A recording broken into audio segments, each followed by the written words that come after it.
Say something. Hello, I'm Steven. Okay, that works. Thank you, Steven, for being here. You're welcome.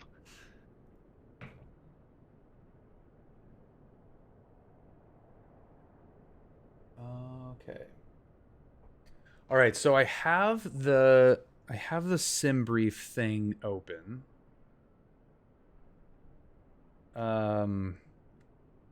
Yes, PW, it is a very special guest tonight.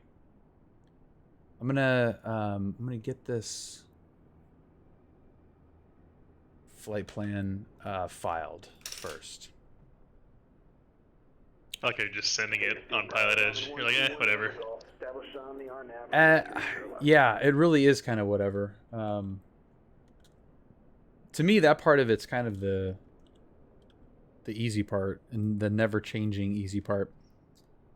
November 121, what do you November plan for airspeed? Tower, wind Probably tells me runway 30 left, clear to land. Yeah, so actually, that's the web interface for SimBrief. If you go up to where it says, or print or view the PDF, that'll be the actual, like, official format. If you check that out. Is it this thing? Sorry, there's a delay. It'll take a second. That might be it. Yeah, it's a preview of the paperwork, it says, but however you want to do it. But that is kind of like, it's almost perfectly mimics the actual like flight plans that we have at the airline. That's crazy. Yep. So where you would look for like true airspeed and all that, we don't have those charts and stuff usually associated with ours. We can kind of pull them if we want, but I don't ever look at those. Well, I don't ever attach them to my OFP, I should say. But so down there, that's where like the real information actually starts. Okay. So if you want to see like what our planned cruise airspeed is, probably the easiest place to look is just go down a little bit further, like a page or two down. You'll get into the actual nav log portion of it. Oh yeah. Okay. Mach speed. Mach. So there should 0.807? So that second column from the right says ground speed / TAS. Oh yeah, yeah. Yeah, so it's showing like 465, 466, something like that. Okay, so 460 is probably fine. Yep, that'd probably be pretty close. 460.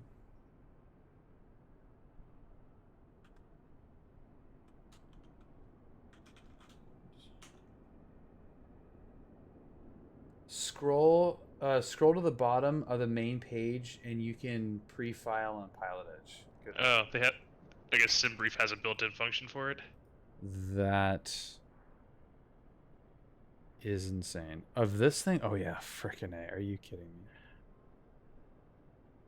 Oh, nice. Wow. Wow.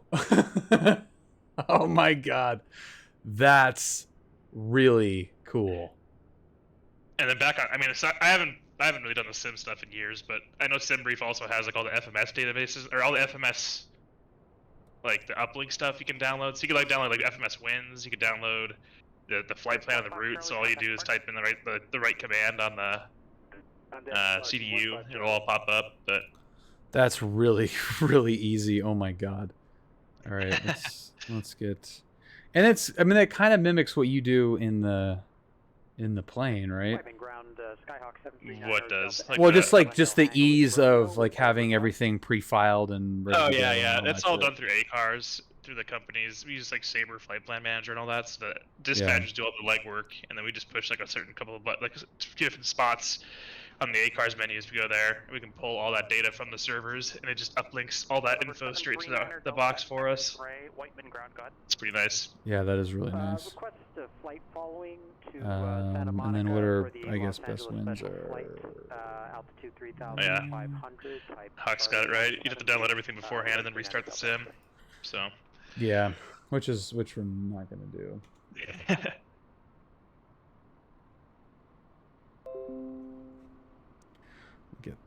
Get 4 flight up here.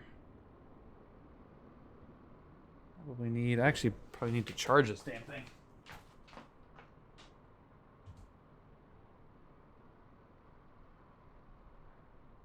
November 739er Delta X-ray. Straight out departure approved. Overfly the 4 stacks. Maintain VFR at 2,000. So I mean, you like doing all the procedure stuff. Is it nice to not have to do all of the planning side? Like in the sim? No, like in the real plane. Like is it nice? Oh yeah, I hate all that. Well, I don't actually say I hate all that, but it's way. I basically just show up and do a really quick pre-flight, and then we get to go fly. And there's not a whole lot of extra work involved with it, which is a positive to me. There's a lot of people who like doing the flight planning stuff, and sitting down and doing all the legwork, and I'd rather just fly the airplane. So Yeah. We just show up, verify everything looks good, and then send it. That's pretty nice. Hawk 9er Delta X-ray runway 12, taxi B Alpha. You get all of the fun stuff. Is there any checking that work? Like, is there any situations where it's gonna not be correct, or? Oh, I mean, we always look at the flight plan when we get it from the dispatchers. So we'll go through and look at, we'll see what, check the weather, check the en route weather conditions, and then usually our dispatchers do a really good job of giving us like plenty of fuel and all that for whatever we're doing. So we can look, if you go back to the we call it an OFB, operational flight plan. So if you go back to the flight plan from on SimBrief. 1 November Golf, just confirm scroll up to that. Yeah, scroll to that first page. Yeah, that one right there. Oh. So that has like the bulk of all. Nope, too far. Nope. Right. It's so hard because of the delay. I know.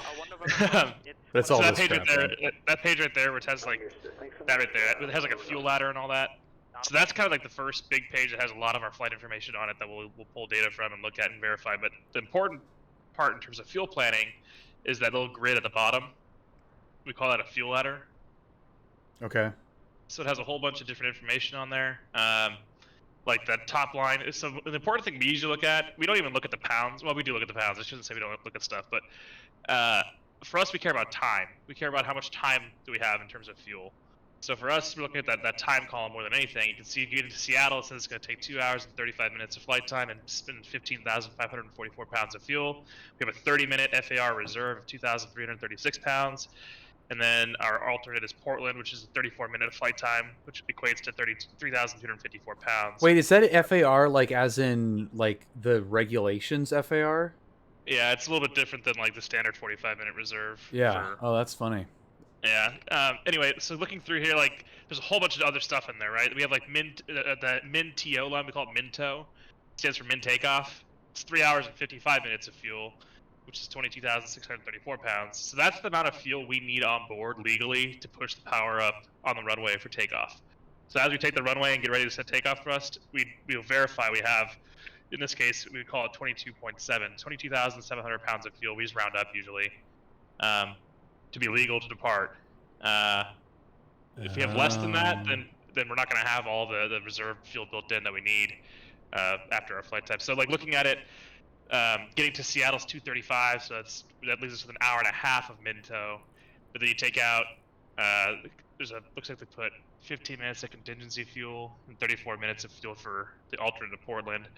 Kind of funny. This doesn't perfectly mimic ours, but anyway, that's kind of the long and skinny of what we use min-TO for. We're just making sure as we take the runway, we have that much fuel on board. Okay.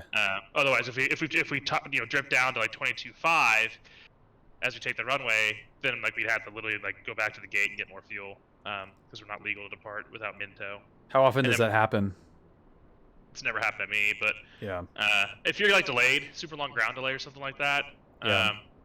If there's like just a big long hold, you're sitting somewhere burning fuel, you could dip down, especially if they like fuel plan you pretty light. But other stuff on there like plan-TO, that's the planned takeoff weight or planned takeoff fuel. Most of the time, plan-TO is higher than min-TO. It's not usually in the real world. It's not usually the same 355. Okay. So usually they give us. There's other fuel kind of built into it that gives us maybe an extra 1,000 pounds, which would be an extra, 12 minutes or something. So it'd be like a little bit of a buffer. And then it shows that their taxi is their expected taxi fuel. And it's going to be 20 minutes, on the ground at idle. It's going to be 500 pounds. Yeah. The planned gate is pretty nice. That's a pretty important one. So if you add your plan-TO to your taxi, you're gonna see that that's what your plan gate is. So from the gate, it's expecting you to you should have 23,134 pounds minimum on board at the gate. And since Planto and Minto are the same, that's going to be like the bare minimum you'd want at the at the gate. Okay, so I got 25,000 in there now. What was the number on the flight plan? I forget already. Yeah, me too. 23 plan gate. Yeah, so that's totally fine. And more often than not, we will always have a little bit more than what is actually on the release. The release is like what our fuelers get the fuel load from, not from us. They get it from our dispatcher directly, basically. And usually when they fuel us, just because of how the fuel system works, usually we'll end up with an extra, 200 or 300 pounds of fuel on top of whatever our planned gate was. Right. And and then like I'm assuming conservative sprinkling of like taxi's not going to take 20 minutes or that kind of crap. Correct. Yep. It's like I said, there's always a little bit of buffer built into a lot of those numbers, so we always usually end up landing with way more than what we were planned. And that very bottom line, REMF, the REMF is our remaining fuel planned at landing. So you're saying, what that's showing you, we're going to be planning to land with 1 hour and 19 minutes of fuel, which equates to about 7,100 pounds, which is pretty close to what we would do in the real plane. Okay, cool. Hawks asked, or says that he's heard of some captains asking for 3,000 pounds more for their own personal margins. So our limit by our manuals, just without any questions asked, our captains can ask for up to 2,000 pounds of extra fuel without having to get like any approval for that. I have not had that happen very often. I've had maybe one captain who's actually been like, just always adds 2,000 pounds. Most of the guys don't add fuel unless there's like some bad weather or something and they're not really trusting that the weather's going to hold or something like that. But our dispatchers do a really good job of actually putting a pretty good margin fuel buffer in there as it is, and they've gotten better at that from what I've been told over the years. So a lot of the captains have kind of come around to like, they'll check the number, they'll look at it and they'll go, yeah, that should be a good buffer. We'll go with what the dispatcher planned. That's cool. Okay. All right. So is there anything else that we need from this immediately? As you go through and start setting the FMS, there's data you'll pull from this. Okay. So like when we're like I always download the flight plan to my iPad. We have digital releases and all that, so we can download them there. And I'll go through and I'll highlight stuff on the flight plan that's going to be relevant to me when I'm like setting up the box and all that. Okay. But I can just tell you where to find it on there once we start setting stuff up and pushing buttons. Cool. Passive Rush, welcome to the stream. Thank you. So if we didn't really do like a good introduction, this is Steve. He flies for a major airline. He is type rated in the 737 and like just the 800 or all variants technically? Every variant technically. Every variant. Okay. So every variant of the 7.3, but you're primarily like most commonly the 800? No, we fly all three variants of the NG along with both variants of the MAX that are currently out there. Okay. So it's a mix. I fly all 5 of the current variants that we have in our fleet. Okay, cool. So we've got the PMDG 737, which is the most expensive airplane I've ever bought for a flight simulator. I think except for maybe a DCS plane might have been more, but this is pretty crazy. We did a walkthrough of this plane this weekend on Sunday. So we've to have an expert. Thanks. It is very great, PW. Thank you so much, man, for the 16 months. So I've gone through this once with Steve while he was sitting here. So this isn't completely from scratch, but it's good to have him here to kind of walk us through. It's going to be a little clunky with the delay on the stream, but yeah, and the frame rate hopefully will fix itself. Freaking LAX is crazy on the frame rates. All right, so we're on ground power, and that's kind of all I did, as I just put it on ground power and left it in that like powered on state that you were talking about, Steve, where it's just kind of like the plane is technically turned on. Yep. And this is how it looks when you get in the plane usually? Generally, yeah, it's pretty close to it. So our airplanes almost never actually do a full power off. We always leave it on ground power at the end of the night, and they just leave it on ground power throughout the night. So it's very rare that we ever do like an actual cold and dark startup Yeah. for the airplane. So like first thing that I do when I get in the airplane, just starting out, well, there's stuff that we would check in terms of just like stuff that's on board, like fire extinguishers, crash axes, life vest, all that stuff. We don't really care about that after the sim. Don't Yeah. need to go that overboard. So I would look up at the overhead panel and verify right now that our battery is on, which is not. So it is. Never mind. It just looked kind of weird on the stream. Battery's on. It's that little black guarded switch, kind of in the upper left. Yeah, it's there. in auto. Why do you have that guarded switch undone? No, that's not it. That's you can close that. There's a up above that. There's another black. Oh yeah. switch. Oh, there it is. Okay. You can close both those guards. You want that red one. Yep. Battery should be. Oop. Now it's off. You just want it on. Okay. Yep. Pilot Wiley, I was just going to message you to let you know we were doing this. This is not virtual United. This is fake United. I am definitely not cool enough for virtual United. but yeah, Scott, you're gonna love this. Hopefully you're gonna love this. So there's something like, just if this was a real airplane, I got in it. I saw that red guarded switch for our generator disconnect there. Yeah. I would be concerned that red switch is unguarded. Really? I would probably question why it is, and I'd probably have maintenance come take a look at it, or at least mention it to captain, see what they want to do. But yeah. So we have battery on. That's important. Next step is going to the very aft overhead panel, and the first thing we want to start doing is getting those IRSs aligned. So if you look even further back on the panel. Yeah. Oh, they're already on nav. Let's turn those off. I would cycle them both to the off position and just leave them off for about 30 seconds to a minute, and then once those are fully off, we'll go ahead and switch them back to nav. Okay. So from there, we just kind of go to the right of that.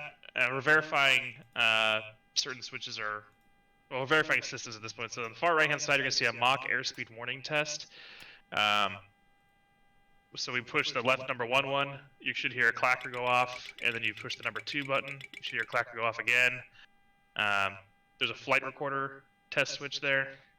The right one isn't going off. I think that's what happened on Sunday too. Yeah, there are certain. So since our planes always basically stay powered on, there's no delay for us for doing these tests. But sometimes, I don't know if it's a simism or what, but there is like a 2 or 3 minute delay sometimes on those systems to actually start testing. From the time you apply power, but I'm also not sure exactly which switches are in what position right now because I don't know how you loaded it and configured it, but we can just go through and look at stuff. So those IRSs should be starting to align. Yeah, is the ground power not on? It might not be on. Go ahead. You know what? I take it back. There it goes. Yeah, it was not on. Ground power was not on. Yep. When you turn the battery off, I noticed it went dark, and that should have been a hint. But yeah. So turn the battery off? Nope. Leave the battery on. Okay. Go ahead and push that ground power switch down again. Yeah, it didn't do anything. That's all good. I just want to make sure it's actually hit it. So go back up to the overhead. I want to see what are the IRSs doing. They are blinking a line. Okay, that's good. I have it on like 30-second alignment, so it should be pretty quick. Yeah, that should be pretty good then. So from there, we have. There's the Mach speed warning. There's number 2's working. Oh, good. And then the stall warning test should also be working. It's just right below it there. Those 2 black buttons, number 1, number 2. There'll be the stick shaker on the yoke. A lot of rattling. You need to push them and hold them down until it starts rattling. Yeah, it's not doing anything. Yeah, so I actually got it right. So the next step that we do after this is we go down to the actual MCDU and we put that GPS location in there to actually get it aligned. So I was gonna say there's an expression we kind of have in our training department where they say the first thing you do when you get to the airplane is do this aft overhead flow, and then you go and have an IPA, and that means you go to the FMS, you check the ident page, which is gonna be just the initial page that shows you like the aircraft model, the thrust ratings, all that. Then you go to the pos and it page, which is the one you're on now. We put the GPS position in there, and then the A is we initiate our ACARs, which we can't do in the sim. So that's a good start though. So we got the IRS is aligning. From here, what we would do in the real airplane is I go out and do my walk around. We're not gonna do that in the sim, obviously. Oh, I get come back to on, the man. I can't even walk, you know that right now. So we'd get back in the airplane and start doing.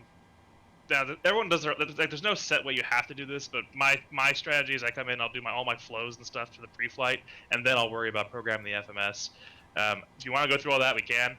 There's stuff we'll have to verify either way, but Yeah, if let's you want, take it. Let's take it like very, very sim casual, where we don't have to do everything perfectly, but just enough to get the plane Yeah, kind so of I mean, up and like, running. so just to like, I'll just verbalize a lot of it. You don't have to do a lot of it. It's like I'd get to the airplane, I'd sit down in the right seat. First thing I do is on the right the right wall there where the oxygen mask is. I do an oxygen mask test, along with the testing the microphones and the speakers in the aircraft. All Yeah, that which stuff. which we did, and it was really cool when we did this on Sunday that it actually like worked. And what was it like? You would pull the. You push the test button, you should see a yellow cross illuminate Yep. temporarily, and it also hisses. Yep. And then what I would do, just to kind of combine, like just to get it all knocked out, there's on the pedestal, you're gonna see a microphone.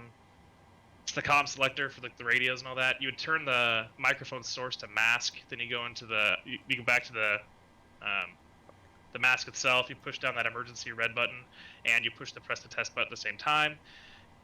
While doing that, you also key the intercom on your microphone real quick, and all three of those actions combined will make it so that there'll be a hiss on the speaker because the microphone and the mask is now hearing oxygen flow across it, and that yellow cross will stay illuminated as you hold down the test switch and that red button. And then on the overhead, we're verifying there's an oxygen quantity indicator on the aft overhead panel. I'd be verifying with that as well that we have the proper amount of oxygen on board. Yeah, you can see it's staying illuminated yellow. Yeah. Anyway, we don't need to get into the weeds with that stuff. It's not a big deal. In terms of switch position stuff we want to worry about, if you go back to the overhead panel now, we're going to start in the middle. I don't know the captain's flows perfectly, but I can kind of walk you through some of that too. But we'll just do the FO flow, then we'll look at the captain's stuff as well. Okay. So right in the very middle there, you see equipment cooling. We want those both in norm. They already there? Okay, Good. yep. So we just go down to emergency lights, make sure that guarded switch is down. It is. Seatbelt sign, we're on the ground. Passengers technically wouldn't be boarded right now, so the seatbelt sign would be off. You can just flick that off. We're flight 240, Scott. And Sashi, Steve flies for one of the major U.S. carriers. I don't care. I fly for United. It's not a big deal. Oh, okay. Steve flies for United, so there you go. The fact that the airplane is a United airplane was kind of a hint or a giveaway, but yeah, well, anyway. you know, I was gonna use the like, would I really use the correct one if you, but yeah, okay. So Anyway, yeah. So looking down below, we'll just pan the camera down a little bit. All we're verifying here is the windshield wipers are in the correct park positions, and they are. Yep. From there, we go back up. So it's basically like a column, right? There's that column of switches we just checked right there. And then we're I'm gonna go to display mode so you can see my mouse what I'm pointing at, just for everyone to kind of follow. Oh yeah, that works. So then the next, so it's in columns, right? So my responsibility is the stuff on the right hand side of the panel. Right. So we go back up. If you go back, scroll, like, pan the camera up just a little bit there. Yep, so then at the very top of that next column, you see the window heats. So all we're doing now is turning them all on. So there's 4 switches that need to go on the window heat. And they all illuminate on. Look at that. Should illuminate green on, yep. And then the next test that we do is the probe heats for our pitot probes. So all you do is turn those 2 switches on for the probe heat. The lights should go out. Once they go out, you turn them back off. Okay. Yep. And that's a before takeoff checklist item? We do that as part of our after start flow. So after the engines are started, we go through, we turn those on. Okay. Just moving down that column now, we're just verifying anti-ice stuff should be off. Yeah. There's nothing to test there. We get to the the hydraulic pumps there. We have 2 engine-driven pumps, 2 electric-driven pumps. All I would verify when I look at this is I look at our hydraulic pressure gauge, which is on it's down by the gear handle on the panel. I would just verify we have enough pressure on there for the system. Right now it's actually really low. It's that gauge, yep, right there up to the right.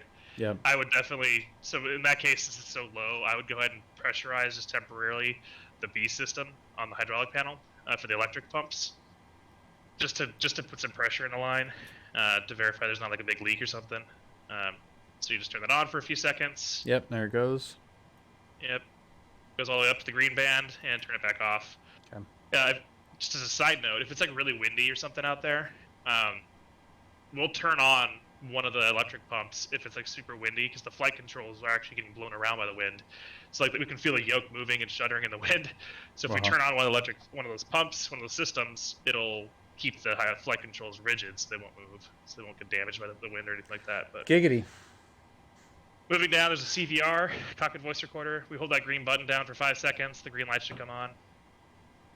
It does. Yep. And then that's it for the stuff in that column. So then we go back to the next column to the right there. And the biggest thing here, in our airplanes, the way we fly them, the way our SOP goes, the trim air switch should be off from where we're sitting right now. So you can turn the trim air off. That's part of the air conditioning system of the airplane. So that's actually what introduces warm air back into the cooled airlines going into the cabin and the control cabin. So then we have the 3 temperature knobs there. The first one's for the control cabin, which is just the cockpit. They have the forward cabin and aft cabin. So just to simplify, like what I don't need to go into the systems too much, but that trim air, basically those three knobs, whichever one's the coldest setting is what the packs aim for. So both packs will go for the coldest setting we have up there, and then once you want to bring any of them that are warmer, that trim air system will introduce warm air back into the line that is going to that section. If that makes any kind of sense. Yeah. It's kind of a cool system. Yeah, that is really cool. Yeah, when you were explaining that on Sunday, that's like, it seems like such a non-deal, you know, it's just such a basic kind of concept, the temperature of the cabin, but how it does that makes total sense and is really cool, and there's an entire panel for that. Yeah, it's funny, Sashi mentioned he flies for 737 for someone else. I've talked to a lot of my friends who also fly 73s at other airlines, and it's funny how different everything can be for the same airplane. Like, just in terms of switch positions. Like, I know I like Southwest, they keep the trim air on all the time. They don't ever turn it off.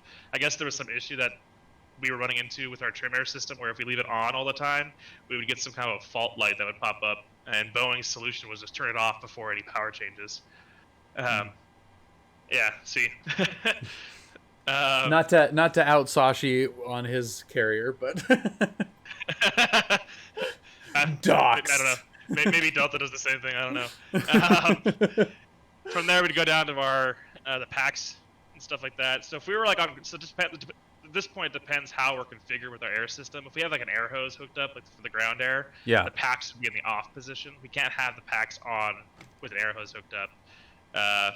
You don't have one hooked up because you didn't do it in the sim, but so if we didn't have an air hose hooked up, our priority would be getting the APU on to power those packs to keep the cabin cool.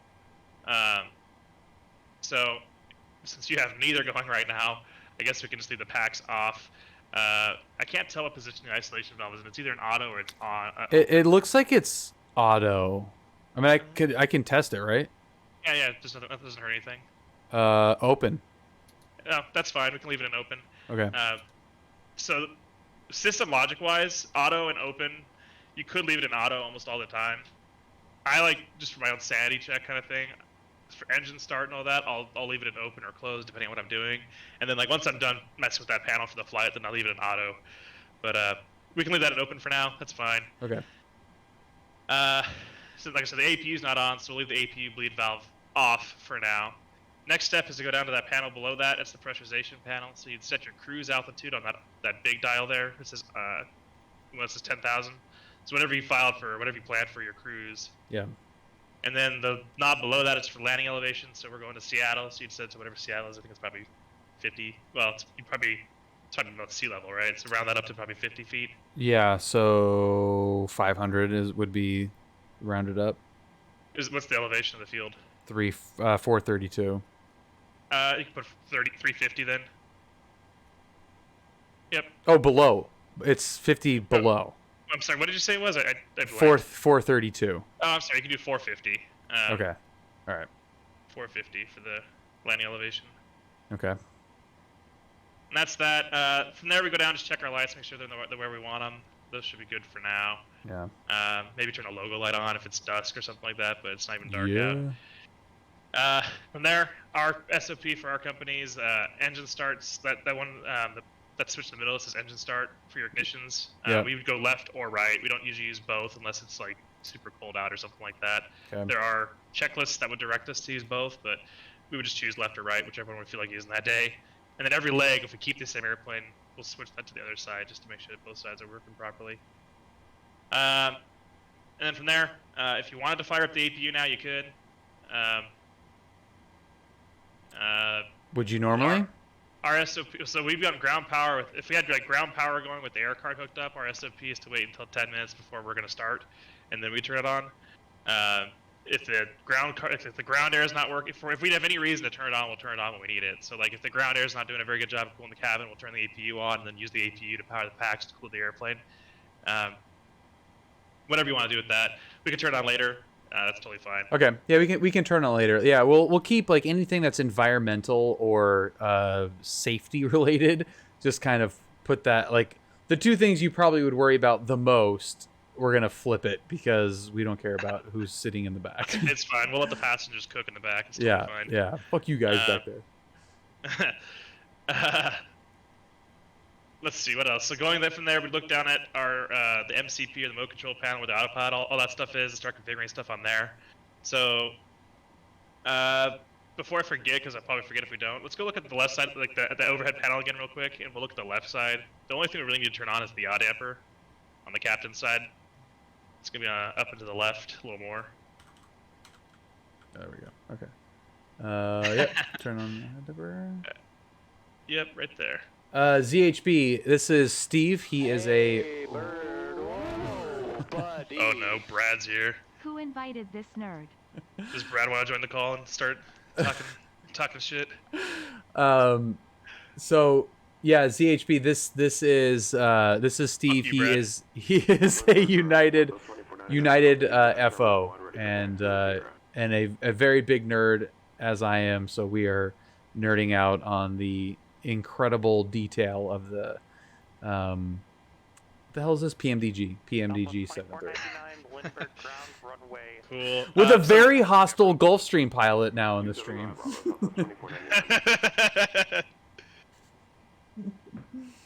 Can I go over the air conditioning gauges above the bleed air panel? So like the temperature gauge and all that stuff, it's just a temperature gauge. It just shows the duct temperature of the air coming out of the pipe, basically going into the cabin.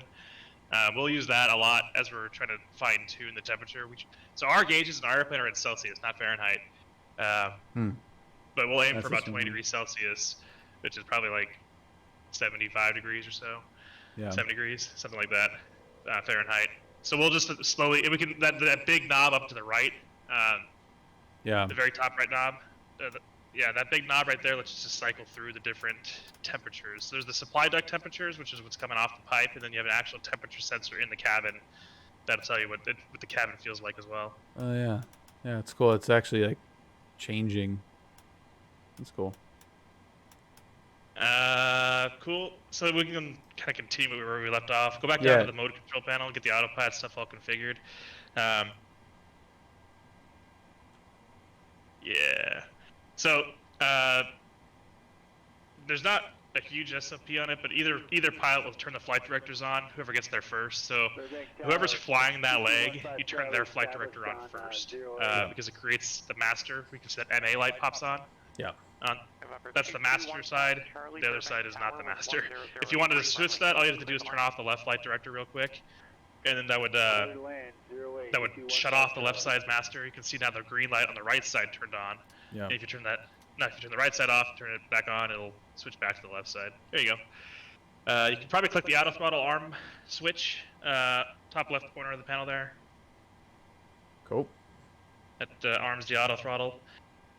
In terms of the airspeed and the heading and the altitude, that stuff, if you have that information now, you can put it in there. We don't know what our V2 is going to be yet. So for our policies, we always put V2 on the speed window there, just in case we need to climb at V2. We have it already bugged. Yeah. For the heading, depends what you're doing. So like, if we're just going to be on runway heading at the start, we would put the runway heading in there, which is typical. We almost always have the runway heading in there. Sometimes if you get like an instruction like, you know, On departure, turn left heading 270, clear for takeoff, runway 24 right or whatever. Then we might just, depending on what they like, some people like to turn that in there, before you take off. Some people like to just call for it once we're airborne. But just whatever you want to put in there. You can put runway heading. If you have like an initial turn or a vector, you can put that in there too. Yep. There's the departure. Cool. Initial altitude is what we put in the altitude window. If we don't know it yet because we haven't gotten our clearance, usually we'll take our best guess at it, but we'll do 100 feet lower. So like if we think it's going to be 5,000, but we haven't gotten our clearance yet, we'll put 4,900 in there. That tells us, hey, we haven't confirmed this altitude yet. Okay. Yeah. There's it looks like it's going to be probably Docker at 3,000. Cool. Sashi's right. That gauge did not bounce around as much as it should. That temperature gauge goes all over the place. It's pretty hard to get a pulse on how hot it is back there. That's awesome. Does V2 increase it becomes D2 plus 15. During takeoff, when do you guys engage autopilot? 400 feet. So for us, autopilot can come on as low as 400 feet. Yeah, most people will hand fly for quite a bit though, just up to 10,000 or so. The V2 plus 15. I'm trying to think about our profile. I haven't looked at that in a while. So for those who, nobody knows. I haven't flown in like 2 months. I'm out on medical leave right now because I tore my Achilles tendon. So for me, I'm like going from memory here, something I haven't done in like over 2 months. Anyway, what else can we do in here? Once we get the box program, we'll come back up here and turn some more stuff on. Okay. Where I'd go from here, since I'm in the right seat, I'd go over to whichever seat you're going to be sitting in. You go to that little EFIS control panel on the to the left or the right of the autopilot panel. And that's where you start setting up your screen, your map, and all that. So for me, I turn on, depending on what we're doing, I'll always turn terrain on, usually the TERR button on the bottom right of that. Yep. Go ahead and also push back where you were, like that knob that has the CTR, the center button. Go ahead and push that. Push the button, sorry, the center. Yes. Are we, hello. Is it not doing anything? It does not appear to be doing anything. I think we had this issue. November 15 Charlie, right now. Oh, there we go. Okay. Did it wake up? I think it may have woken up. There we go. Yep. So I just like to have that. Like in map mode, right? Well, it's in. Are you in map? Yeah, you are in map. So that view right there. Oh, it's delayed. I forget. Push it one. So there's that vertical view. Let's go one more past the vertical view. Yep, right there. Just have it match the right side of the airplane, basically. Yeah. That's our standard view for takeoff. Okay. I'd also, depending on where I am, I might have the airports up. If we're going to be taking off into weather, I'd also turn the weather radar up, or could have the weather radar up. But trains should be good enough for now, and airports should be good enough for now. From there, we're done with using those panels, so we'll go down to the middle of the just above that middle display. You can see that fuel flow reset switch. Yep. Reset it. Yep, hit reset. There you go. Okay. Hard work is asking. Yeah, so depending on what we're doing, yeah, usually if we're worried about having the weather radar up, especially if there's terrain to worry about too, we'll split it like that. One side will have the weather, one side will have the terrain, and usually the pilot flying will pick which they want on their display, and then the other one will just be whatever we're not doing. And then also from there, go over to the auto brake switch and go to RTO. It's just to the right there. Yep. Yep. Which stands for rejected takeoff. Yep. Go ahead and there's a little MFD button that has the engine and the sys page. Go ahead and hit sys. We're going to verify we have enough hydraulic fluid on board. So I remember this. In the real airplane, for our planes, we don't have those brake temp gauges and the flight control stuff. All we have is that hydraulic little thing at the top there. But all we're looking for is to have more than 76%, and there's no RF light, and that's good. We'll leave it. So for our SOP, we leave it on that screen because we're going to do a checklist later. Well, we would in the real airplane do a checklist later where we'd reference that. You can probably just go to the engine page because we're not doing. Yeah. We're not doing all that. Cool. From there, we're just going to verify that the flap indicator to the right of the auto brakes there matches the flap position handle that's down on the pedestal. So we're at 0 flaps. We should see 0 on the gauge. Yep. Flap switches up. Yeah, verifying the gear is down. Lights are all correctly illuminating. Yeah. Hydraulics, we already checked that earlier. The little panel with 3 lights on it to the right of the hydraulic gauge. We do there's 2 different test positions. We just push it up the test and push it down the test. That's so cool. That is so cool. Yeah, so we're just testing both to make sure those lights come on. I've had one of those not come on before. I had to call maintenance out, and as is tradition, as soon as maintenance got there, they did the test and it worked. It was, is what it is. From there, I'd go check the clock on the right-hand side. Well, right-hand side because that's where I sit. Yeah. Cat's gonna look on the left. Just verify that it's matching the current UTC time. Sure. What are those 3 lights for? It's gonna be like your auto disconnect, autopilot disconnect. There's also a light that pops on if you get a message on the FMC. Just kind of let you know, hey, something happened. Anyway, from the clock, I'd go down. You can see the little gasper down there on the bottom right corner of the panel. Yep. I would just go to the left of that, verify those brightness knobs are where I want them. Usually RSFP, when we're done with the airplane, we always turn the brightness knobs all the way to their lowest setting for the next people, and then they get in and they turn them back up. From there, we go to the left, verify all the guarded switches are down.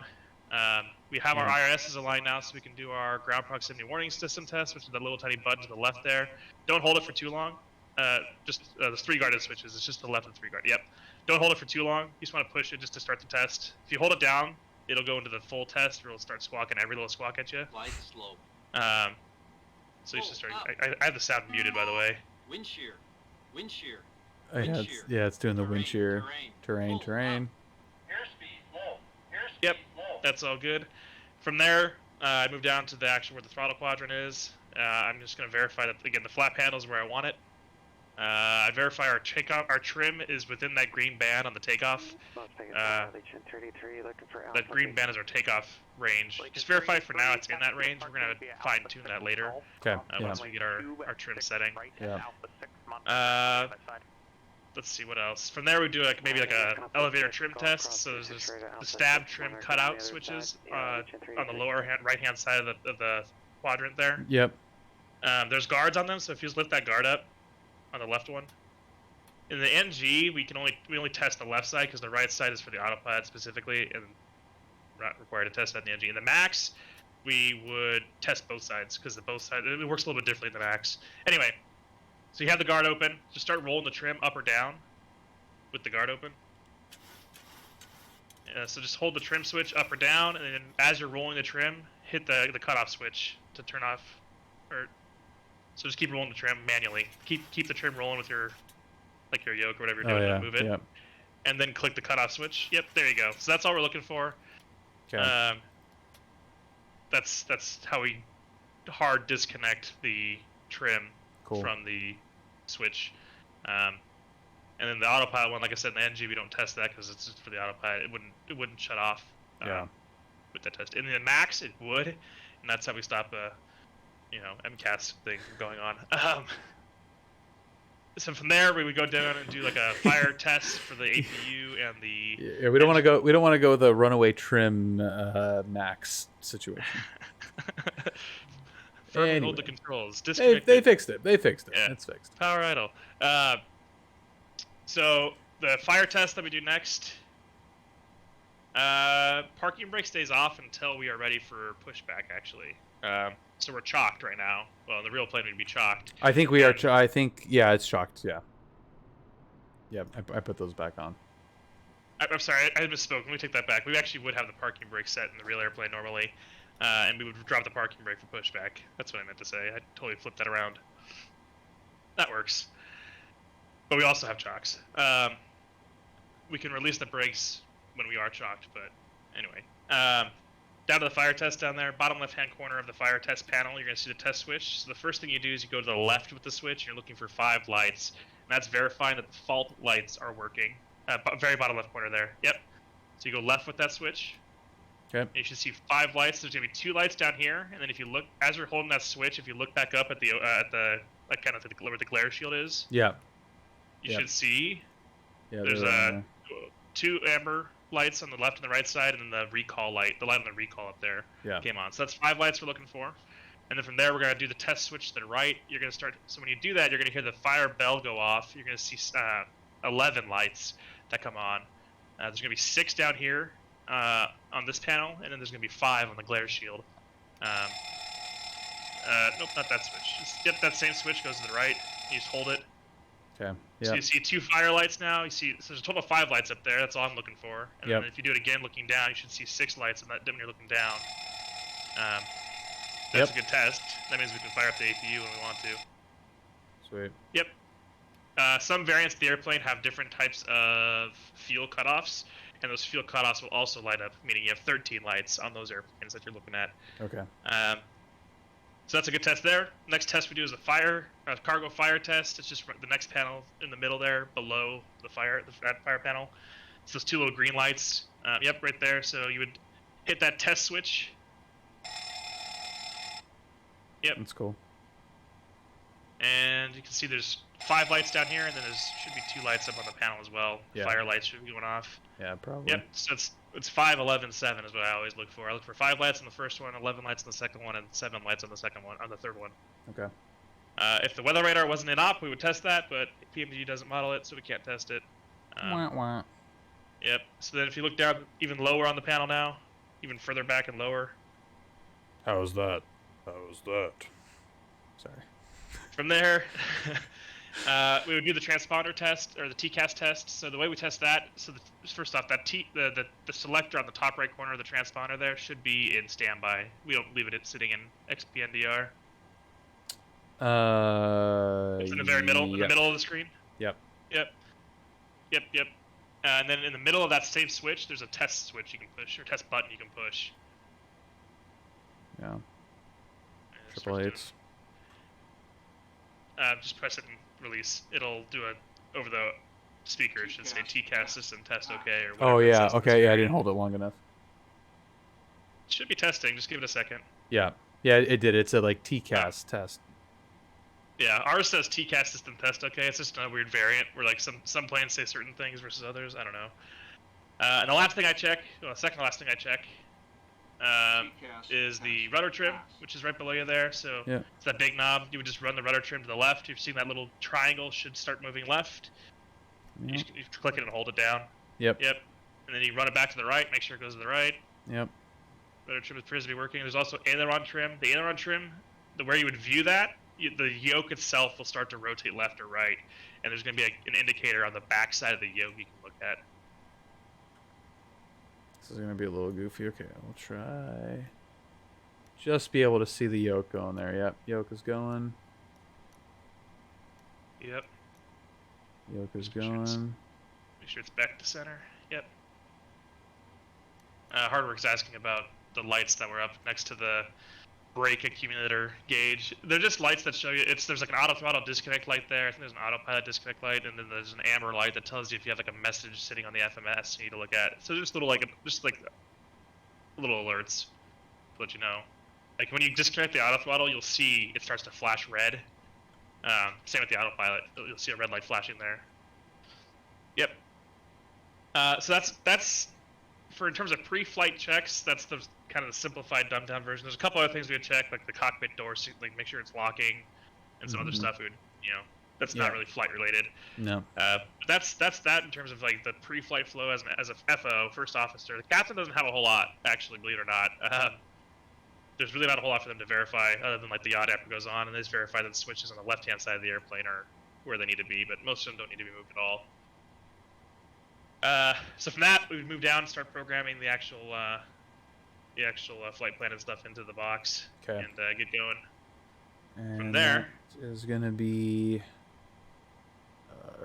Here we go. We're gonna be kind of living in this for a little bit, right? Yep. Okay. So the way we do it is we'd go to the route page to begin, and we can do the same thing here actually, but our ACARs would upload a lot of this info for us, so we wouldn't be hand jamming it manually, but for us, we have to do it manually. So fill this out. You're gonna put the origin as LAX. Destination. Oops, shit. Oh, I'm sorry. You gotta. Nope. Clear. The clear button is backspace. Yeah. And then Yep. where are we going? Seattle. And destination flight number 240. Okay. So we would put. You'd actually put. Well, for us, we'd put UAL 240. I think. See, again, that's auto uplink. I actually don't even know because I don't. Yeah. I Would never that typed would that manually. work? Maybe. I could be totally wrong on that, to be honest. Yeah, it works. Yeah, yeah, it actually does work. Cool. The rest of this will start getting going. So we go to from there I go to the knit ref button. Oh, that's the top left button on the FMC there. Okay.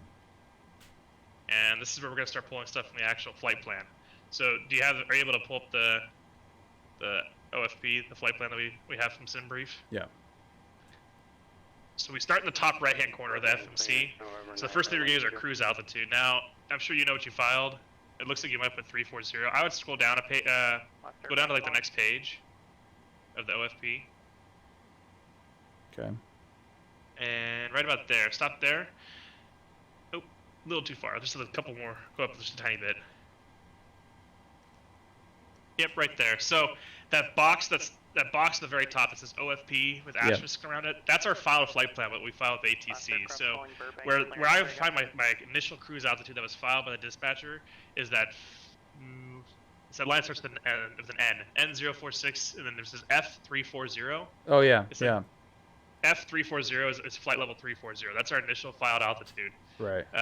With ATC, and then from there you can see the flight plan as well. Summer 2, scatter, blah blah blah blah blah blah, Hawk 7 or whatever. So the first thing is the flight initial cruising altitude. So we'll take flight level 340. We can go back to the sim, and in the sim, you'll just type in FL340, or you can put 340 like that. That works too. Cruise wind is what we would need from the flight plan as well. So if you go look at the FMS, go look at the flight plan, the OFP again. Number 1 Sierra Charlie, Santa Monica Tower, wind 07. The wind we use is our initial, the first. So if you scroll down until see that wind column there has a bunch of blanks. Yeah. Scroll down until you find the one that has that flight level 340. Oh, wait a minute. Scroll up for a second. Why is it going to 40 something? Now let's go and scroll up again. I'm so confused. This doesn't seem to match what we would normally have. Flight level trop. Well, so the flight level is where the plane's expecting you to be at that fix, and that's not accurate to what the real airplane would have. Yeah.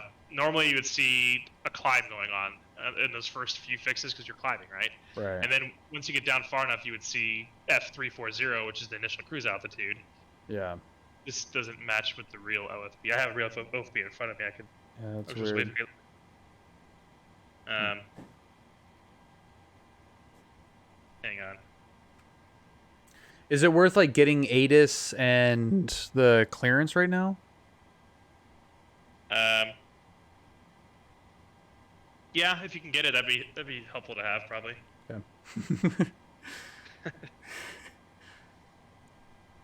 We can get it. Oh, I think I might have just been looking at it wrong. National Airport, ATIS Information Delta. Can you pull up that OFB again for a second? Wind 230 at 6. Visibility 10. Sky condition, clear. Temperature 14. Dew point 10. Altimeter 3017.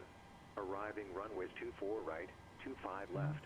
Departing runways 4 left, 25 right. 20, ILS 35. runway 24 right and 25 left approaching you. Let me get a chance. Can you scroll down a little bit? Yeah. Oh. I might have just misread it because I'm dumb.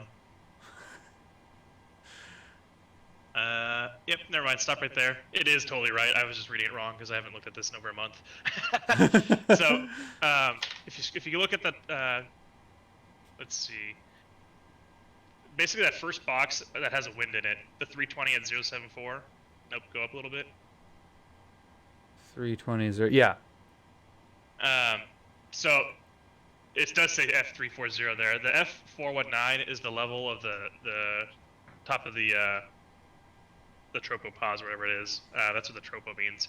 Oh. So that's our first actual en route waypoint that it expects us to be at our cruise altitude. So we'd use those winds. We usually put those winds in as our average wind. So we'd put 320 at 74. Okay. In that cruise wind box.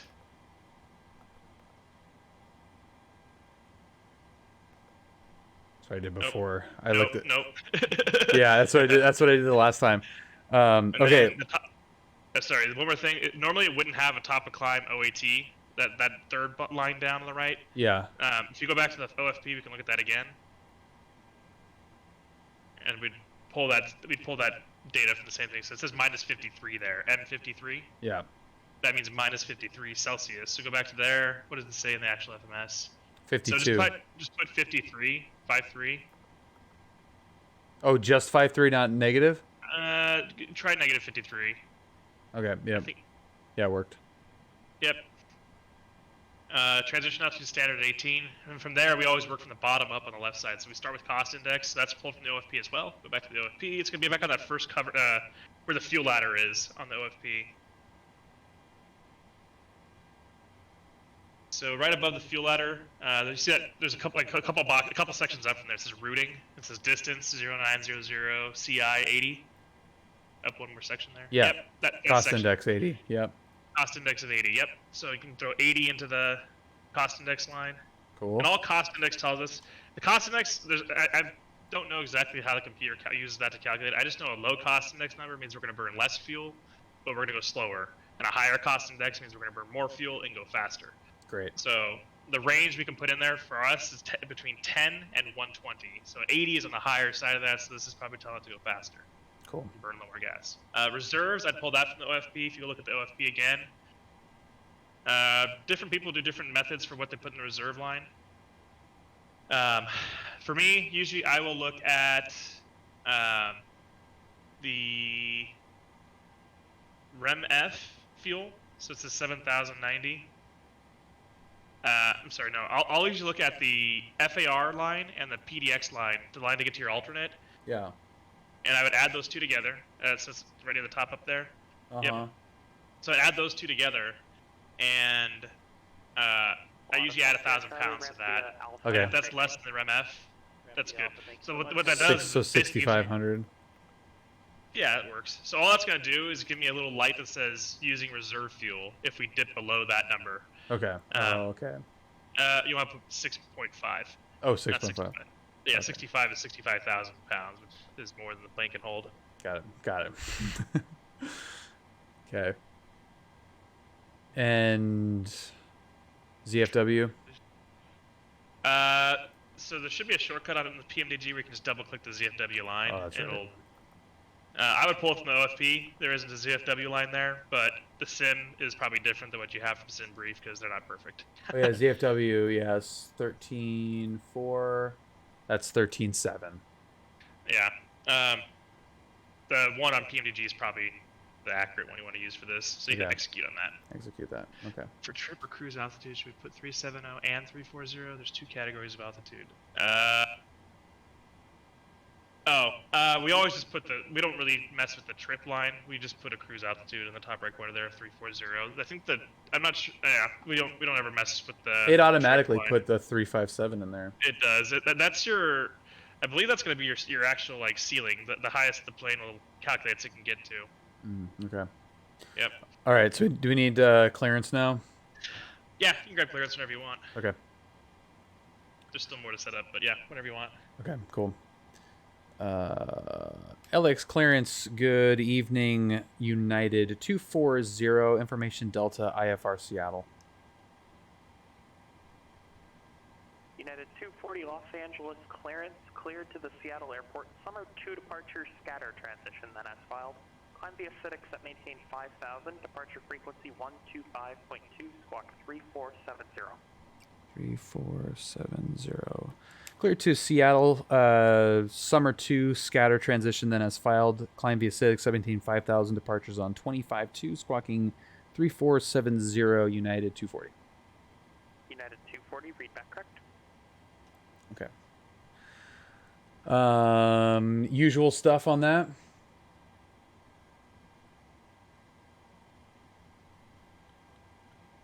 Oh shit! What are we doing? Oh, we're zoomed in. Okay. Okay.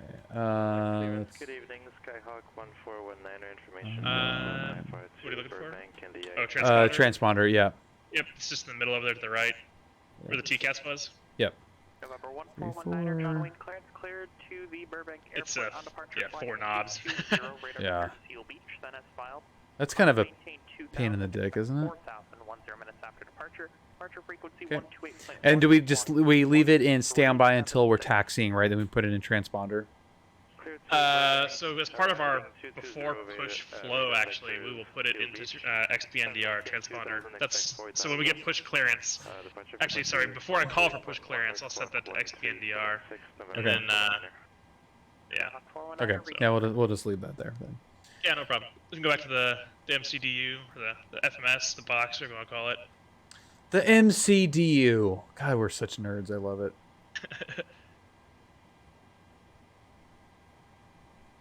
Let's see, is 4 flight gonna pop on the screen? Maybe not. Okay, that's fine.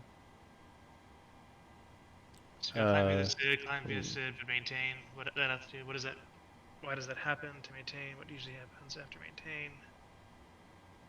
So all they're doing with that is they're putting some kind of restriction on your departure climb, your initial climb altitude for whatever reasons. Some airports always put one on there. Like out of John Wayne, they always say climb maintain 5,000, or climb via 6, they maintain 5,000, or maintain 3,000. And that's usually because there's like they have to hand you off to a controller that controls the airspace above that. So what they're doing is they're putting you at an altitude that is safe for you to be handed off to the next controller. Yeah. Told Nemo, thank you so much, man. 17 months. Cheers. Happy Tuesday. Happy Trash Day. 25 right, Charlie 10 Bravo. Okay, so from here, real airplane, I'd go to the legs page next. Yep. We would have had a route uplink come in that would have put all the routing in there for us. So we're gonna go to the legs page, and we're gonna put everything in here manually that is not part of the departure or the arrival. Okay. So we have to look at the OFP for that. Yeah. And hardware or hard work, sorry. Usually that restriction is lifted immediately. Yeah, you'd stay at that altitude for until you contact the next controller, and usually as part of that initial call to them, they'll call you back and give you a higher altitude right away. And a lot of times you don't even get to that altitude before they give you a higher one. Yeah. So it's just to put you at a safe altitude that you can be handed off to the next sector on. So you're not just blindly climbing into that guy's sector. Yeah. Okay, so I just put in Salinas and Red Bluff in there, and that's it? Is that all that's... Where's the actual... Is that what's on the flight plan? I don't know. Those are the only 2 fixes in between the departure and the arrival. Yep, so just put SNS, and then... I forget what Red Bluff is off the top of my head, RBF or something like that, but... Whatever it is. Yep, so just go ahead and type them. Close. And then, RBL. RBL, that's right. And then... we know some we know some RBFs, though. Resting bitch face. Bill has resting bitch face. You can hit activate on the right hand side over there. And execute. Yep. Cool. So if you had cruise wind, like the cruise wind uplink file saved in the right place on your computer, you could load that from here. The way you do that is you go to route data, that little bottom right LSK. Oh yeah. And then when you go there, you'd go to, you don't have to do it because it's not going to do anything, but you would hit request winds, and then eventually you get an uplink that says wind uplink available. You come in here, you hit low, you hit execute, and then we would put a descent winds forecast in as well, which is on the descent page, but again, sim can't do it, no ACARs. So pretending we got the winds, the next thing we do is we load our departure and arrival. We don't, for whatever reason, and I haven't gotten a good answer on it from my company, or from anybody I've talked to about it. Cruise with uplink clarity. Go to the legs page real quick. We'll see what I think it's just to say like invalid data or something like that. Hit load on the left hand side. Invalid. Yeah, it's all good. Yeah. You hit the clear button in the bottom right corner of the box there. Okay. I'll just get rid of that line of text. Yeah. And then, so for whatever reason, we don't like to load the winds and the descent forecast with the departure arrival loaded in the box. I don't know. It's just our company policy. So to go to the departure arrival, we're going to load the departure, and then the way we do it though, just SOP, is we build from the ground up. So we start with the runway first on the right hand side. Oh, okay. I see. Yeah. So we're 2-4 right, correct? Yes. Yeah. 2-4 right. Summa 2. And which are you on the north side of LAX or the south side of LAX? South side. So it'd be 2-5 right. Oh, is it? Yeah. Shit. So what you could do is hit the erase button on the left-hand side over there. November 1419er, John Wayne ground, runway 20 Okay, right. 25 at right. Taxi via Bravo Hotel. Summer. right at hotel, taxi via Bravo Hotel, November Scatter. 1419er. Departure, LAX. So you can hit execute real quick before you go to the arrival section. And then 25 right. I'll take that. Okay. All right, so that's loaded in there. We're gonna go to arrival, Seattle, and then the same thing here. Do you start with the? So I just do it from logic order. So we're going to be coming in first. So I'll load the. A lot of times I won't even put a runway on there if I don't know. If there's like a ton of runway options, I'll leave it blank on the runway. So it just depends. If you know what runway you're going to get, you can throw it in there. But I would start with the arrival first and then put a runway on. Okay, start with the arrival. And that is the. What the hell was it? The Hawks. That's right. The Sea Chickens. November 225. So there's two of them. We should probably maybe check the weather there just to see what it's probably going to be. Yeah, that's just telling you that obviously it's telling There's you two either different. landing north or landing south in Seattle. We are landing north. Yep. So maybe put 3-4. Hawk 7-3-4. Yep. Yep, and then we've got whatever that fixes, transition, and then we'll just kind of leave the approach blank. Yeah, you can do that for now. We can load that once we're en route and know what the Okay. expected runway is and all that. So you can execute that. Perfect. So after we load the departure and the arrival, from there, I would, at that point, go grab my runway numbers from the ACARs. We can't do that. So we're going to do our sim version. Oh, so there's discontinuities built in there. Yeah. So Just go back kill 'em. to, yeah, you should be able to just drag that up one. And then from RBL to LMT, you can just do the same thing. Yeah. Go back, go on the very bottom, which is the previous page. Just go back one page and make sure that it lines up. Yeah, it looks like it's good. Yeah. Line to Salinas. Yep. Cool. So we're gonna just get some, sim provided takeoff number stuff. So go ahead and hit the init ref button. We're just gonna do like a little lick your finger and see if we can. Yeah, pretty much. There's two ways you can get there. You can hit init ref, or you can go N1 limit. Either way, it brings the N1 limit option up there on the screen. Yep, N1 limit. A lot of times they call that the bottom right button the golden road because it gets so worn out from being used so much because a lot of people will just click through that button to initialize everything. Get to the end. Anyway, we're not gonna put anything on this page. We're just gonna plan for max thrust takeoff. So go to takeoff button, bottom right corner again. Okay. And then flaps out of here, 15. So this is we could probably do like flaps 5 or flaps. A lot of times our numbers come back as flaps 1. So whichever you want, 1 or 5. All right, we'll do 5. It'll be able to do it. Yeah.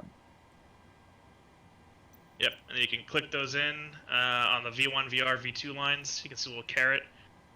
That's Cool. the simism. That's just giving you the number Yeah. to put in there.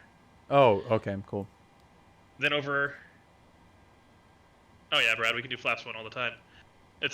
We do flaps 1 more than anything actually. On the CG line, on the left-hand side, line 3, another simism. You can just double tap the CG line, and it'll calculate the CG for you. Real world, it all gets uplinked through ACARs, and we just verify it based on the numbers we get sent back. See, even Brad can learn something in here. Yeah, the flaps 1 is just the forward slats. Sorry, that was the iPad was blocking that. So the takeoff trim was just over 5. Yep, perfect. Regarding flaps 1 versus flaps 5, we will use flaps 1 in good weather. If it's like gusty winds or icy or something like that, a lot of times we'll force it to flaps 5. We'll send for numbers. So what we do by SOPs, we'll send for the takeoff numbers, and it sends back a response, and it tells us what flap setting to use. If it comes back in flaps 1 as a condition where we don't want to use flaps 1, we can force it then to go to flaps 5 and say, hey, do the same thing again, send us numbers, but use flaps 5 this time. The reason why we send it without a flap request the first time is because it might come back and say flaps 10 or flaps 15 because it does the calculation and figures you might need that much flap for the takeoff. Anyway, let's see. Where are we at? So for Takeoff. us, yeah, we got our numbers in there now. The next thing we would do probably is build. So again, this might just vary by operator, but we build a climb profile. We always fly noise abatement procedure, or we call it NADP2 departure procedure, or NADP1, but it basically stands for noise abatement departure procedure. In our policies, we always so fly cool. one of the other, one or two. So to build this, we would first go to our index page on the very bottom left line select key on the FMS there. Okay. And then from there, you're going to go to the approach page, because we're trying to find now is what we call our clean maneuvering speed. And the clean maneuvering speed is always going to be your flaps 40 speed plus 70 knots. So you can see flaps 40 speed is 150, so adding 70 to that, we get 220 for our clean maneuvering speed. So you can just write 220 in the scratch pad for now. Cool. And then you can put a slash. Okay. So then we put our field elevation. We put 3,000 feet above the field elevation. LA is 128 feet, so you'd put 3128. Oh, did you just dox yourself? That was pretty quick, Steve. What? You think I don't know that Houston is 96 feet or that Chicago is... No, I'm just kidding. So we go to the climb page now. There's the climb button right in the middle, top of the middle row there of the buttons. Let's see. Climb button. Yep. Got it. So then you're on line 3. We call it L3. Line 3. You're going to drop that what you just typed in. So that speed restriction line, you're going to put 220 knots to 3,128 feet. Okay. So what this is doing is it's forcing the autopilot to maintain 220 knots until you're 3,000 feet above the field. So we're going to be climbing steeper. So that's, the idea is we're going to be climbing quieter, or flying quieter. Got it. Okay. Am I going to go back to simming to get my head back in the game? No. You're looking at it. Yeah, this is all review for me. No, I'll definitely start looking through the books and stuff again once I'm ready to go back to work, and then Yeah. I'll be you know, I definitely have to go back to the sims at our sim house and do some recurrent stuff there, but I should be good to go with that. The next thing we do. Thanks, Griller, man. Thank you, man. Building this climb procedure. Now, if we just leave it how it is, we're not going to have any protection below 10,000 feet. You know, we have a speed limit of 250 knots below 10,000 feet. So the way we remedy that is by putting 250/10,000. We put that on line 2, where there's a target speed. Runway 29 are clear to land. Okay, to land to the 5 Delta.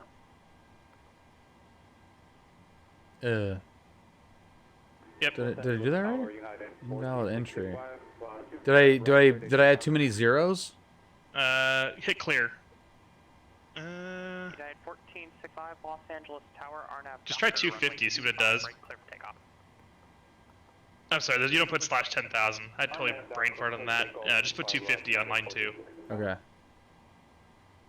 Got it. Okay. Clearance delivery Yep. November 95122. Cool. So all we did here is we're telling the airplane, hey, we want you to climb steeper, 220 knots at takeoff power versus 250 to 3,000 feet, and then from there the nose will automatically pitch over for us, accelerate to 250, and it's going to keep climbing at 250 until we tell it otherwise. So the way we stop climbing at 250 is we hit that econ button once we pass through 10,000 feet. So that's part of our 10,000 foot check. Oh, okay. When we hit econ. Got it. Okay. Cool. Yep. And from there, we should be all built up and ready to go, actually. So one other thing, go back to the takeoff. So hit N1 limit or innet ref, either way. Proceed on course. Okay. Yep. N1 limit. Yeah. And then go to takeoff. Okay. Or N1 limit again on the yep. Yeah. So what we want to do is put V2 on our airspeed window, right? So 155 up on the autopilot control panel, the NCP. Okay, yep. And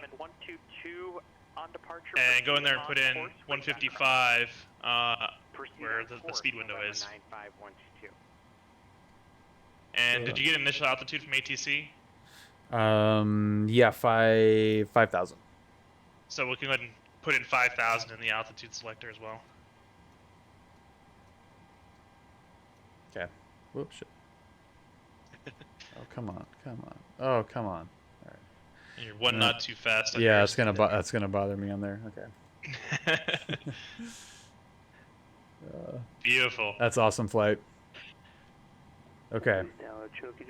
Course knobs, you can put them wherever you want. Again, it's for a reference more than anything. Sometimes we'll use it for like a, we'll put runway heading in there if we're gonna just plan to have like, you know, if we, you know, some people say like, oh, if you need a return, you already have the course, the runway heading set there. Like, okay, cool. Or like when you do like oceanic stuff, some people will put your drift down altitude in the course selector, just as a mental reminder. Like, hey, if we lose an engine, we're going down to this altitude or whatever you want. You know, it's just. Obviously, it's for selecting your course when you're using green needles, but Yeah. outside that, it's more of a memory aid tool for a lot of other stuff. Okay. Nice. Cool. What you can also do is click on the VNAV and LNAV buttons on the MCP. They should illuminate green. Look at that. Beautiful. Yep. And then where we verify that is on the actual display on your PFD. The score, we call it the scoreboard, the FMAs, the flight mode enunciators, I think is what it stands for. FMAs, the white text at the top there, it says ARM, LNAV, and VNAV. It tells you your autothrottle is armed, your LNAV is armed, and your VNAV is armed. White means armed, green means it's active and being used. Okay. So, and that's where we always verify everything. We don't ever, if you push something on the autopilot control panel, the MCP, the mode control panel, the light might turn green, but we always look at the PFD to verify that it actually turned on versus just trusting the green light. The green light doesn't actually mean anything other than it's deselectable. That's actually what the book says. Green light means that this can be turned off. Not that it's on, but that it could be turned off. Beautiful. So if you're, that gives you flight director guidance more than anything. It's not just for the autopilot, it's for the flight director guidance itself is what those are giving you.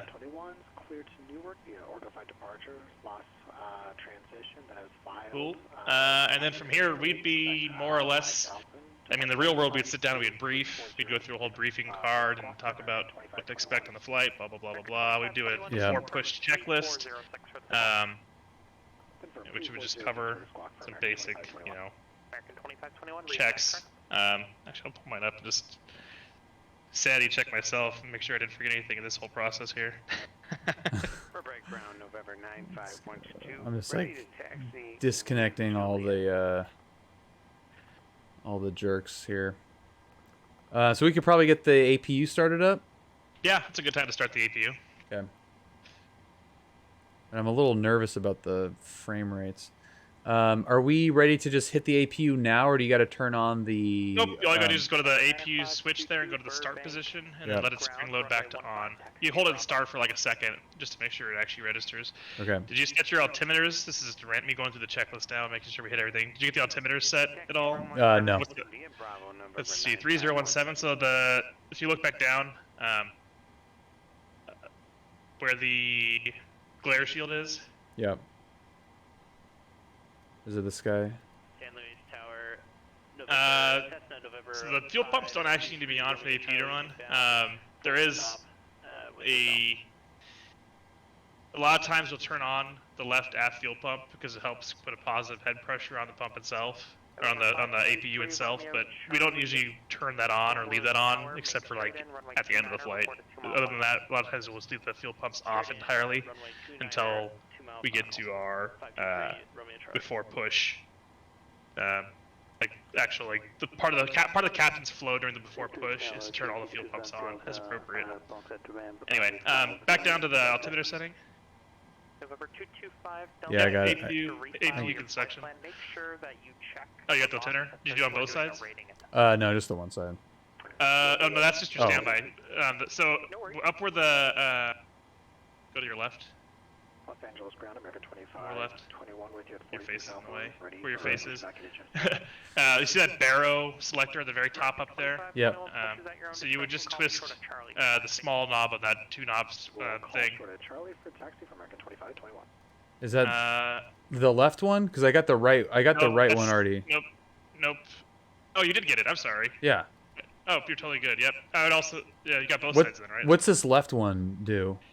That is for your minimums when you're setting like an approach. You would put your mins in there, and it'll put a little min marker. For us, we actually have an Oh, SOP for us, based on the takeoff data message we get, like the actual numbers.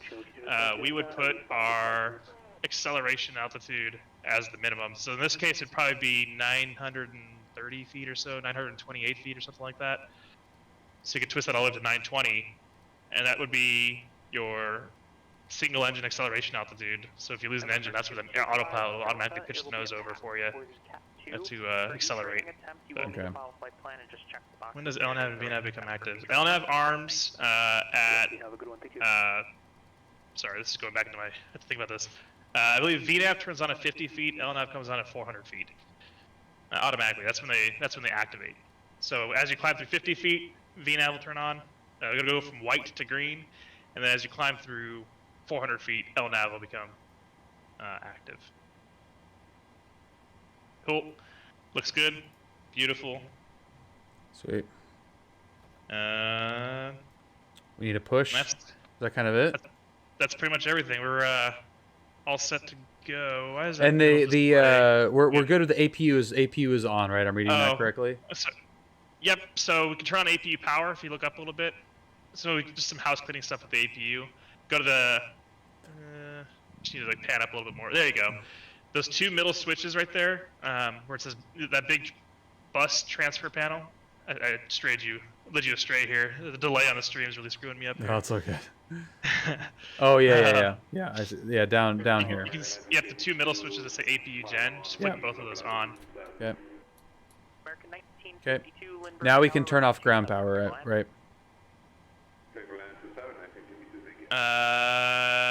Yeah, you don't have to do anything with the ground power switch. You can just completely disregard the switch. Anytime you transfer to a new source of power for the buses, Yeah. it'll automatically disconnect the old switch, so you don't have to actually go off ever. Okay. But I can release the ground power itself. Yeah, you can disconnect that now. Okay. Oh, get out of here, guys! Why are these jackasses still? 523 Romeo Charlie. Thanks. Let's see. Disconnect. So yeah, that setting the barrel to 920. It's not even actually an SOP. It's just I guess tribal knowledge type thing or a technique that a lot of people use is to set that. So in the real world, it's sent to us as part of one of our ACARS uplinks. It gives us like an uplink of the what our single engine acceleration altitude would be. So another housekeeping thing with the APU stuff, Bill. Here we can go back to that air conditioning panel with our bleeds and our packs and all that. Yeah. You can turn our APU bleed air source on.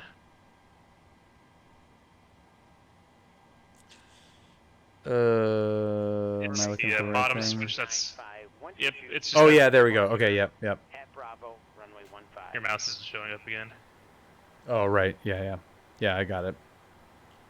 Hard work. A lot of times it is. A lot of times for us, it's 800 feet. It just depends on the airport and the performance, requirements for that runway or that departure. Yeah, it just depends. We get all that information from our takeoff data message. Cool. So from there, looks like the packs are already in auto. I don't know. Did you put those there, or were they already there? I forget. They were already there.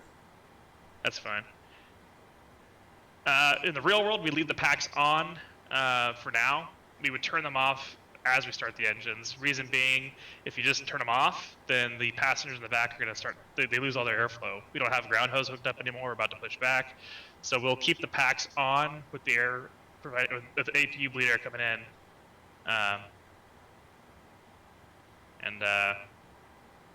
Yeah. Cool. All right, so we gotta unshock this son of a bitch, right? Yep. So another thing too, your middle display there, you see that middle, like your, I guess the... Oh yeah, the thing that's go- off. Yeah, so all you have to do is go up, you should be able to just hit that engine button on the MFD there.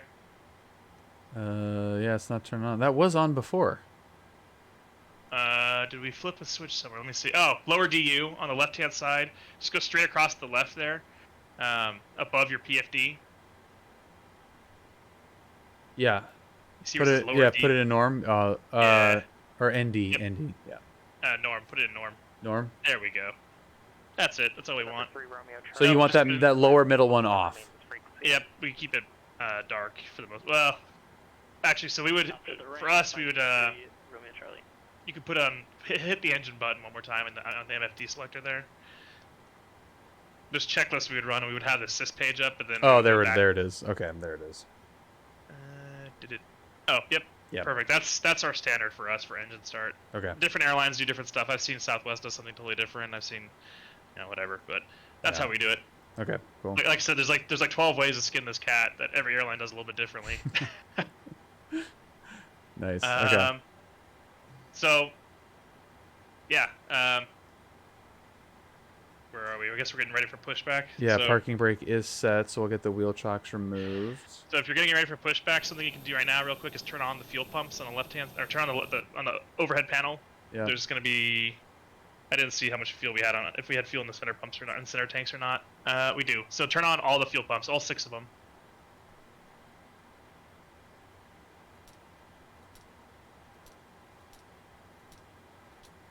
Okay. Beautiful. And then from there, That is satisfying. we can also turn the hydraulic pumps on. The electric hydraulic pumps can go on. So the FO flow for this, when you're getting ready for pushback, it's actually broken into. It's 5 steps, but it has like 3 stopping points, which is frustrating. But go to your right a little bit. That's where the hydraulic pumps are. Yep, up there. Okay. So just turn the 2 electric pumps on. The engine pumps always stay on. We don't ever turn them off unless the checklist tells us to. Okay. Over to departure. Cool. The next part of the FO flow is you go and you just verify the doors are closed. So that's the panel right below the electrical panel there. Or sorry, right below the hydraulic pumps. All that big series of lights. Oh, right, yeah. When we did it on Sunday, there was 2 that were on for some reason. But 2,600 for 5,000. and then we would verify or take. That's where we go to our transponder set to XPNDR. You already did that, I believe. Yep. And then the last step after we get our push clearance, we go and we turn on our lights that we need to turn on. Which is, for us, we have an extra light on our overhead panel there. That's not in the PMDG version. It's called a sterile light. All it does is it turns on blue light in the back, so the flight attendants know we're in sterile cockpit. Yeah. Um, Pretty rad. And we're not into a movement area, so we can request. Well, I'm sure in real LAX there's like a. Do they have metering? We don't have metering at LAX, but we would get ramp clearance. We would contact our ramp controller to get pushback clearance. Okay. Yeah, but that doesn't exist here, right? No. And we would do that through ACARS even. So we send a request through ACARS for pushback, and then they'll call us on the radio without us even reaching out. So we just monitor the frequency.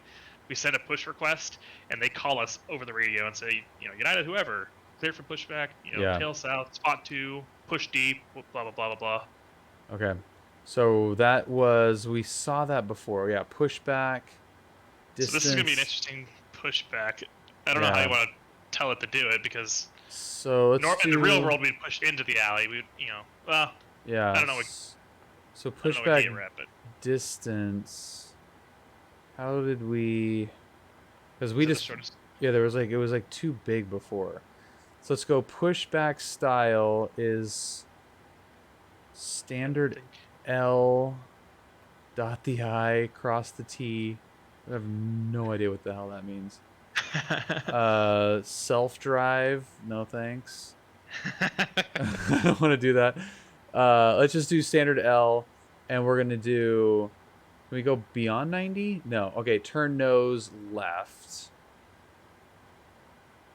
Pushback style slew. Agreed. And then select tug TPX. I guess. That's our only option. Okay. So we're gonna start that. And we're gonna get the parking brake is off there. Hey, Sim Caesar. What is up, everybody? Welcome. Thank you so much for the raid. All right, let's see if this works. Into what degree? What degree it'll work? Thank you guys so much for joining today. Happy Tuesday.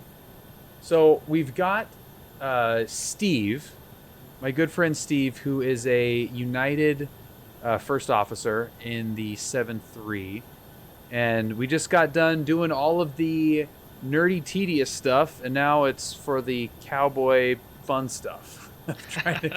trying to get this pig to Seattle here. All right, so is this thing gonna turn? It didn't last time we did It this. did not last time. See if the tug just like rotates around the nose wheel like it did that one time. Yeah. So real world, at some point during this pushback process, the tug driver would call up this and say, clear to start your engines, and that's when we'd start the engine start procedure. Okay, so it actually is turning now, so that's that is progress. I'm a little suspicious of this turn rate, though. Looks Oh like yeah, we're about to well back this into is it, we're yeah. gonna for sure crunch the tail of this thing without a doubt. So I think now is probably a good time to stop this. Yeah, I'd probably tell it to stop. So we're gonna go stop and remove. And set the parking brake before you start rolling somewhere. Yeah, okay, fair. Okay, that homie's out of there, and we're going to completely smoke everybody that's working on this this little gate here. So start procedure-wise here. Yep. We always start the right engine first, so you'd look up at the air conditioning panel first and turn your packs to the off position. Come on. Okay. So both packs go off. Now you could, so the isolation valve is funny. You can either leave it in auto or leave it open. My preference is to put it to open as a sanity check, just so I know it's open. Yep. Next part we do is the actual start switches in the lower part of the overhead there. Remember Yep. where those are? You would just move the right one to ground, and in the real airplane we would start the timer as well. Yeah. You punch the clock. I wouldn't worry about it here, but so now look down at your engine gauges. The lower display is where we're looking first, so we're going to be looking for 20% N2. We want a minimum. Usually we're aiming for 25% to actually introduce fuel, or stabilized. It was like stabilized at 23 or something. Yeah. Anyway, so we're about 25% on N2. You can take the right fuel shut off or cut off lever. The right start lever is what they call it, I think. Yeah.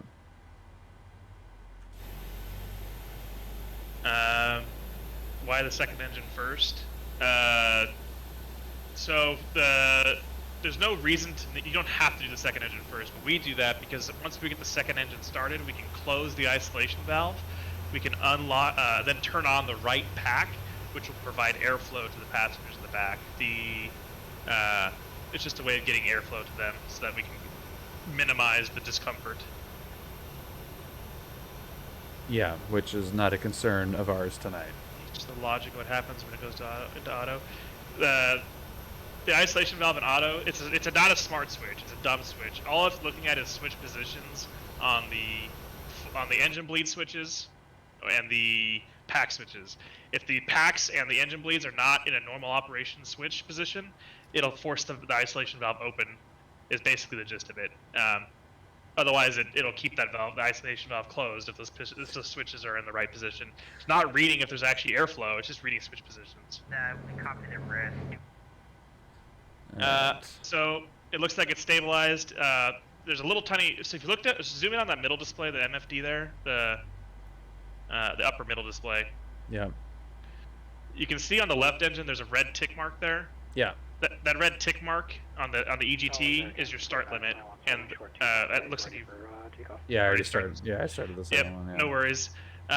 We know we have a stabilized engine start once that red tick mark disappears. So that's what we're looking for to call it a stabilized start. Yeah, that's this thing here if it's not clear. So yeah, Yep. as soon as that stabilizes, it'll. The red tick mark goes away. So if you didn't do it already, you can go up to the.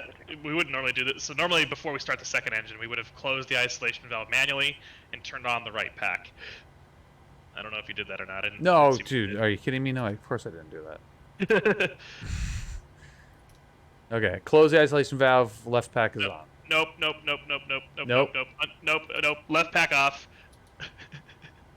Isn't that what you said? I said right pack goes on. Oh, right pack goes on. So left pack off. Yep. Close the isolation valve. So go to the closed position with. Okay. Nope. Isolation valve closed first. Yeah. There you go. All right, let's go back and see if we screwed up the engine start by doing it wrong. No, it's beautiful. What do you mean doing it wrong? You did it wrong. You stole the bleed air from the engine start. No, to they'll feed the left be pack, fine. And then you left the isolation valve open and you fed the right pack. That's with an the extra. safety That's an extra charge. air. So it looks like it started fine no matter what. The airflow's an extra charge. We're gonna tack. At this point, we would say engine start complete. Captain would call for flaps, whatever. So in this case, we'd say flaps 5 after start checklist. So you go down to the flaps handle, move it to flaps 5. Okay. Selected, and is it indicated? It's getting there. Brad, I told him to do that, and he said he didn't want to do it because he doesn't think he can upload enough bandwidth. Oh yeah. It's all. She's already hurt right now. Sky Command, thank you for the raid of 41 lovely people. Welcome to the stream. Yeah, there's all this thing. I'm already kind of nervous for this takeoff. It's it's very chuggy right now. Sky Command, then you must have slipped. your raid finger must have slipped. Sorry, so it'd be flat. So just continuing the flow here, we move the flap handle to flaps 5. You verify it moved on the actual flap gauge. Then you look up the overhead panel. We're going to turn the pitot probe heat on. So go all the way up to the anti-ice stuff on the overhead panel. Hey, okay. Captain flow here, stuff that the captain would do. Both the generators down your electrical panel. Oh, yep, there you go. Go down to the electrical panel real quick and turn the left and right engine generators on, and that'll automatically kick off the APU generators. Oh, cool. Okay. Okay. Perfect. Cool. Now Yeah, we can. So go up to the top right where the trim air switch was, in the very top right of the panel up there. Yep, trim air. Turn that on. Boom. Unless you're southwest, then you leave that on. Yeah, they leave it on all the time. Go down to your air conditioning panel there. You're gonna turn the left pack on. Okay. And an isolation valve can go to auto. Okay. Sorry, it's auto for the packs, not on. Oh, the packs are auto. Okay. Yeah, That's leave the an packs. auto. I think you put the packs both in high. Just And use high, them in yeah, auto. yeah, they were in high. Yeah. Yep, auto's fine. APU bleed air can go off. It's that bottom middle switch. Am I still on? Yeah, I am still on display. Okay, yeah, APU bleed air can go into off. Yeah, it's nice with this. It is nice to have the mouse selected. Brandon, thank you for the follow. Welcome. Yeah, so let me just do, for everyone that joined here late, my name is Bill. I'm a lowly private pilot in Orange County, Southern California. And the other voice that you hear is Steve. He is a United first officer on the 737. We're on PilotEdge right now and going through the, what the hell is this thing called? PMDG 7.3. I am a very, very heavy GA simmer and streamer, whatever. So this is incredibly out of my comfort zone, which is why I have a professional on the line here walking me through this. And it's really, really interesting. This is proper nerd stuff that I love going through all this. So if you're new here, thank you for joining. It's a lot of ATC, a lot of real world stuff that I try to do on the stream. And if you're interested in joining, God, it's got to be one of the best aviation communities on Discord. That is the link right there. Really easy to leave if it's too nerdy for you, but would love for you to give it a shot. Tons of real world pilots and instructors and jet pilots and all kinds of stuff. So give that a shot if you're interested in learning more about aviation and expanding your connection with the greater aviation community. It's really pretty cool. Kowaliski, thank you for following as well. Okay, Steve, thank you. Yeah, no worries. So from there, we can probably go down and turn the APU off. APU off. Okay. Ontario Tower, November 95126. Beautiful. About 9.5 miles. And then flow-wise, stuff another part of the flow is I'd verify that our auto brakes are still in RTO and the light is off. RTO and light is off. Yep. And then from there, we would do a checklist, just the after start checklist, just generators, propane, anti-ice, recall, auto brakes, and flight controls all checked. We pretend we did all that. And from there, we're ready to taxi. We're ready to go. That's it? That's it. We're ready to airplane? It's only an hour and 48 minutes later? That's it? Jesus, okay. Fucking hell. Of course, you do most of that in your sleep. Yeah, that whole process, like up to the pushback, takes usually about 10-15 minutes. Yep. What's up, Nismo? Thank you. Yeah. So how long would that actually take? I mean, like from up to pushback, like I said, like maybe 10-15 minutes, maybe 20 minutes if I'm really slowing it down. That's pretty sad. And then the pushback is just as we're pushing back, we're cranking engines. So like we would have had that. All that stuff is happening at the same time. Yeah. And there's generally speaking, there's no danger of the tug driver pushing you back into the plane behind. Yeah, usually not. Yeah. Kurt DZ and Renato and one Priller. Thank you guys all for following. Welcome. That's super cool. So normally we would start taxiing, and there's a whole big long before takeoff checklist we would do as we're taxiing. Just to walk through some of that stuff to make sure we actually get it configured properly. Just verifying your flaps in the right position. Trim is set properly. Yep. We'd go Flaps are good. Trims are good. Yep. Verify the engine bleeds are right. That's all good. Packs are set. Pressurization set. Start switches would go to continuous. So you can go to your start switches and move into the continuous position. Yep. CONT. Yep. Your transponder would go to excluded. Easy. Would go down to your transponder, your TCAS. You're gonna set that to TARA, far right right position. Yeah. Okay. Let's get that. Lights, camera, action. Good. Okay. And then the last thing, so that go back up to your glare shield panel area.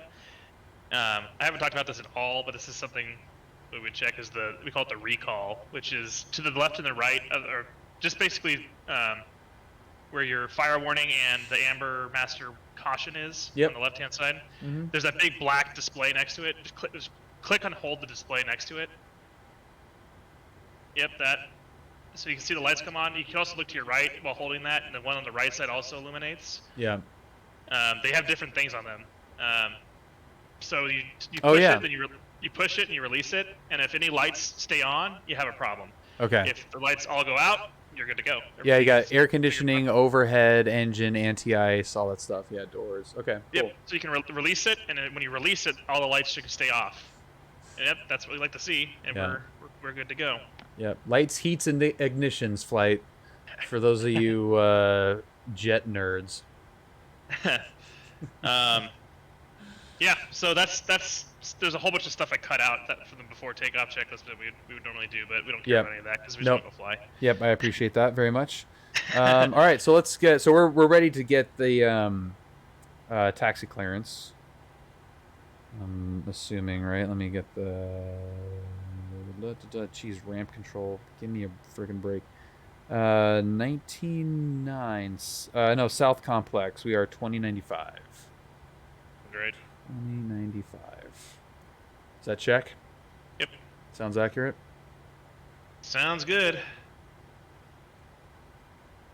Cool. Hopefully we're still connected to PilotEdge. I haven't heard anybody in a while. Los Angeles ground. Good evening, United 240 information Delta. We're at Charlie 6, ready to taxi. United 240 Los Angeles ground, runway 25 right, taxi via Charlie 6 Bravo. Charlie 6 Bravo 25 right, United 240. All right, so we're gonna go to taxi lights are on, runway turnoff lights are on, right? And then we also probably should do like the nav and all that crap. Yeah, that's part of the pushback flow that we would do. Yeah. The only one I would really turn on actually is the anti-collision would go on. That's your beacon. Beacon, yeah, okay. Okay. Those are all on. That's close enough. And actually, the position lights would be steady. It's so funny because like I'm trying to think about it because like everything is just a memorized like movement for me, like a flow. Yeah. So I have to like sit there and think like, yeah, like pantomiming through it, sitting in my computer chair right now. You leave them up in the steady position, but when you take the rudder for takeoff,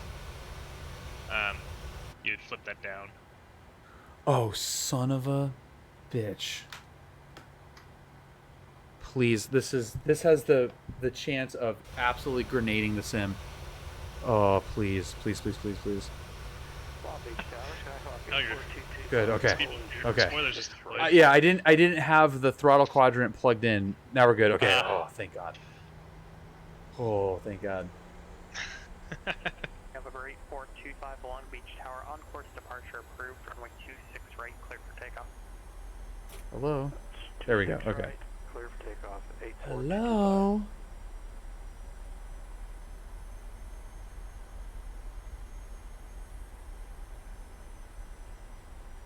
How does that feel when you first push out? Like, does it still give you a rush? Like, what is that sensation like, even from the first time you did it? It's not as exciting as the first time. It's you know, it's fun. I like throwing switches and turning knobs and pushing buttons. So it's, you know, the whole start sequence is pretty involved.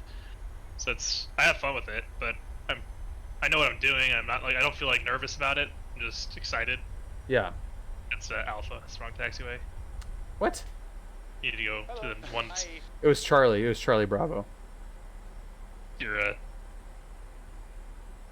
Am I wrong? You're on Charlie. You Oh, said Charlie yeah. Bravo. You're right. You're totally right. Yeah, it was Charlie 6 Bravo to 2. Yeah, you're So right. you cut back to the right there. Yep, you're right. You're right. You are right.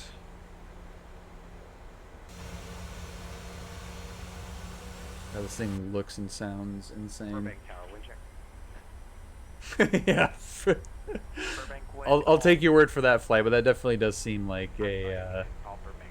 Ontario Tower. a typical. You laugh about that. Well, I know he's not laughing because I know he flies for an airline, but I literally have had that happen like 1 or 2 times now. Where Really? I've been like, no, like right turn, and then I stop the brakes and do like a 90-degree turn to make it. Like.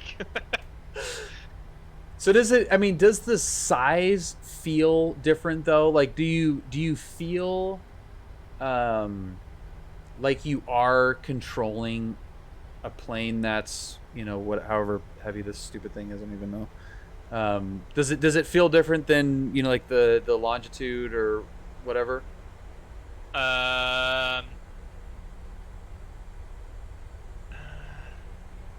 In some regards, yeah, you can feel the weight more in terms of inertia, like trying to slow down or get down and that kind of stuff.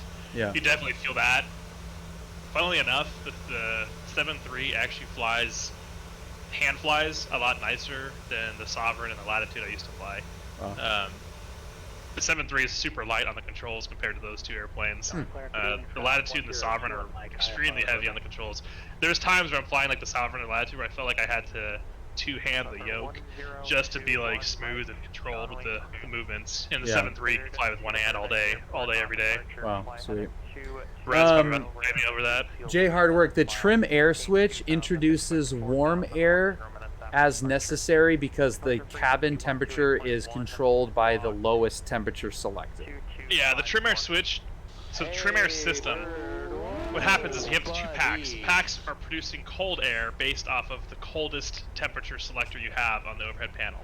And both those packs feed that air into a mixed manifold, and then the mixed manifold distributes the air to the different zones.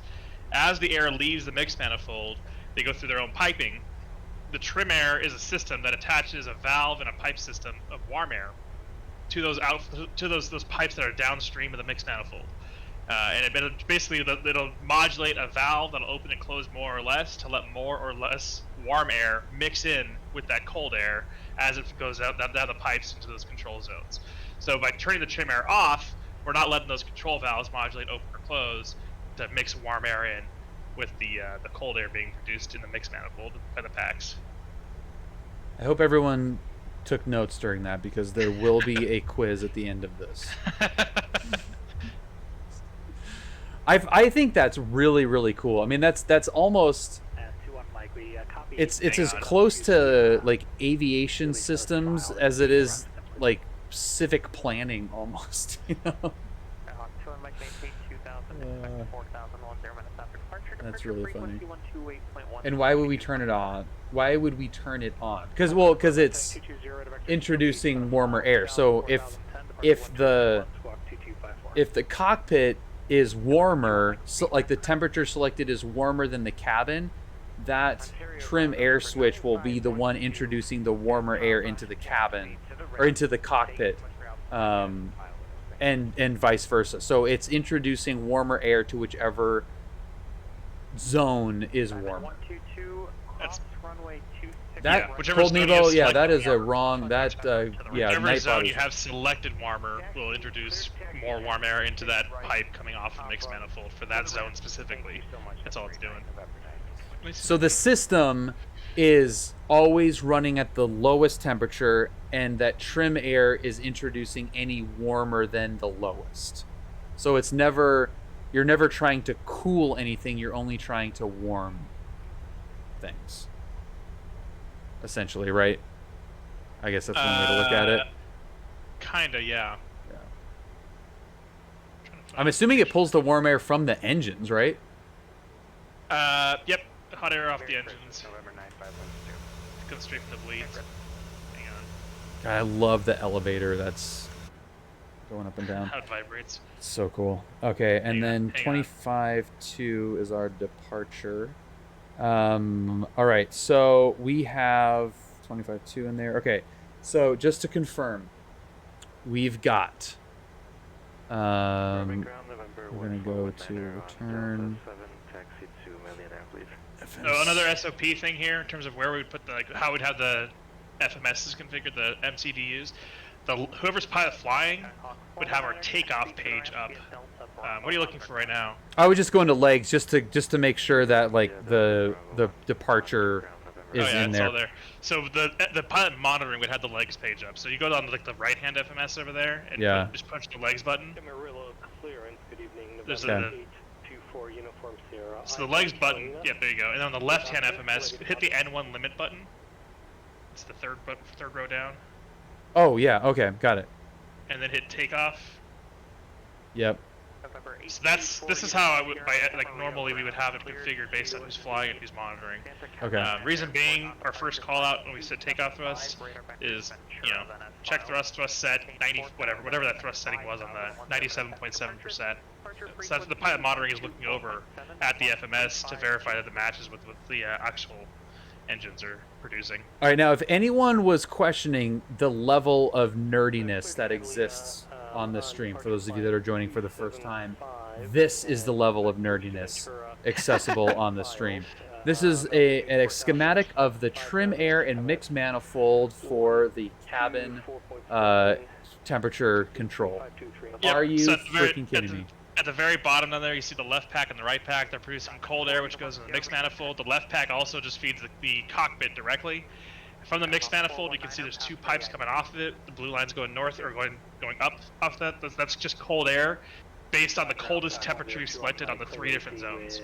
And then from there, you can see the hot air with the mixed those 3 valves reintroducing warm air back into those lines to warm that cooler air back up to whatever the warmer temperature you selected is for those zones. So whichever zone is the absolute coldest, that line that has warm air will be completely shut off because you want that cold air. But then the other zones will have that valve open or close a little bit to introduce more or less warm air into the colder air to warm up that zone. So that's how it works. Beautiful. A picture's worth 1,000 words. Yes. Yep. Well, that's like your opinion, man. Okay. So are we ready to fly this pig? Yeah, whenever you're ready, man. Okay. You remember how that screw button works, like the little Yes, hotkey to, yeah, like, and that's going to advance that's going to arm the auto throttles, right? Yeah, so SOP, you push the throttles up to about 40%. Yeah. And then from there, once they're stabilized, you would advance them further manually to about 60 to 70%. Yep. And then from there, you would hit the toga buttons, which in real life are on the yoke, or sorry, on the throttle quadrant. You Yep. just punch them. In the sim, to make it easier on you, they put that little hotkey on the screw. But Yeah. Okay, cool. And we also need to we need toga. Oh no, that is toga. The screw is toga. Yep. Okay. So the flight directors are fine the way they are right now. It's not like the Yes, sir. pro line where you're going to have the directors kind of in that pitched up mode. Yes. Correct. The flight directors will come online once it'll actually start. It'll show up on your PFD once the modes engage after you take off. Okay. All right, cool. Actually, they'll pop up as you start rolling. You'll see. Okay, cool. Los Angeles Tower, United 240, holding short 25 right. Citation to. United 240 Los Angeles Tower, wind 180 at 4, RNAV Docker, runway 25 right, clear for takeoff. That was that's different than we got.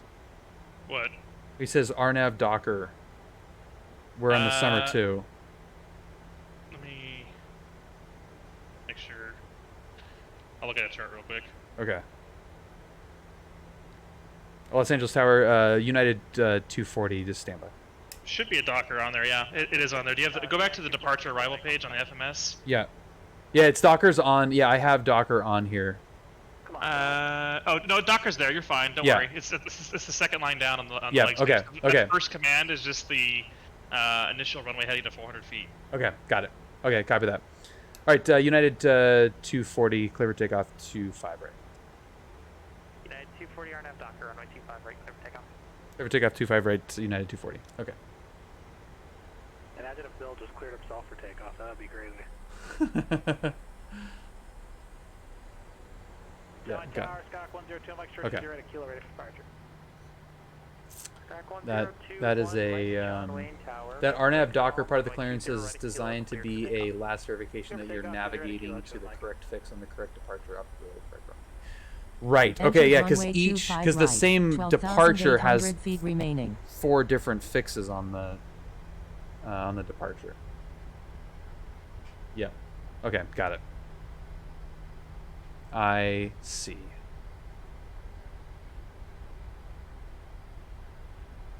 Do you use static usually, Steve? Usually, not usually. Usually, we'll take it on the roll. Okay. So we're gonna go to 40 and stabilize. Yep. Flow wise, by the way, your lights. If you go to your lights on the FO side, turn on the wing inspection, and then turn on the landing lights. So the wing light on the far right over there. Shit. Oh yeah. Yeah. It's already off. You want it on. On. Okay. On. And then, yep. That's it. You ready to roll? Okay. All right. So up to 70. Yep. And then just engage the toga. And engage. I don't think. Up there it went. Perfect. Yep. So be check thrust. Thrust set 97.7%. You can see the flight director came alive down there. Yep. Through 86%, thrust hold illuminates in the top left corner of the FMAs there. Yep. Oh man, these rotors are so touchy. You call 100 knots. Let it do what it do, baby. We up, baby. Best angle of climb. V1, rotate. Yep. A little fast on the rotation rate. Yeah. Positive rate. Gear up.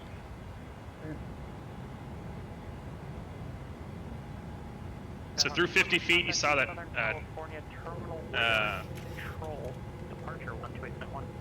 think I said it wrong there, by the way. It's through 50 feet LNAV engages, through 400 feet VNAV engages. So there's VNAV speed.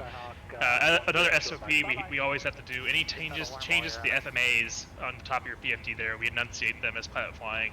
Okay. So anytime a box pops around something, green, you read that out loud. So in that case, it would have been LNAV VNAV speed.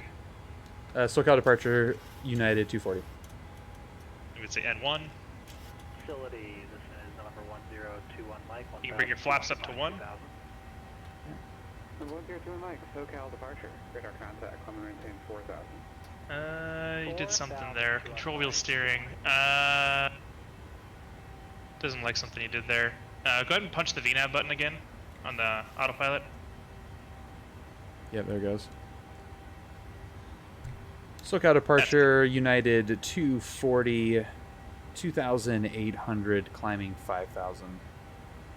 So we can go flaps up after takeoff checklist, so that's another set of flows we'd go through. Can you repeat that for United 240? United 240, radar contact, climb VSIP. Climb VSIP, United 240. Level 102 Mike, clear direct. Okay, so now we just go to the top of the departure, right? Yep, that's 230. Hopper. 2 Mike. Okay. So you can twist in 230 on your altitude selector. Yep, we're in. And did you get the flaps up yet? No, yeah, you did. You're good. Yep, flaps up. So flow-wise here, gear handle goes to the off position in the middle there. Beauty. Yep.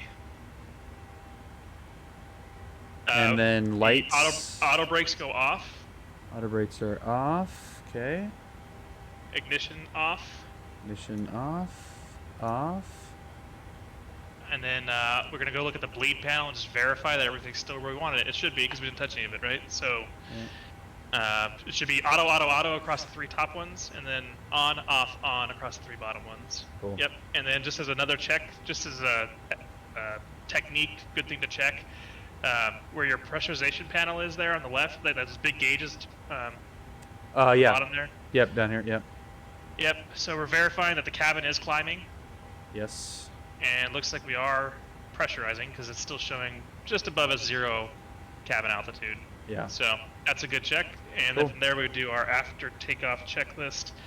Which is, The gear off thing, it freaks me out in the sim because you have like very little control over, like buttons. Like when I even do it in like the Piper or the Bonanza when I'm switching fuel tanks, like sometimes I'll turn it in the wrong direction and it turns it off for a second. So I feel like when I turn the landing gear off, I'm gonna like put it down. Like it's not sure if it's gonna stop. So in the NG 737s, there is 3 positions. In the Maxes, it's just it's just up or down. There's no off. It has to do with the gear motor. So like when you have it in the up position, there's a motor running that's trying to pump the gear up. So we put it off so the motor doesn't just like burn out throughout the flight. In the Maxes, there's some automated thing that shuts the pump off. So it's just a 2-position switch. After takeoff checklist is engine bleeds on, packs are auto, gear is off, lights up. Sorry, gear is off, lights are out, gear is up. Flaps are up, lights are out. After takeoff checklist is complete.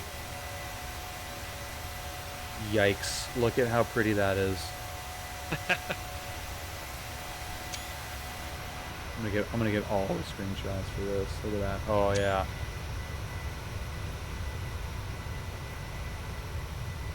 What's this look like under here?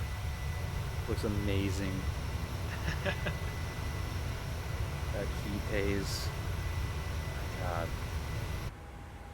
Freaking love it. And look at that. Look at how it captured that 250 like a freaking champ. So there's 10,000 feet. So that's where we'd go flow check technique wise. The captain would go up and hit the chime button. He'd just ding it twice. Ding, ding. We didn't turn the seatbelts on, but oh yeah, that would have been during the before push checklist. We would have done that. So you can turn the seatbelt sign on, and then that chime you would just go on, and then wait about a second, and then go off. And that would give a double ding in the back.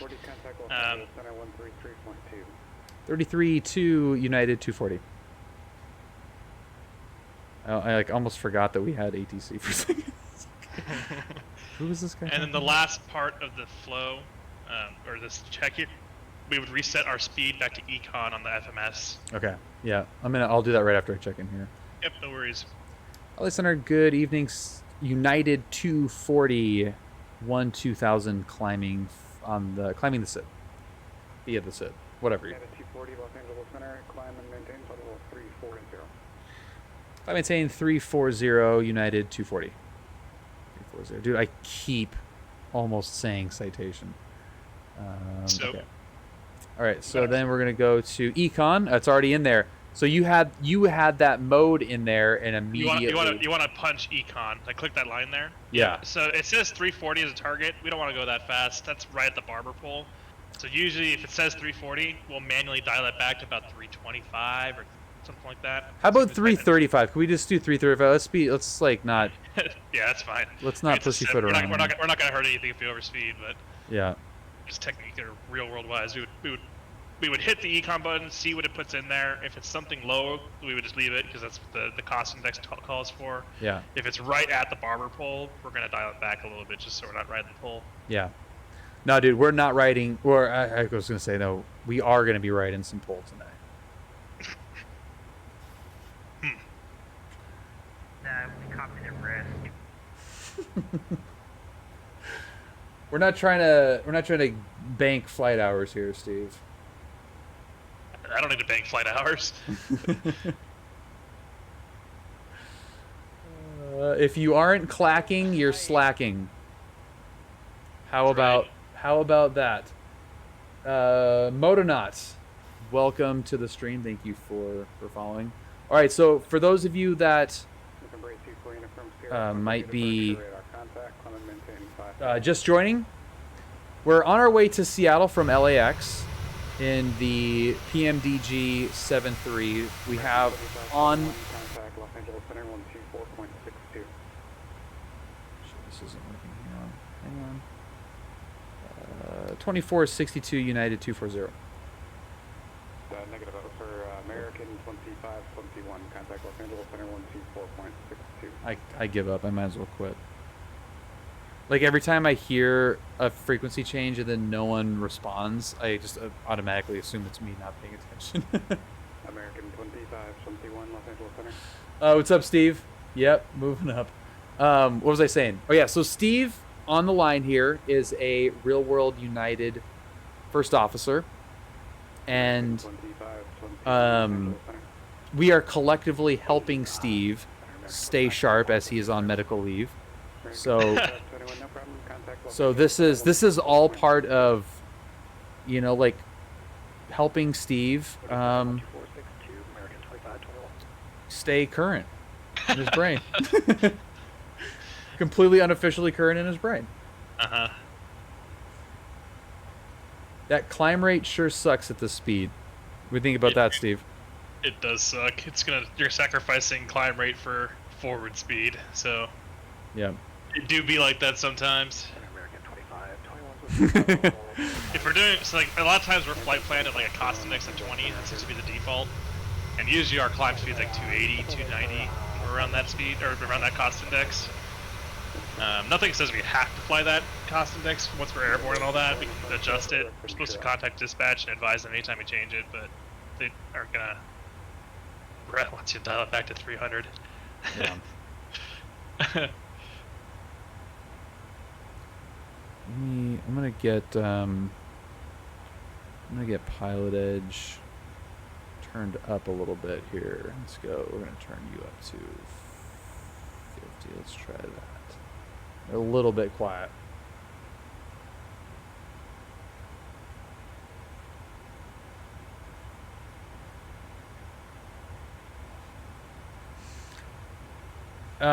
Yeah. I should probably.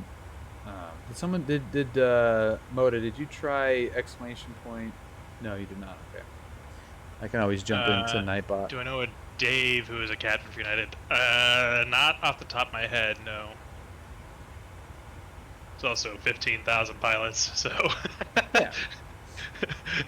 Yeah. Yeah, PilotEdge is fantastic. I pretty much fly exclusively on PilotEdge. I am a PilotEdge fanboy. Yeah, and you know it's like climbing through transition altitude. I would honestly feel. Does it automatically switch the barrow? No. Nope. The way that I treat the flight sim in general, there are exceptions to this, but when Steve and I were prepping for this, he was like, "Oh, you're just gonna jump right into PilotEdge." And it honestly didn't occur to me not to. That's probably not the right mentality for Number 102 in my contact. that's Approach way 134.9. that's way too loud. That's probably not the best advice for everybody when you're learning a new plane. I kind of feel like with Steve here and with just my experience level with PilotEdge, it was okay to jump in. It doesn't feel like flying without it. Is kind of honestly how I feel about it. The only downside of PilotEdge, using PilotEdge, I don't know how strict they are about like pausing or like slewing or all that stuff, but like if you needed to pause or wanted to sit down on the runway or on the taxiway and talk about something for a little bit, like yeah, it just adds a little bit of a not really. It's not even. I mean, like it's just feels like a little bit of like a time pressure to get going and keep moving. But yeah, and it definitely can be that if it's really busy. It doesn't seem to be very busy right now, so it's you're as long as no one's behind you, you can kind of request whatever. Yeah.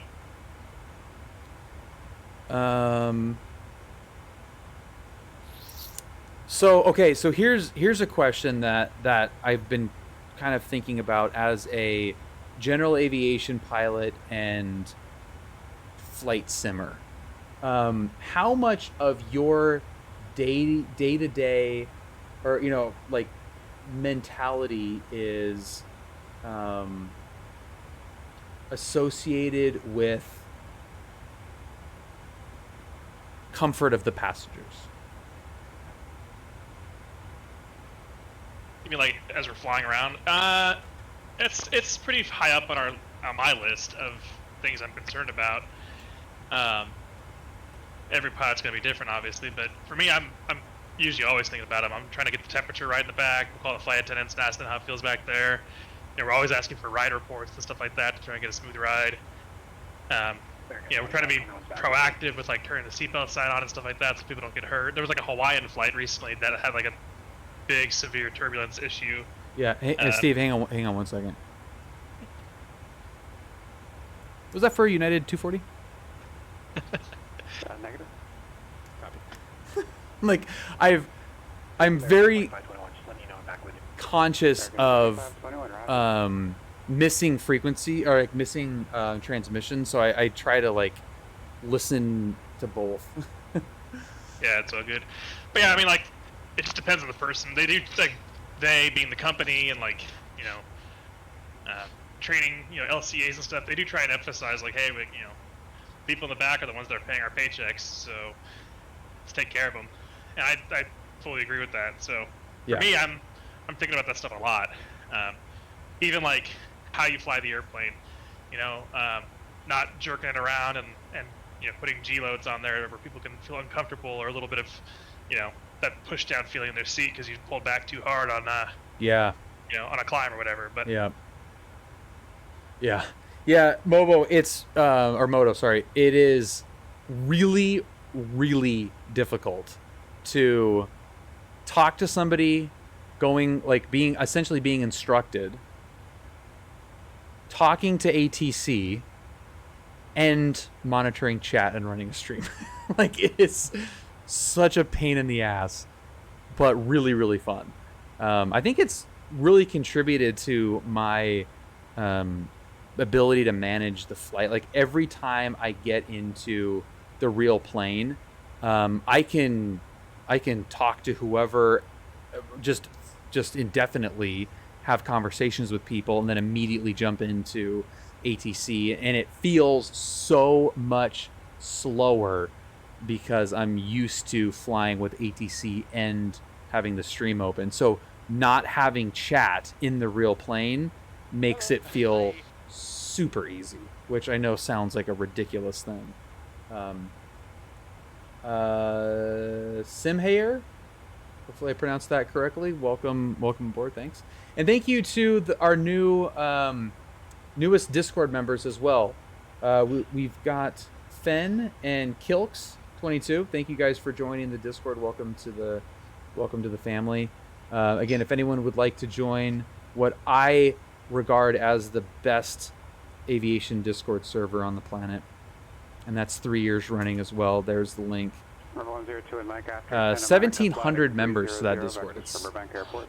shockingly big for at least the tiny little niche that we operate in here. So thank you for everyone that has joined and makes it so fantastic and continuing to grow. Murtada, thank you for following as well. Welcome. Yeah, so we're on our way to Seattle right now. We are in climb in the PMDG 7.3 with a real world United 7.3 pilot helping us out along the way. It's a beautiful plane. Beautiful plane. Stick figure, yeah. I added a little embellishment to that. That was unnecessary. Thank you for following. Welcome. And we're on PilotEdge as well. So when you hear ATC, that is the PilotEdge network, which is going to give us guaranteed coverage all the way up to Seattle from LAX, which is really cool. And that's guaranteed coverage the entire way, which is very, very cool. At least I think. The en route stuff, you definitely don't need ATC, but it is really nice to always have that connection. And thank you for calling out the hat, my lovely Textron Cessna hat. It's Cessna, right? Yeah, it's not Citation. Oh yeah, we get some VATSIM flyer action. I love that. Are you you're on the west, right? Or are we gonna get a voice swap in ZLA? This is actually a really slow climb. Yeah, it is a little bit slow of a climb. Do we leave the lights on? No. Through 10,000. Well, let's see. Oh shit, I have to think about this for a second because it's in the real plane. It's just you just do it. That's the wing light that's on, right? Yeah, wing light comes off through 18. Yeah. Logo light can definitely be off because it's not nighttime. Yeah. Actually, and we're also 30,000 feet up in the air, so pretty much everything can go off. Just the on both position. sides. Oh, anti-collision needs to be on. Yes. Yeah. Right. About that. Runway turn off lights off as well. Yep. Cool. Okay. Good. If only this real-life pilot could answer different costs for flights, because it's stupid. I booked a flight to London cheaper than I did to Scottsdale, Arizona. Well, depends where you're coming from, I would say in that scenario. Yeah, do you have any visibility of any of that, Steve? Like the pricing of that? That's just like not even in anyone's. I have no idea. Don't know anything about that. Yeah. Yeah, Dilly is definitely cheaper to get to London than Scottsdale. Yeah, Dilly, I still don't have a date for London, but it looks like it's probably going to be February.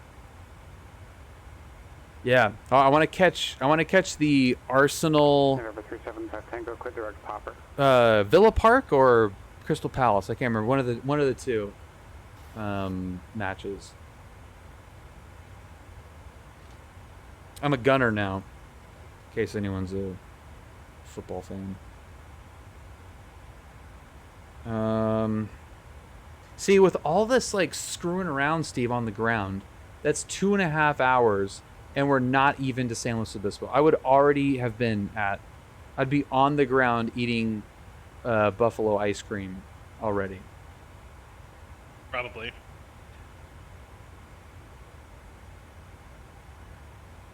There it is.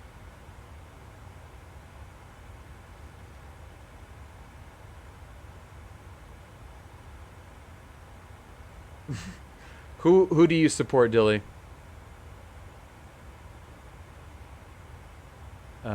Yeah, we're like 850 feet per minute up. Is that unusually slow climb? It could be. Sometimes people will just manually like put a lower speed in for the climb, and that'll get you a faster climb rate because you're trading speed for altitude. Yeah. But you'll get there eventually. That is true. We are trending in the correct direction. If you put a higher cost index, it'll give you a higher climb speed because it's trying to get you there faster.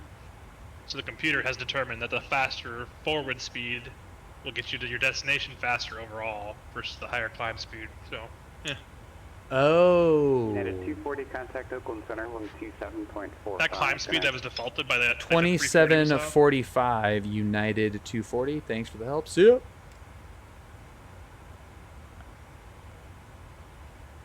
Nothing. Okay, there we go. There we go. All right. Let's see.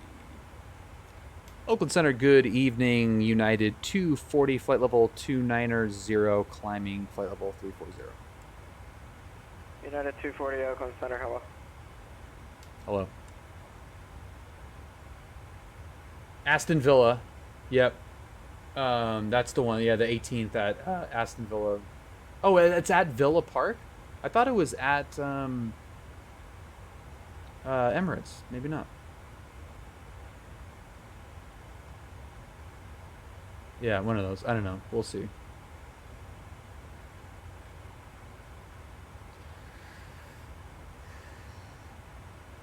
This is cool. Now for the boring part of this job. Does it feel boring? In cruise, yeah, it's boring. Is it? Yeah. I remember like the only real experience with that I've had was flying that Phenom 100 from Rifle to Van Nuys with Derek. And that was Sparky Pilot, welcome to the stream. Thanks so much. And it was similar to what I experienced with Brad in the G4 sim, where you have like everything is new, so my brain is focused on all of the new stuff and not the stuff that is similar or that I'm used to. So like being in the jet, it was like really weird that I don't need rudders. Like when when you rotate, you don't need to put in right rudder. Like you barely need to touch them at all if the winds are calm or straight down the runway. So like that was weird. The sensation of the acceleration is weird. The visual difference of also being that high up is kind of weird too. And it just like it felt very foreign to me to be that high and have it be that quiet in terms of like traffic. And center is, at least from my experience, was much quieter of frequency than approach down low. And sometimes it can get busy. Yeah. So it was just kind of like a weirdly calm and quiet environment that was foreign. But then, so like I kind of felt myself getting nervous when I was talking to center because it was kind of like a weird, like I shouldn't be there. Like I felt like I shouldn't be up there. So it's like, well, it's just a center guy. Like I've talked to center before, and also like it's not, there's nothing to it. It's you're listening to traffic, and you're just kind of checking in and whatever. It's a little bit more loose and hey, what's the ride? Hey, how's it? What are the bumps like? Can we go up? Can we go down or whatever? And then kind of once I got over that initial sensation of this is really weird being up here, which honestly I'm getting that same kind of sensation here as I did in the Phenom. Then you just kind of like sitting there, and you're right. It is kind of like, now what? Read a book. Yeah, you just kind of wait until the next thing. Oh, we do have the top of climb depicted on here. That's cool. Yep. Yeah, that's really cool. And then let's see, you can go down to your FMS and look at that for a second. So we don't have like a timer that tells us like estimated time and route. Like there's nothing that shows us how much time is left, just in a nice easy format. So the way we figure it out is you hit the prog button on the far right over there. Yeah. And then from there, it's going to show you that bottom line is this KSCA, 731 miles to go, 1928 Zulu. That's our estimated time of arrival at Seattle. So, and it shows on the far right there, 10.5 pounds of fuel, so 10,500 pounds on landing. Yeah. So I would look at that 1928Z, and then I would look at the clock in the cockpit. So if you look at the far left-hand side of the panel, so 1928 is our estimated time of arrival. I mean, it's the same. It's the same over here, right? Well, over where? On the left side. Yeah, let's just look at the clock there. So 1928 is 1746. It's about 15 plus 28. Well, 14 plus 28. So that's what, an hour and 44 minutes to go or something like that. Hour 41 minutes to go, I think is what it comes out to. 42 minutes. Julia, I'm going to be late for dinner. And that's literally, I mean, it's like, it's annoying. I have to like do the math manually. It's sometimes easy, and sometimes I get to sit there and think about it for a second. You're like, that's an hour 13. I've screwed that up before because like we get to the top of climb, do the, folks. I mean, do you not 34,000 feet? They're showing about an hour, and I'll say like an hour, and sometimes I forget to do the math ahead of time, and I scramble and panic to find the answer, and I'm like, I'll just throw a number out there. I'm like, an hour and a half to go. Like, don't you have like a company iPad that has that in kind of a easier digestible form? What, for our estimated time? Yeah. I mean, I can just like. Actually, we can. Believe it or not, yeah, there is. We can go look on the. There's an app we can look at, and it'll give us like a estimated time remaining on there. I just never look at that. It doesn't ever cross my mind. Well, there you go. We are over Paso. Right, we're actually probably right over my one of my favorite wineries. I know, right down Seattle. Yeah, right. Flight. It's weather's gonna be calm winds on the south, clear skies. You have about 72 degrees. I love this so much right now. Flight attendant. While you're here, can you get the flight crew a refill of our FAA approved orange flavored bourbon and some fruit snacks?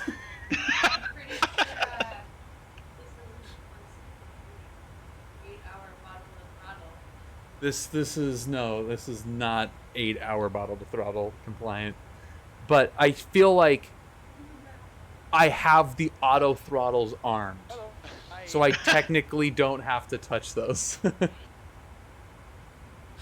Orange flavored bourbon and fruit snacks, yeah. Yes, please. Or a cheese stick, or anything. That climb rate really dropped off there. The cockpit margarita machine is MEL. Your climb rate like completely stopped. Go look down at your PFD for a second.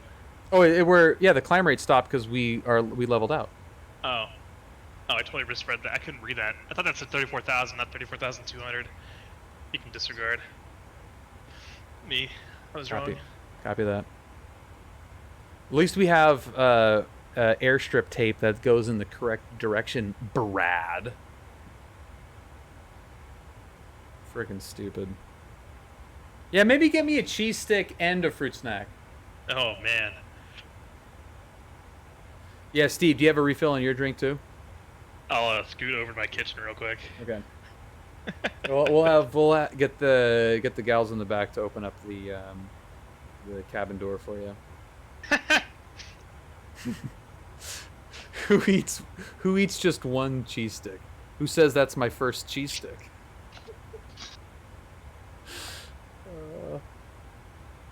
That is really funny. Well, I mean, I think if you go cheese stick and fruit snack and bourbon, that's probably enough. I think I have bourbon somewhere. That's it? Jameson orange flavored bourbon is a underrated. What do I have? Bourbon. Yeah. Oh, that's rye. What's the other one? Oh yeah. I have rye and I have whiskey.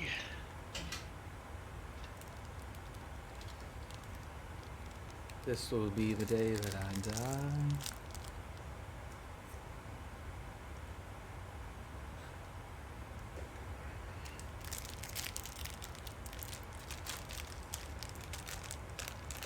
All right, what are we talking about? Now we're in cruise. We're eating fruit snacks. We're having bourbon. We either bring up the contract, or talk about politics, or Catherine will tell you about their third wife, or show me pictures of their second wife. Ooh, nice. Oh my god. I got a old battery pack for the iPad here. Third boat, fifth wife. Man, Fifth wife, but it's the same wife as his second wife. Yeah. He said he's on their back. Multiple boats and multiple wives, dude. I am in the wrong line of business. I need to pick a new line of work. I don't have any boat and only one wife. I got some catching up to do, guys. I think that's the correct number to have, though. What, 3? I agree.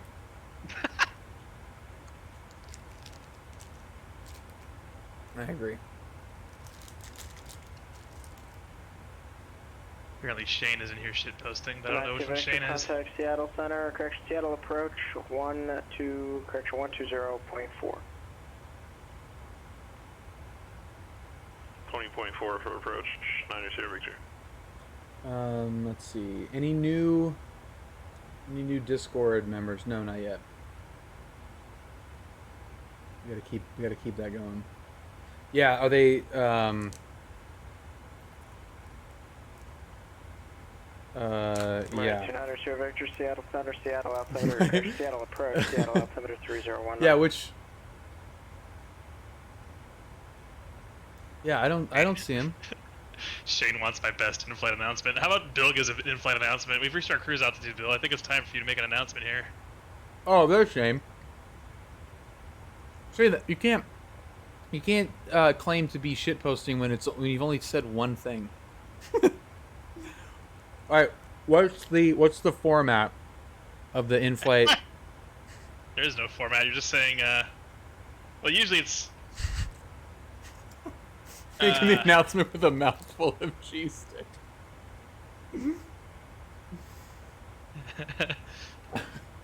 Ladies and gentlemen, I'm up here on the flight deck eating some cheese. We're leveled off at 34,000 feet. We've got about an hour and a half left before we reach the soggy inlet that is the Puget Sound area. We apologize for all of you that are heading up here as your final destination, but such is life. Beautifully done. Flight attendants will be coming around the cabin. We'll be starting up the beverages. We are out of bourbon, unfortunately. The flight deck has dried out those bottles, so we apologize for those of you that were hoping for some Jameson. I usually keep it kind of shorter and sweeter than that.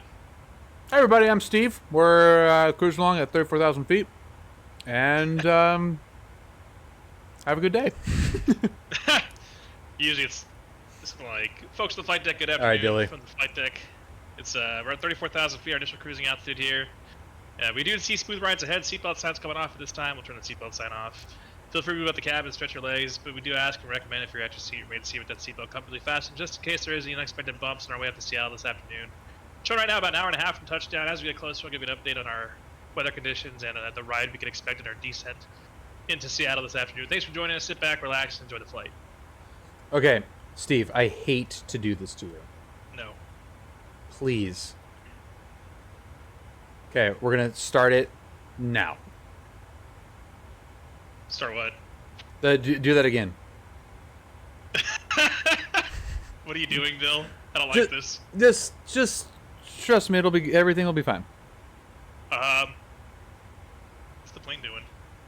I don't know. I think it got pissed off that I opened up Audacity. Everything's fine. Okay, ready, set, announcement from Steve, go.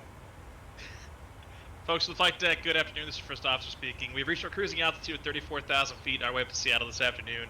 We are anticipating smooth rides. Seatbelt signs coming off at this time. Please feel free to move with the cabin and stretch your legs. Do ask and recommend if you're at your seat, remain seated with the seatbelt comfortably fastened, just in case you do experience any bumps on our way up to Seattle this afternoon. Currently showing about an hour and a half from touchdown. As we get closer, I'll give you an update on the weather conditions up in the Seattle area and with what we can expect on our descent. Thanks for joining us. Sit back, relax, and enjoy the flight. Bank angle. Awesome. Okay, we got that recorded. What the F is happening here? Is your controller like spazzing out? I don't think so. It just. All right, let's see if she calms down. Brad, on guard. What's the weather gonna be in Seattle? That's great practice. Try it again on your intercom though.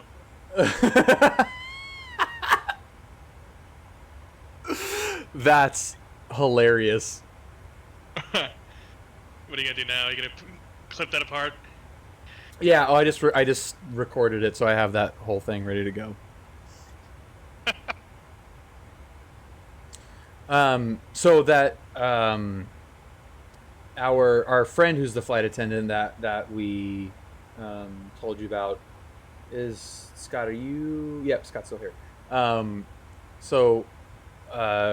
Pilot Wiley's girlfriend is the flight attendant for United, and she's gonna record a cabin announcement that we'll have canned ready to go.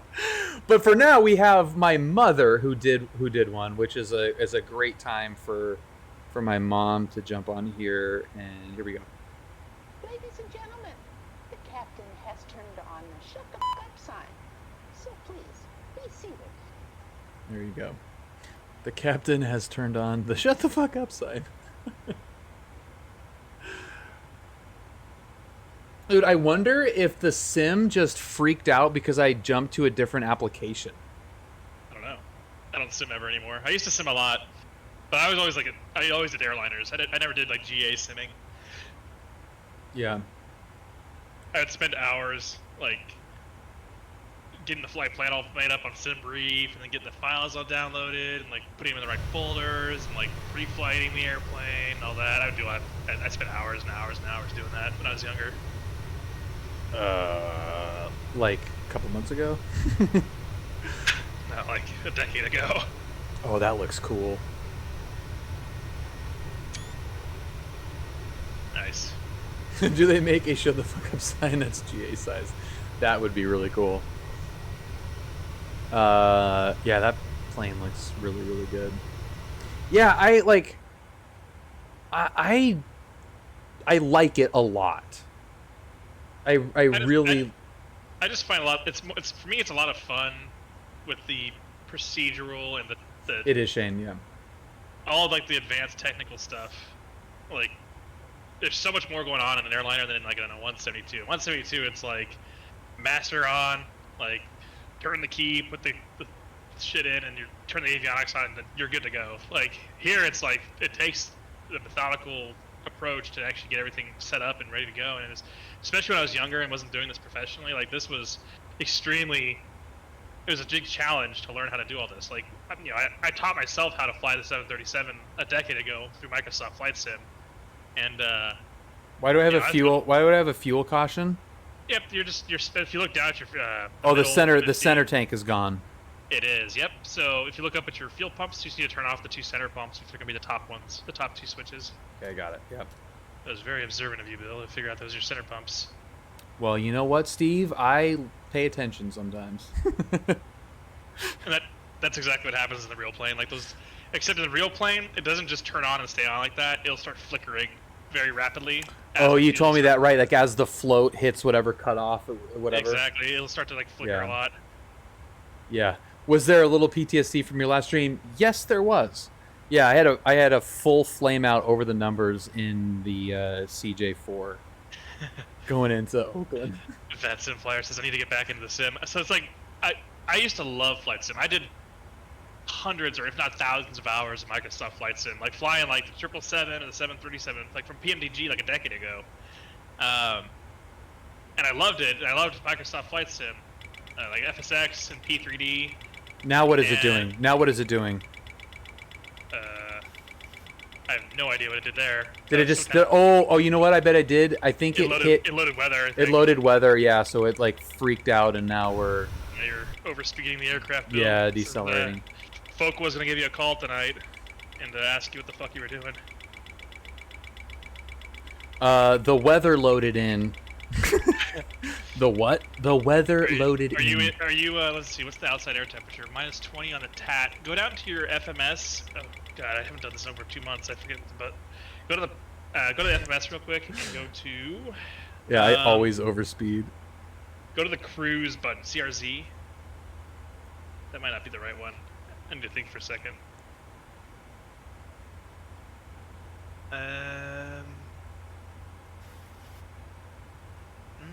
Maybe Prague. Go to Prague.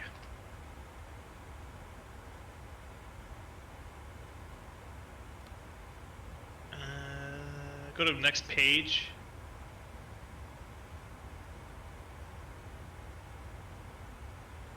There it is. SAT is -52. So as long as we are colder than -40, we don't need to turn anti-ice on in icing conditions. So we're good. Okay. Even though I can't tell fully if we're in icing conditions or not, but yeah. Okay. Yeah, so that was just a like a weather barrier that loaded in, so the pressure changed and it like the speed shut up. Yep. Whoops. Yeah, because we're still at 0.8. Yes, sir. So does the 7.3 legit not have ice detection? Like ice detectors? No. We won't get any kind of message or indication that we have ice.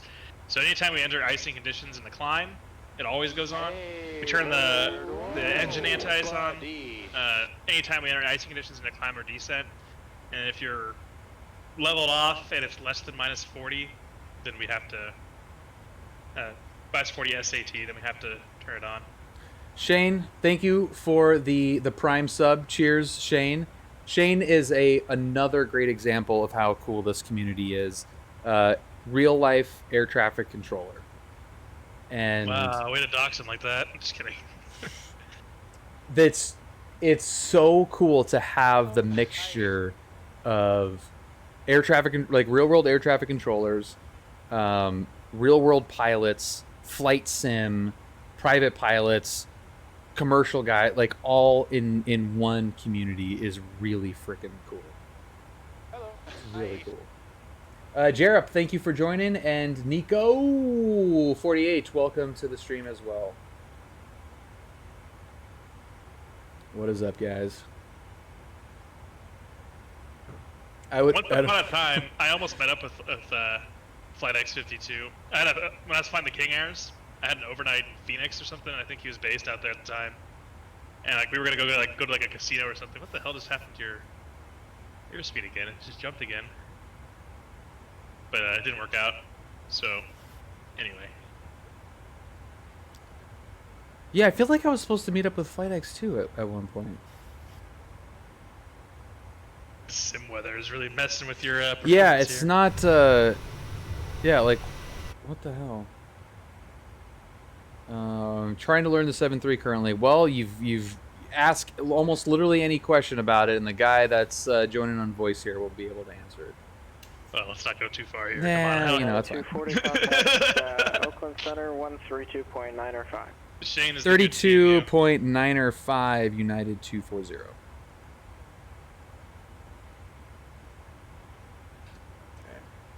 We're all learning the 7.3. I think Steve would even say that he's learning the 7.3 for some. Yep. Never stop learning. Yep. But a good pilot is always learning. Oakland Center, good evening, United 240, flight level 340.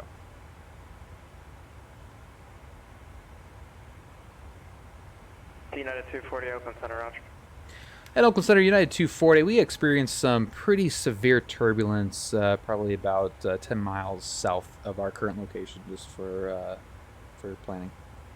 United 240, Roger. Let's get that PilotEdge PIREP going. Oh my gosh. So you're gonna hand fly the landing, or you're just gonna have you tell you how to do an auto land in this thing? I don't know. I feel like, I mean, auto land would be cool, but I kind of feel like hand flying it down. Whatever you want to do, Bill. Yeah. It was, I mean, it's kind of fun to hand fly it down. I don't know. I mean, I PIO'd the, well, actually, never mind. I was going to say something, but I probably shouldn't have said that. Never mind.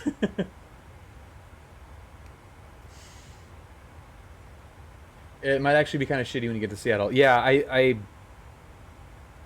looked at the winds and I glossed over. I think it's a typical Seattle December day. Let's actually look at the weather. How about that?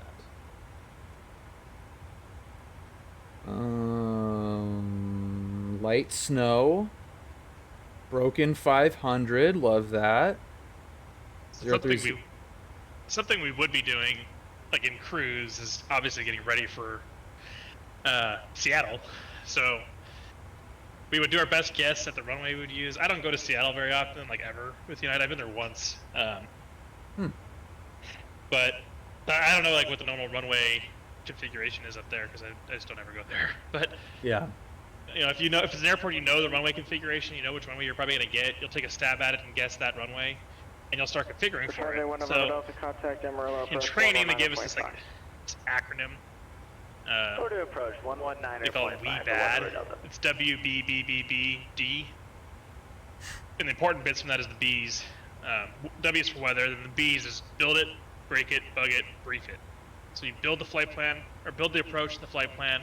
You bug it with your minimums and other bugs that you would use. You break it, as in you set auto brakes and get landing numbers, and then you brief it. It's something we do a lot of. Our briefings are pretty thorough. We have a briefing card we go through that covers pretty much everything you ever need to think about for an approach, which is great. I actually really like it. Some people have looked at it and they go, that's too much talking. But it's like, well, you don't have to talk a lot about each thing. You just literally just, go down the list and make sure you hit all that stuff. You talk about it to the other guy, make sure that you guys are on the same page.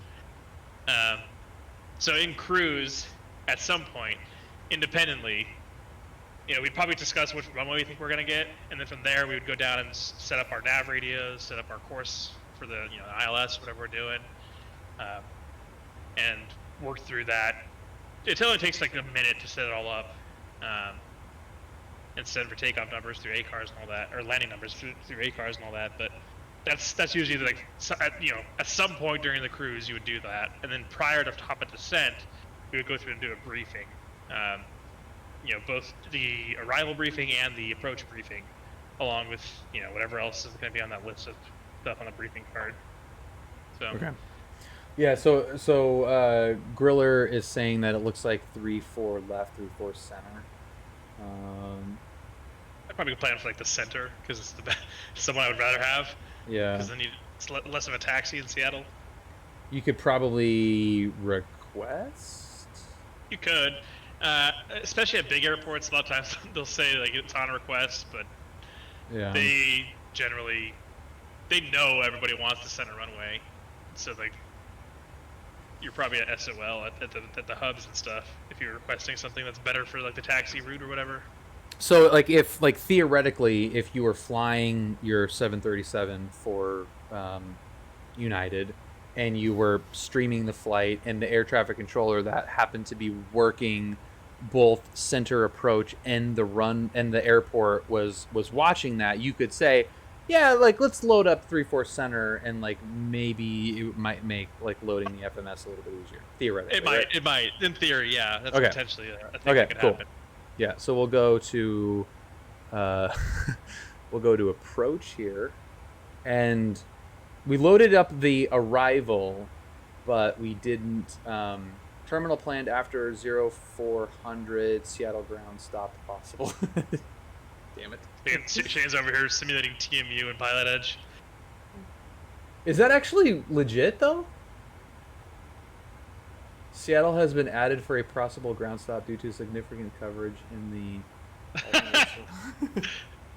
Wait, Shane, is that actually real? Yeah, is that actually like that sounds too legit to be fake. Current play, yeah, that's real. Yeah, it's I mean, it's like the weather is crappy. I mean, it's visibility's 3 miles, ceiling's 500, light snow, mist. That's hilarious. So we're inadvertently flying into almost a literal shitstorm. So we're gonna go 3-4 center, ILS 3-4 center, and then I want to like put in the actual procedure, right, and find the see if there's a transition that matches up with the arrival. Yep. So go look at the arrival. Here, I'll pull up my iPad too. I have my work iPad here. So Sonder is, or Sounder, yeah. So Sounder is on the arrival and the approach. What arrival are we on? We're on the Fox 7. Yeah, the Chickens 7. Yep. So Sounder would be. Yep. So you would just basically choose Sounder as a transition, and then in the legs page, you would verify that it's all linked up. Actually, I'd go to the route page. So hit route RTE. Do I execute that or no? No. So we don't execute until we verify that it's actually correct in the route page. Okay. So you can see it highlights the changes, and it looks perfect because it's going direct to Lima Mike Tango for the Hawk 7, then direct it ends at Sounder, and it says approach transition to Odd Bow, ILS 34 center, runway 34 center. So it all looks good. There's no discontinuities. You can hit execute now, and that looks good. Calling for radio check, loud and clear. Cool. Frick yeah, dude. Oh, that's so great. So, in terms of getting the airplane set up for this, we're going to expect what? The ILS 34 center. So bad turbulence. I cannot agree more, dude. This is really cool. So looking through the approach plate is where you're going to get all this information, right? So we need to manually tune radios and courses and all that stuff, right? So why? Because the airplane's from 1967, and they haven't updated the software to be smart enough to do this on its own. That sucks, dude. That's the best. That is the best part about flying that CJ4 is you just like. Yeah, the Sovereign Plus that I flew, all I had to do was choose the approach and it tunes everything. Yeah, it just tunes in everything, and like locks it too. Isn't it like all locked essentially? Yeah. Yeah. Flight X52 is sitting here staring at it, going, "What the fuck have I got myself into?" Going back in time. So what we're gonna do right here is go back. You want to both radios, nav 1 and nav 2, to triple 1.7, right? Back into time. Yeah, this is very close to our ILS. Approach course at 344, so you'd put that approach course in both the left and right course selector knobs. Okay. Course selector knobs is going to be 344. Okay. Yep.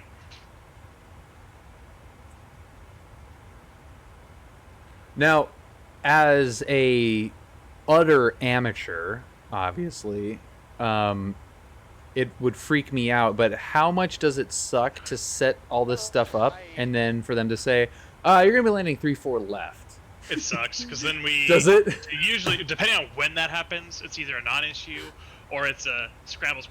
So if it happens like low level, like say we're on the descent, we're going through 18 or so, and they give us a new runway assignment, usually the pilot monitoring will say, hey, or the captain will advise the pilot monitoring, whatever. The pilot monitoring will go through and do all the resetting for everything. Hey, you fly the airplane, talk on the radios, I'm gonna go heads down and change everything up and fix everything. and then we'll verify it when we're done. It's not hard. It's really not. It just takes, you know. It's just kind of a pain in the ass. It's a pain in the ass, and that's it. Yeah. Dr. Schwank, thank you for the raid. Welcome everybody. What did I feel like I was gonna respond to something. Shane even knows Denver's notorious for that. Yeah, Shane. Denver will be like, expect 1-3 or 1-6 left, and then like you'll be like being like literally about to be vectored through the final approach course, and they're like, United 1217, new plan for 1-6 right, and they're like, we're like literally about to intercept final, and you're like, ah. That's awesome. Licks official. Thank you very much for following. That Dr. Schwank also, raid yeah, 14 people. Yeah, Dr. Schwanky with the follow, with the raid follow. The raid follow is a strong move. That's a very strong move, so I appreciate that, man. Cheers. Cheers. So what else we do? So we got the approach, you got the frequencies and the courses tuned in both of them. Yeah, I'm looking. So Shane just forwarded us a little chart, a cancellation chart. 501 November Delta. Oh, sucks. RNAV approaches to runway 13. Yeah, it actually. Would you like the Yeah, RNAV Seattle is. I see that. Seattle's taking it in the shorts right now. Oh my god, that's really funny. In like 2 years, you got to do a flight over N90 airspace. Clear direct to Wannet. Dude, Cross Wannet at or above 6,100. I will absolutely be doing that. Zulu runway 13 approach. All right, look at this. We got to do a plane check. We got to make sure this thing still looks really pretty, and it does look really. It does still look really pretty. I'm pretty sure you just requested these. Look at the light glistening off of the that engine fin, whatever that is. You see that? Like right as they move past, like that little strake on the engine cover catches the light and just like reflects off. God, that's so cool. Ah. So let's see, what else are we working on here? Look at you. Look at that face.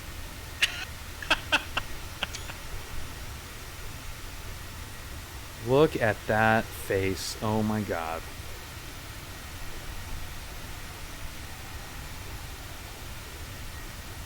If anyone wants to see a really pretty machine face, Zagato, the Italian design house, today just released a special edition Alfa Romeo based on the 2Z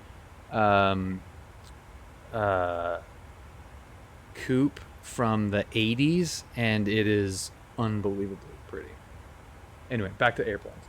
The real question is, does he know what N90 is? I actually do know what N90 is. Yeah, that's probably the only approach, or whatever you would call that, approach code that I know, other than SoCal.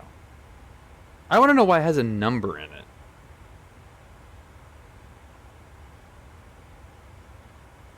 That's what's kind of confusing about it. We have so much time before top of descent. You got somewhere to be, Steve? Nope. Not for several more months.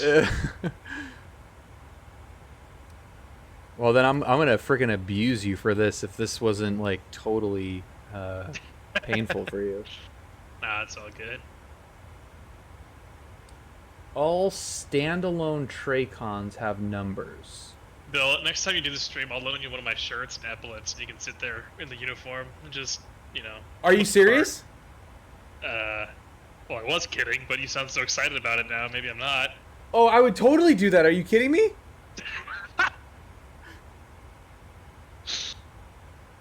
Hell yeah, I would do that. Epaulets and the hat. Please tell me you have the hat.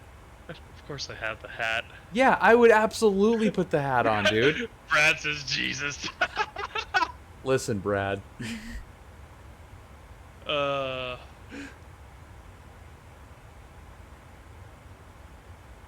Gorilla got it right. What did I just offer? I'll give you some plastic wings you can wear. I'll be in trouble if you wear the full uniform with all the proper insignia. Looking really good, Bill. See, Brad loves it. He's gonna disown you apparently. So let's see. You got you got the frequency tuned in both radios, right? Yeah. And both course selectors are 344. Yeah. Your ILS DA minimum is 604 feet, so you can set that with that minimum selector bug on the EFIS control panel. Remember how we were talking about that? Remember we set that 920 earlier? Yep. Yeah. So you, And in the real plane, you don't really care about your own side, but depending on what you want to do here, you can set. It doesn't really matter that much. You can set it on your side or both sides, but yeah, mine's fine. You're only gonna be looking at your side, so. And that's the minimums for the approach. Yep. So 604 is 604. the ILS DA. Yeah. Now, as much as I freaking love this PMDG plane, this is really cool. I would, if there was a high level G4 in this, I probably would be in that right now. But this is really cool. What else we got on here? So auto brakes, we would set our auto brakes based off what our takeoff or what our landing data message tells us. Standard though, like kind of just the go-to, what everyone kind of just defaults to, in the NG is brakes 3. In the max, we default to brakes 2. So on the auto brake selector switch, you go to 3. Center 12616. Okay. And even though it's going to be wet, like, is that? So that's where we look at the landing data message. We kind of default to 3, and then we look at the data message, and like depending on what it says, we might either go down to 2, or we might bump it up to max. But we don't need max for the most part. So auto brakes are interesting. They don't. It doesn't apply a certain amount of pressure and call it a day, right? Auto brakes in the 737 are aiming for a target deceleration rate based on, well, your deceleration rate, right? So, let me pull it up because I don't know the numbers off the top of my head. I can literally pull it up right now. Okay, well, while Steve's looking that up, I'm gonna make another play. Okay, Lix is in the Discord as well. So we've got 3 new Discord members, 3 more added to the over 1,700 aviation enthusiasts. This is the level of nerdiness that you can expect. So if you are curious about, I can't remember what it's called now. The trim air schematics and auto brake pressure deceleration tables, join the Discord. And also, if you want to hear people bitch about the prices of Cessna Cardinals, there's plenty of that too. So X52 has it right down there. He said if you apply reverse thrust, it won't apply the brakes as hard. That is exactly correct. So I pulled it up on my screen here, but it's aiming for a deceleration rate, right? So at brakes 3, it's aiming for 9.5 feet per second deceleration. At brakes 2, it's 7.2 feet per second, and at brakes 1, it's 5 feet per second. So all it's doing is it's adjusting the amount of brake pressure it puts in there to maintain that rate of deceleration. Oh, so do you go full brakes?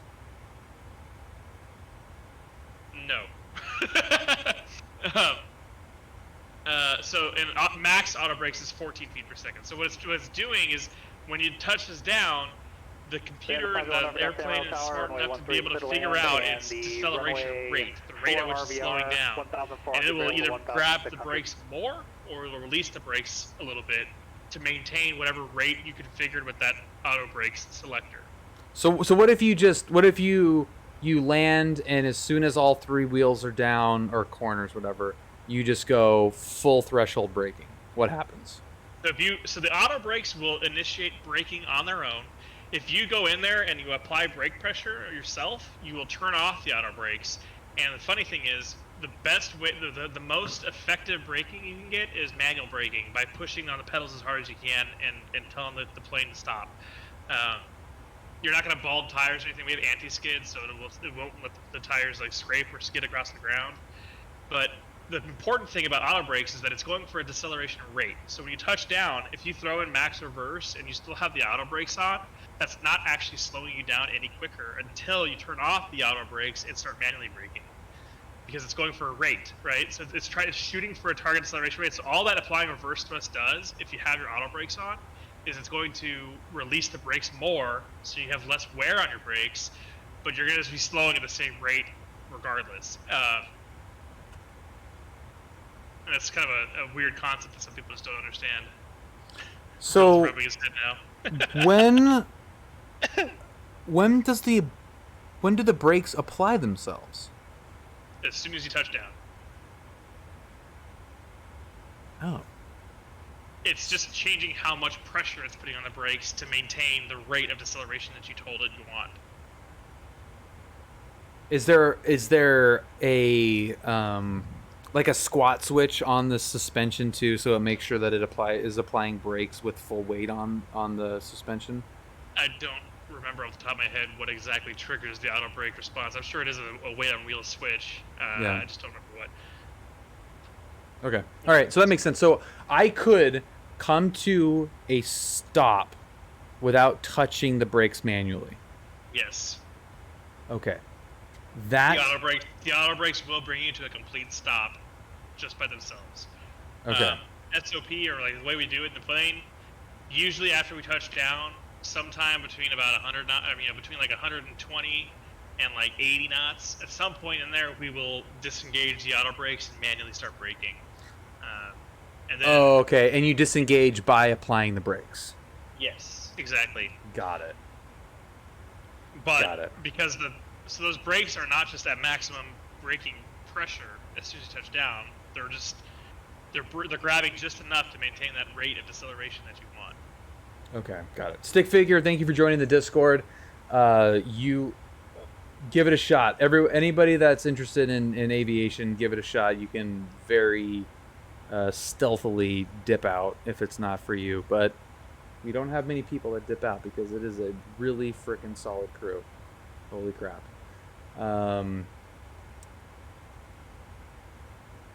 Okay, cool. That's really interesting. Jeff said something. Oh yeah, what winds up being less costly, fuel for reverse thrust or new brakes? Yeah, no, dude, that's a bean counter question.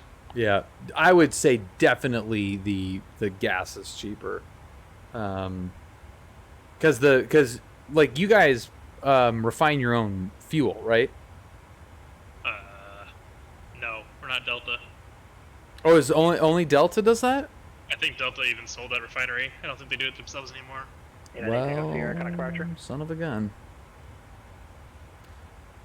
Do you make the go-around decision before putting down, like, if you float? I mean, going around is... I guess it depends entirely on the situation. NorCal departure, I have radar contact.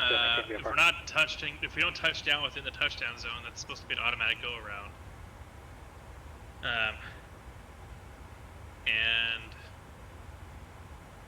Yeah, I mean, like, if we have to touch, we can still initiate a go-around after we touch down. You know, if something just goes wrong, we're floating past the touchdown zone, by the time we call going around, we might touch down past the touchdown zone, but if we call going around, we're going to apply max thrust, and we're going to, maintain our pitch attitude to keep flying. But I don't know. That's kind of a tough question to answer because it just depends entirely on the situation. But we can go around for any reason, pretty much at any point prior to the auto brakes starting to catch on or engage. Yeah. Okay. All right, so we're gonna keep it at center, and we'll just see. We'll see what happens. I feel like that one probably this. Yeah, it'd be kind of a pain in the ass to get the. Well, no, I have the radio panel, so I could at least get the panel. I can get the frequency in there pretty easily.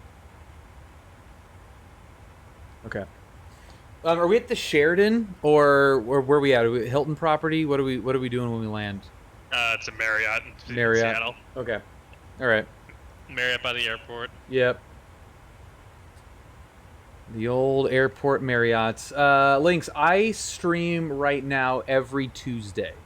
That's the cadence right now. I unfortunately have a day job. No, you know what? I fortunately have a day job.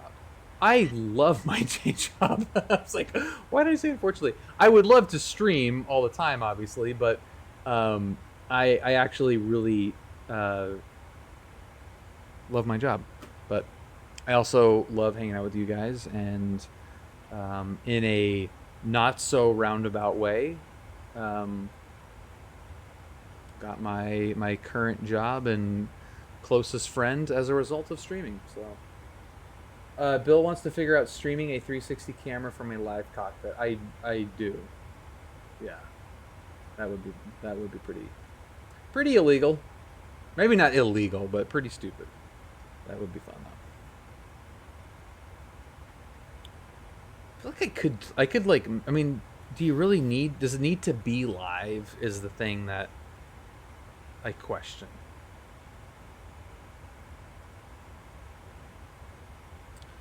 The FCC likely says illegal. If you don't interact with anybody, I wouldn't see what would be any different than having a GoPro. Like if the GoPro is just happens to be sending out a signal, I can't imagine there's any like difference with that. Why is the sim bobbing up and down so much? I don't know, dude. Shane, that is the glide ratio. So I have this like really generic airliner profile. FAA says no signals while airborne. Well, okay. So that's like we have a extremely strong left quartering headwind. So United 240 Oakland Center. Yeah. United 240. United 240 contact Seattle Center 135.15. 3515 United 240.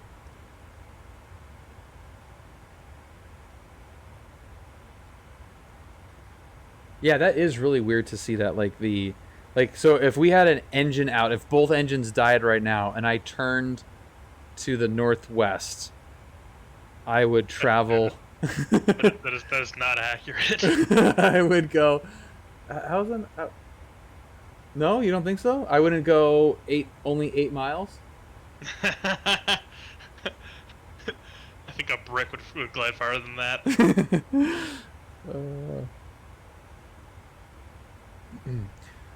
Seattle Center, good evening. United 240, flight level 340. You want to know who the biggest fucking nerd here is? 240 Seattle Center, Roger. Who? Brad, because he recognizes a frequency on PilotEdge and goes, "You must be approaching Shasta." Let's see. Well, I guess we'll probably ignore the fact that I had ForeFlight up while he said that. Fuck you, Brad. There you go. There you go, Brad. Are you happy? Are you happy, Brad? 15 miles away from Shasta. So something else, if you were like trying to pretend to be an airline pilot, you'd go through and look at the FMS and verify the arrival. So you just look at constraints on there, speeds and altitudes, verify they're all in the box. They all match up with what you see. It's not that you'll load. It's not that the box will load it wrong. It's that you would load the wrong arrival, the wrong approach. It would give you the wrong fixes. That's really what you're looking for. Well, apparently I had briefed this plate at one point and was concerned about Battleground at 24. 24 above. So there's that. Okay, LMT. So Klamath Falls is where we're coming in from, and then 240 Battlegrounds, and then we're just kind of stepping down from there until we get to Hawks, with a speed restriction of 270 at or above 12,000. And then coming in, that speed restriction gets lowered to 250, then 230. Now, that should all be automatic with the auto throttles armed, right?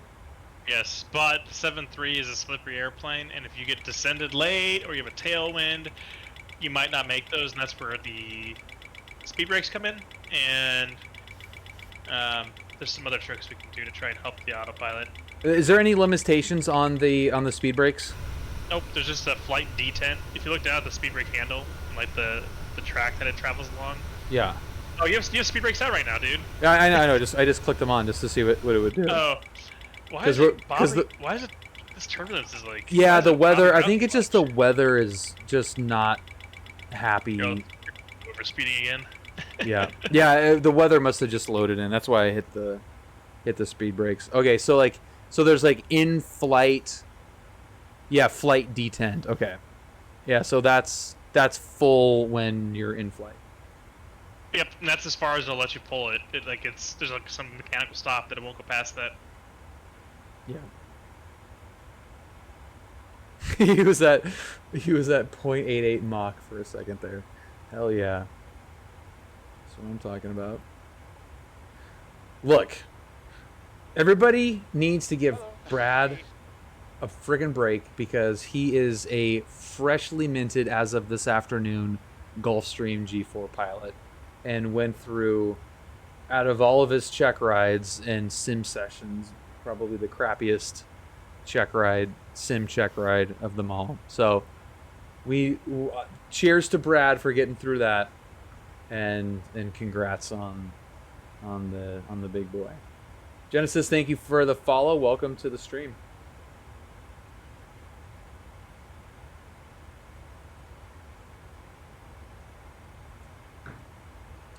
I've taken 16 check rides in the last 5 years, and that was by far the most unpleasant. Well, you earned it, man. And earned it and deserved it for sure. Not the crappy check ride. Deserved the type ride. No, I think he deserved it. Fuck Brad. A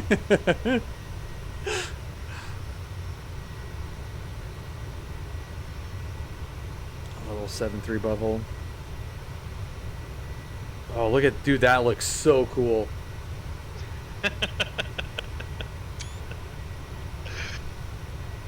The A pussy. Oh yeah, there's just like, yeah, it's got the whole thing, the little taint and everything. That is a tail strike detector. The upper one?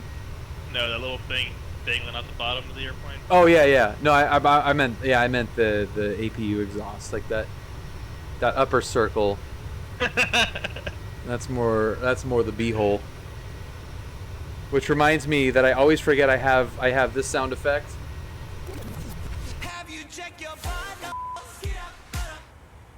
Can you hear that? Are you listening to the stream? I have to unmute the stream to hear it. Okay. Yeah. All right. Unmute it now, and I'll play this. Have you checked your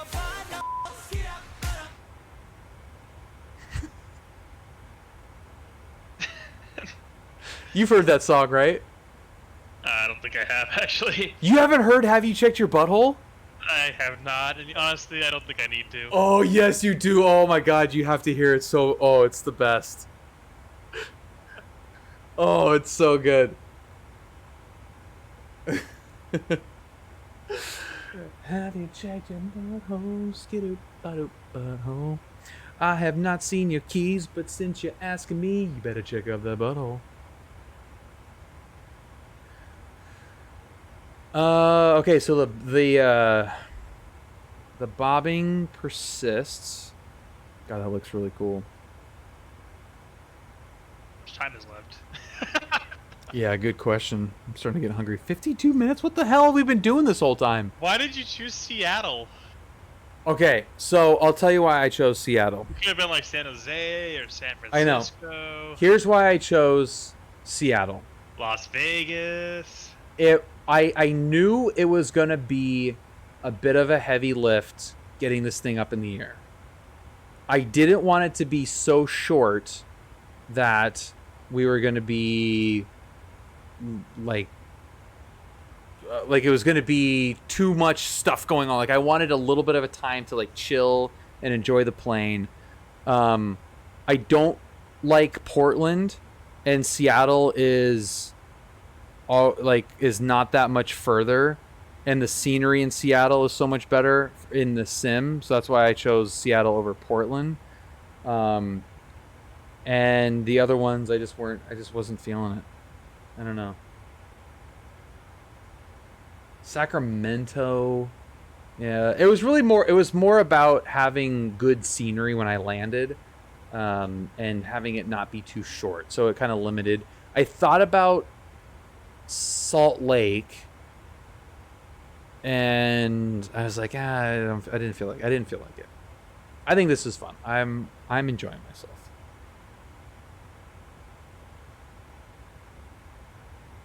Sacramento doesn't have good scenery IRL. Sacramento, as we used to say, when we travel up there for basketball. IRL in Sacramento, there's like a rice field that says Fly Frontier. Come on now. Dang. I mean, this is the whole. Contact Seattle Center 132.6. Did he say? Was that us? Was it? 26 for Center 92 Victor. No. Okay.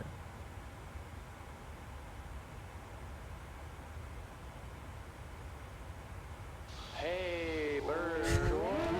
Yeah, I'm trying flight. Okay, I get that cost index to 121. Seattle Center leading November 18 Sierra Victor level. Shane, gifted sub 829. to Flight X. 810 Sierra Victor, Seattle That's super nice, man. You have the weather and what your approach cost is.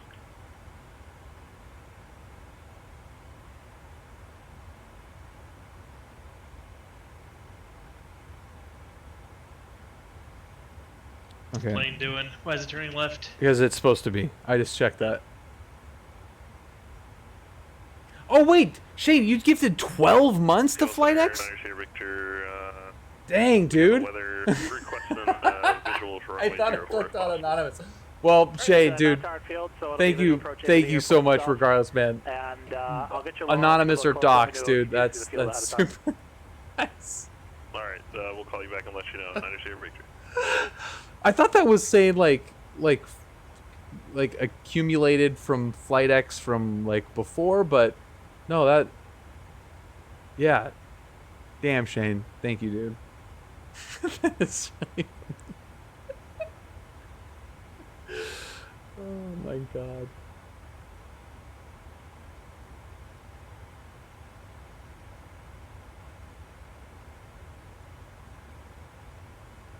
Steve, do you mind doing this over Discord, or would you have more fun if you did it here? I guess either way really works at the end of the day.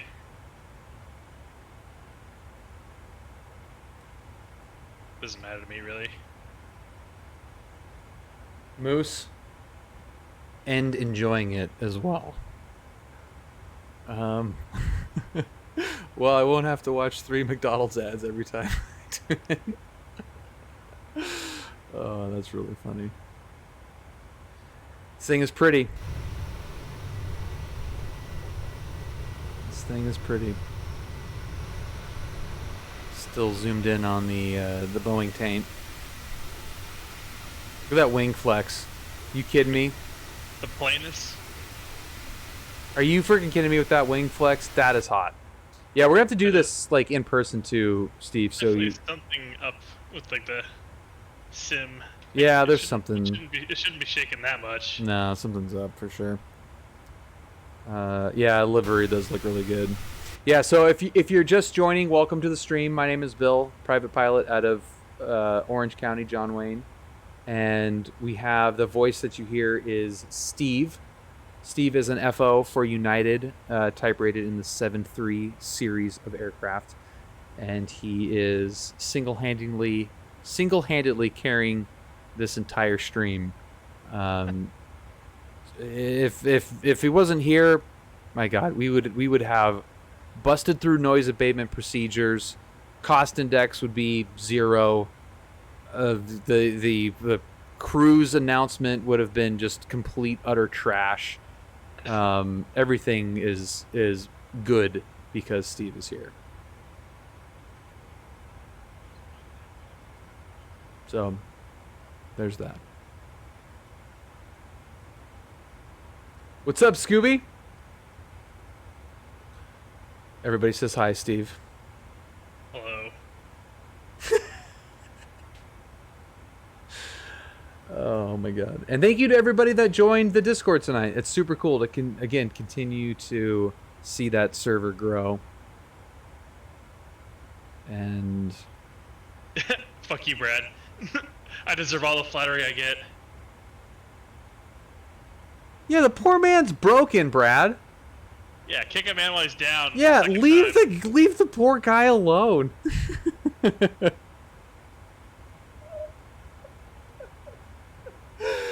Oh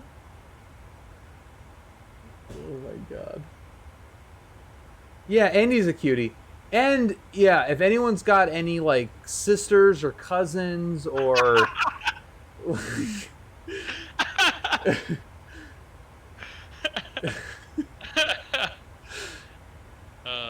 know, like just we gotta a strapping young airline pilot. Okay. He's got some time on his hands currently, so you can cultivate the relationship before he hits the road again. And look at it this way: if you hook up your sister with Steve, you've got like an in at the airlines, number one, if you're interested in aviation, and at least you'd have like cheap tickets to Vegas or wherever. Where do you guys fly? Says broken. Is that why he's moonlighting on a second-rate Twitch streamer? Yes. And thank you for at least giving me second rate. I would have put it a little bit further down than that, but yes, that is correct. We're trying to keep the man sharp. It's crazy when you like tear your Achilles tendon, you can't fly an airplane anymore for a while. It's pretty wild stuff. Yeah, so I don't get so now that I know how auto brakes work, why do you even need that? Right? Let the old man in the left seat take care of that crap.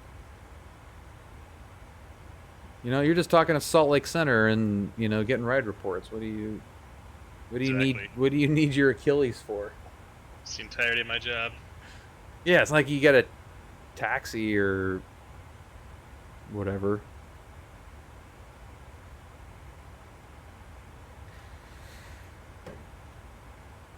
"45 minutes, Steve, don't worry." All good.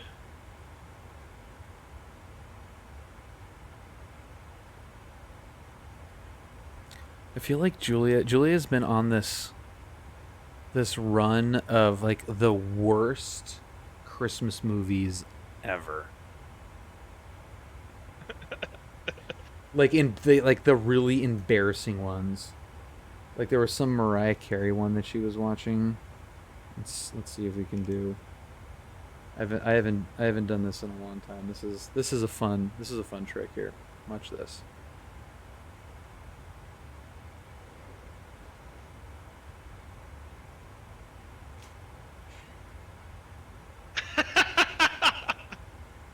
This is a dangerous game we're about to play, Bill.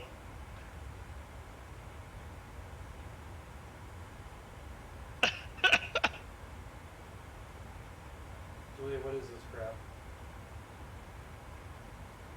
Is this a crappy Christmas movie? But it is a crappy Christmas movie? Oh, it's a New Year's Eve movie. Okay. Alright. Brad, we need to add more pins to this thing.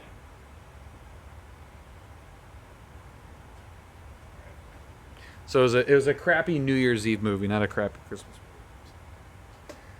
Stand corrected. Yeah, we haven't done the live bill cam in a while. Yeah, dude, I Phillips hued out the entire house.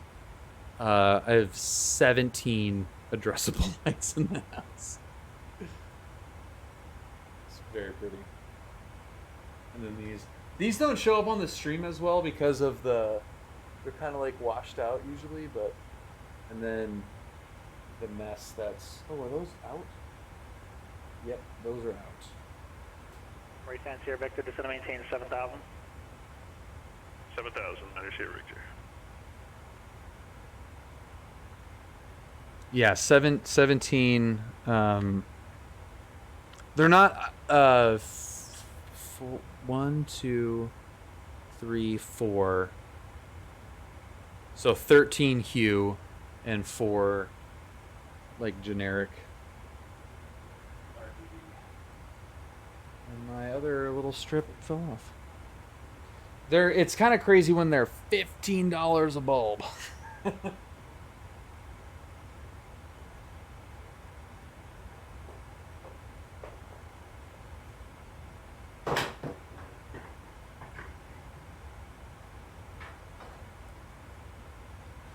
$50 a bulb.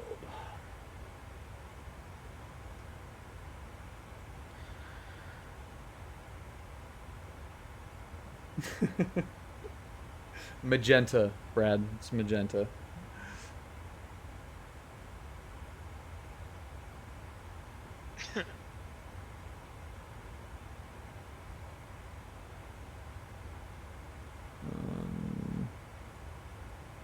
And that fun is still intact. Okay, ATIS 18.0. Do you ever get ATIS in the air, or do you get that streamed into? We get D-ATIS through our ACARs.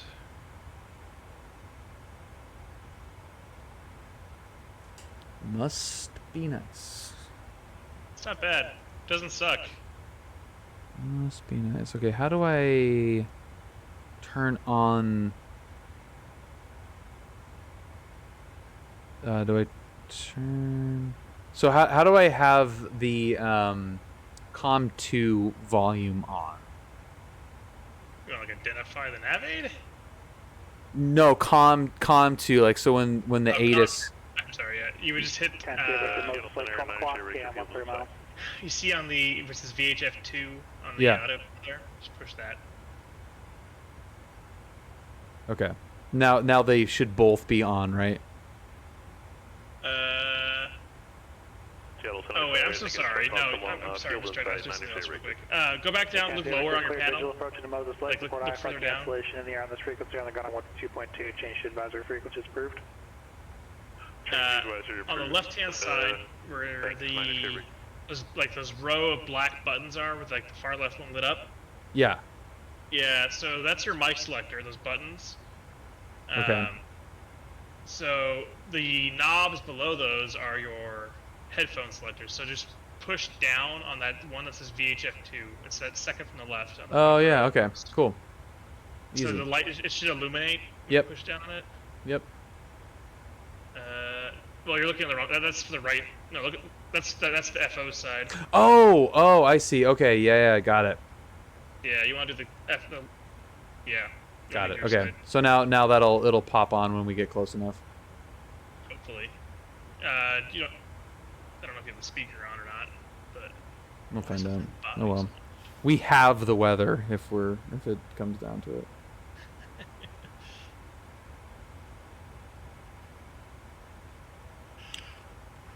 There we go. Okay. Yeah, getting the views sorted would be probably helpful. I don't really mind moving around. Like, I've gotten pretty good over the years at manipulating the camera, but I think a couple would be pretty nice. All right, top of descent. Where are you at? And do we need to do anything in preparation of that moment? No, not really. You got everything set up for the approach with that ILS 54 center. So it's all linked up in the FMS, so it should just be nice and easy. Yeah, so as soon as we get cleared for the arrival, then I put the bottom of the arrival in the altitude selector. Yeah, if they tell you to send via, you put the bottom of the arrival. Yeah. Whatever that is. Yeah, so I put in the bottom of the arrival, and then it will, when you hit top of descent, it will start down on its own. You could also force it to start down earlier by hitting the Alt Intervene button. It's to the bottom right of the altitude selector. Yep. Usually we would only push that if we're trying to help it out. Like if we're anticipating that it's going to get fall behind on the descent path, then we'll push Alt Intervene to start it down early by like a few minutes. But you should be good. You have like a headwind, I think. Yeah. Okay. So it's 3-4 left is the is the runway, so we got to go in and change that. Yep, so you have to go change the approach in the FMS, change the nav radios, change the course knob's probably going to stay the same, but just verify it's the right course knob, and then your barrel minimums will also change.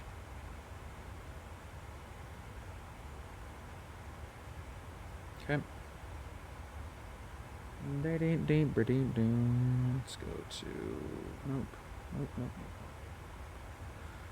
Procedure.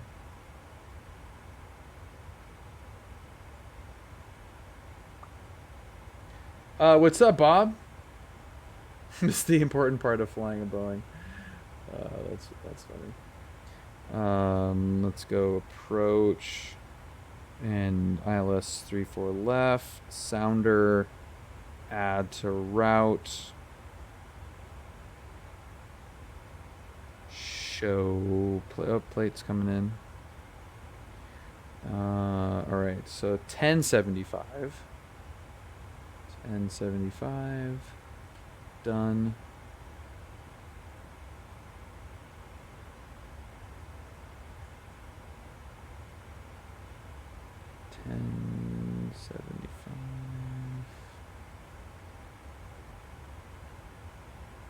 That is not wanting to do its thing. There it is. Okay. And then course is 344. Yep, that's the same. All right.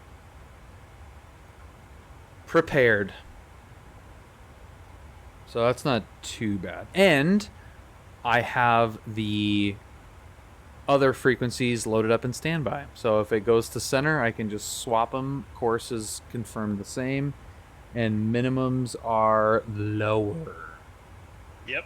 Check that noise out. 579. Get us down there, buddy. Of course, the first like full flight I do in this thing is probably going to be to minimums.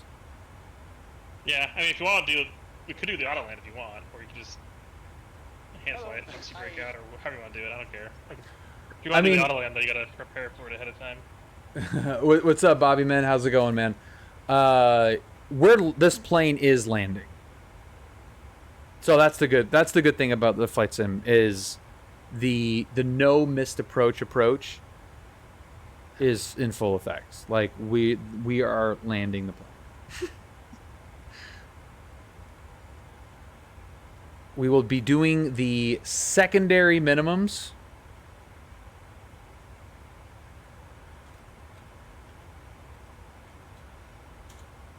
This is a good use of tax dollars, okay? Yes, the DLSA approach, the descend lower sea airport. Yep. That is what we're going to be using tonight. Seattle Center, number 189 Sierra Victor on the ground at most Lake, can't fly far.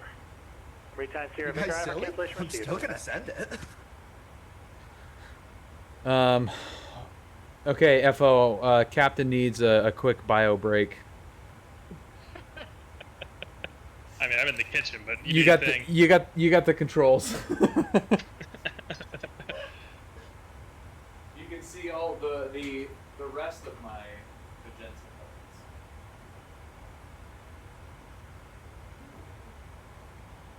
You bastard! That was gonna be money.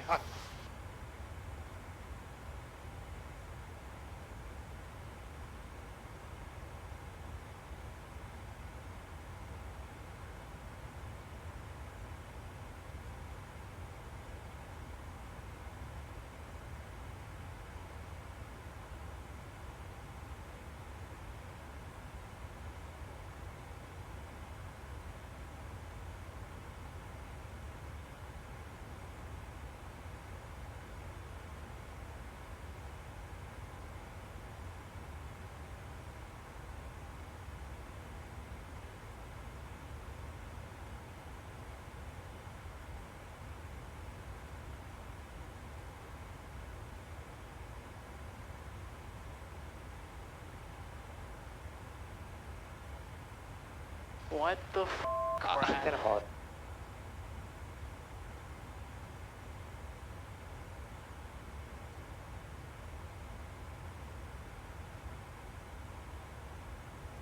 So, does anybody have any questions about this stuff? Look at Steve playing host. I mean, I come back and I hear. So does anybody? anybody? It's awkwardly silent while the plane's about to like rip its wings off and bounce around so much. So does anybody have any questions about this stuff? That was lovely, Steve. I've tried. Trying to make Bill all that Twitch money. Yeah. Oh, hello, Flying Monkey.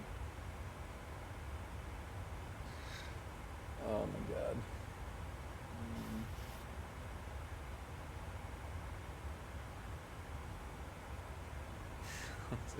Bill has mentioned Brad. Oh, okay, only 2 more times. Somebody mentioned Brad 2 more times.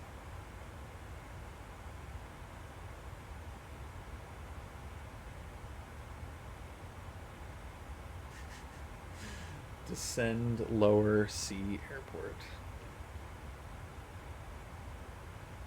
Got 93 whole viewers on here, Brad.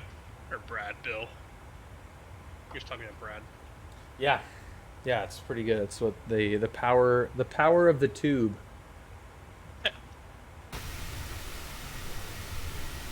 Dude, we got a bunch of sick passengers in the back though. Yeah, I don't know why it's popping up and down. It's definitely a sim issue. Yeah. Yeah, she is pissed, but pretty. Oh my God, look at how cool that looks.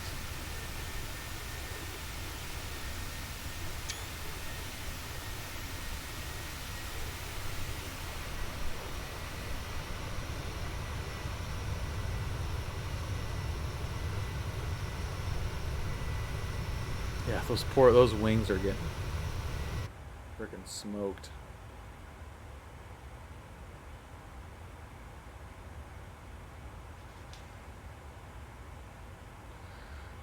All right, 34 minutes. Do it, Brad. Take the Bonanza to fucking Mexico. Yeah, do it, dude. I'll take the freaking Piper. If you don't want to risk the, well, I probably can't. That's probably against the. Probably couldn't do that, but Eric might be able to sneak that one in. There is a real world turbulent signet. Probably. But yeah, but high level? Let's see. Turbulence US. The plane can totally happily fly at 0.81 without this kind of thing going on, but we usually wouldn't ride it that fast. We'd probably be like 8.0 or 7.9 if we're trying to go fast. Yeah. Or find a different altitude or something. Hello. Hi. Hi. Porconia, welcome to the stream. Thanks for following.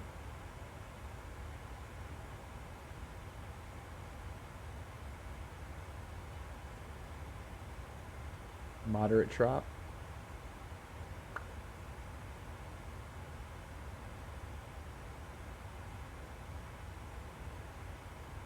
Should we give him another PIREP? Sustained moderate chop, flight level 340.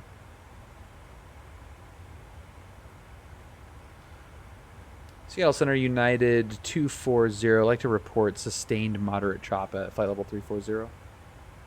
I bet you would.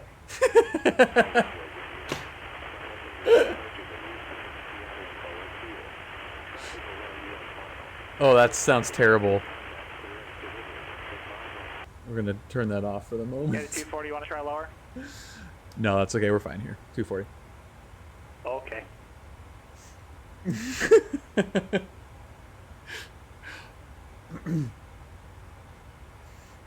No, I don't want to have to touch anything.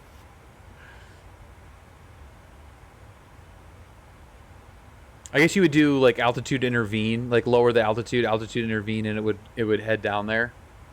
For what? If I got a lower cruising altitude for turbulence, you would just change the altitude. You would, yep, and altitude intervene is the button you push. And then it would just do that. Yep. Okay. Until it reached the arrival, in which it would follow the arrival. Unless you're out, but it depends what the altitude selector's at. As long as the altitude selector is lower, then it will descend via the arrival until you hit whatever's in the altitude selector. So if the altitude selector is not lower, it's just going to stay level, whatever you have it at. Okay. All right. Moderate chop. Now we'll just stay here and enjoy it. That's my response to every PyRep. Odd. Just like, okay, what do you want me to do? Like, I want to see my PyRep on ForeFlight pop up in an hour. Is what I want to see. I still haven't done that. I haven't done that yet. Every time I've given a PyRep, I forget it. Maintain flight level 240.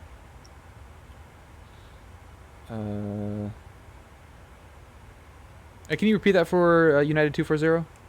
240 cross battleground at and maintain flight level 240. Cross battleground at and maintain flight level 240, United 240. All you have to do is bug 240.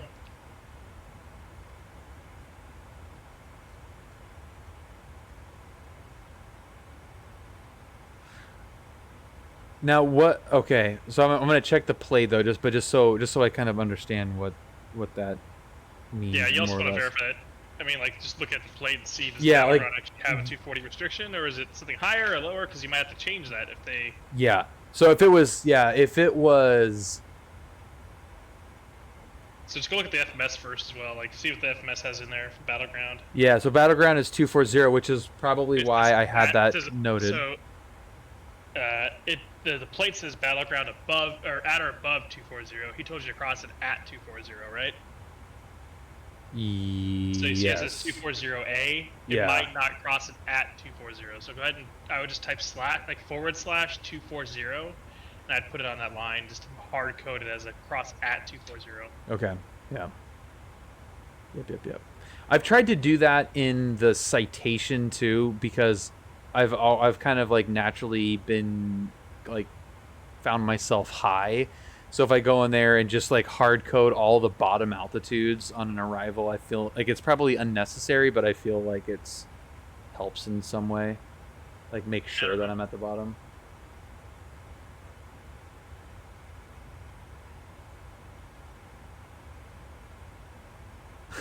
It's an at or above restriction, but the controller gave a hard cross. Classic. Oh, that's funny.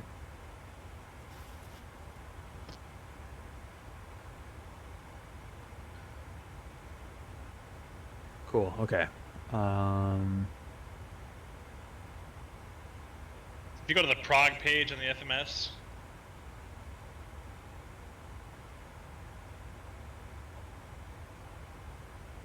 Yep. You see it says 2T/D on the bottom left there. Your top of descent's in 35 nautical miles, and it'll be at 1913 Zulu. Cool. Oh yeah, so cool. About 11 minutes from top of descent. 6 minutes. Oh, I looked at the real time, not the, not the simulator time. Oops. Oh my god. Yeah, I would absolutely cross it. Well, it said at or above battle, 24,000, so it's fine. My birthday is in February. Full yeet is the southwest way. The southwest way. That's a hard one.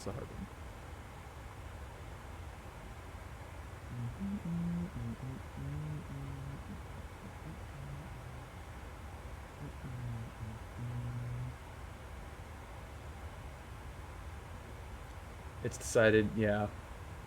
I know, the fly-in, we have to have a really good fly-in. This past year has been not conducive to fly-in. Oh my god, I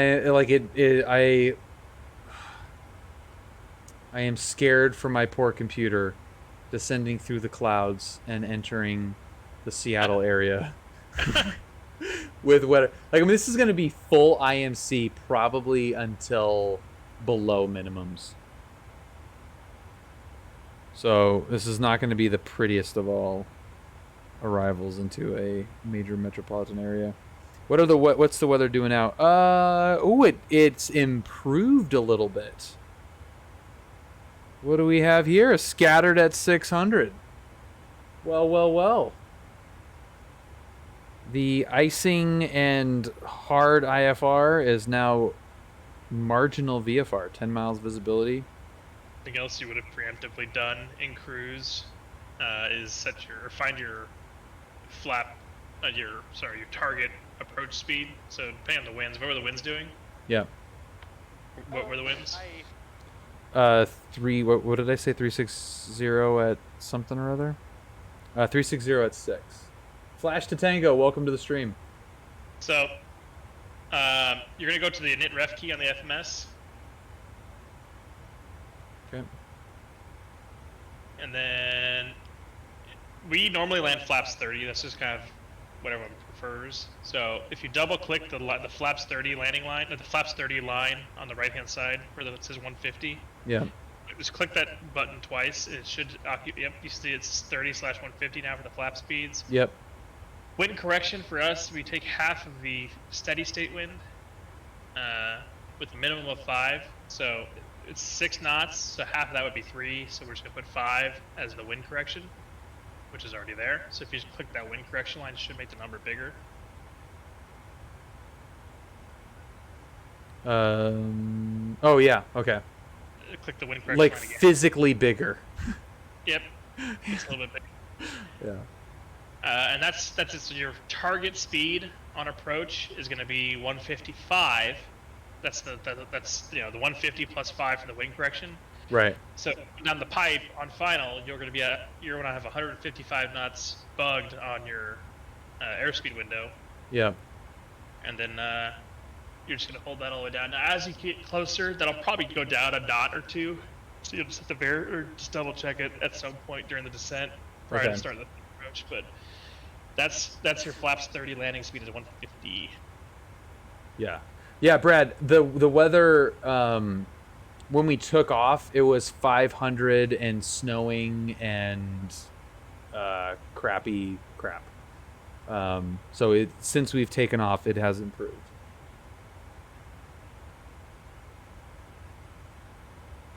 Does Microsoft have the dual cockpit thing? Yeah, I'm pretty sure shared cockpit is available for this. That would be kind of fun, Steve. Sounds like a lot of effort on my part. Well, and Should get my buddy Tom, who's a captain here at United, to come and do this. Shared cockpit. Destination ATIS is 118.0. That would be pretty funny.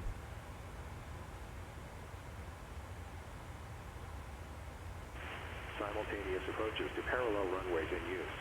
Simultaneous approaches in use between Seattle and Boeing Field.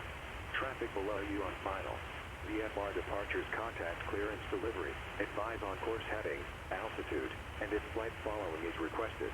Read back all runway assignments and hold short instruction. Shit, wouldn't pay money for me and Tom to do a information uniform. shared cockpit stream.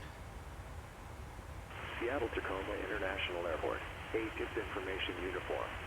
0553 Zulu. Wind 340 at 6. Visibility 10. 600 scattered. Ceiling 2,100. The last flight I flew before I tore my Achilles tendon was with my buddy Tom. I knew Tom before I started United, so that was kind of fun to do. But we flew from LAX to Miami, back to LAX. That's a long ass flight. It was 2 days. It wasn't a single day. Hello. Hi. Well, yeah, well, I know, but just like that, just the one leg is a long ass flight. It was about 5 hours out, and probably 5.5 going back. He tore his tendon in an MMA fight. I was defending. No, I was running on the beach. And that's it. I was running on the beach, and it just snapped out of nowhere. It was not great. And then literally 2 days ago, I retore it. So I snapped my tendon on like a November 3rd on my right leg. And then Hello. literally 2 nights ago, I was cleaning in my kitchen. I've been recovering. I had like the cast was off. I had a walking boot. I took the walking boot off so I could clean my oven. And I tried standing up. And as soon as I tried standing up, I didn't think about it. Because the leg felt so good, I didn't even think about it twice. I stood up with my bad leg, and it re-tore my tendon again. And I just basically, I'm basically back to square one of recovering from a torn Achilles tendon again. It's not great. Groby, thanks for the follow. Yeah, Steve was like just showing off to me like how great he was at walking without his boot like hours before. Yep. And then just, oh my god, Yep, it's a pretty big bummer. I was like, Julia, Steve popped it again. She's like, what? Yeah. Wasn't great. That's really funny. That's a permanent reason to never clean the kitchen again. We're working on that. That's why we put out the bat signal for Steve. If anyone has like a cute sister that wants to date a airline pilot, I'm telling you, this benefits you. Okay, if you're watching the stream right now, you're interested in aviation at least a little bit. There's some upside to that.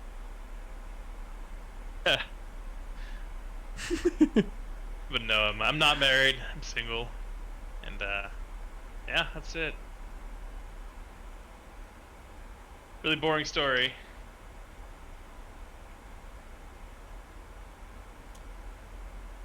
So we're descending nicely, so that's good. Yep, it's going down. You can see the little banana bar on the MFD there, that green bar. Yeah.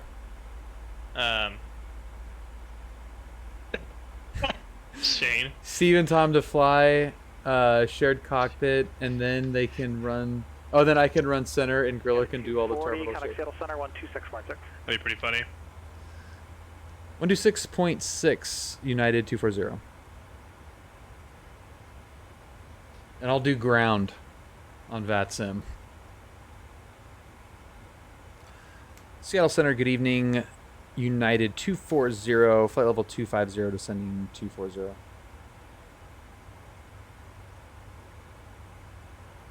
United 240, Seattle Center, descend to the Hawk 7 arrival, the Seattle altimeter 3022, and we're landing north. Descend via Hawks, information uniform at Seattle, United 240. Alright, so what's the bottom of the Hawks? Bottom looks like it is 6,000.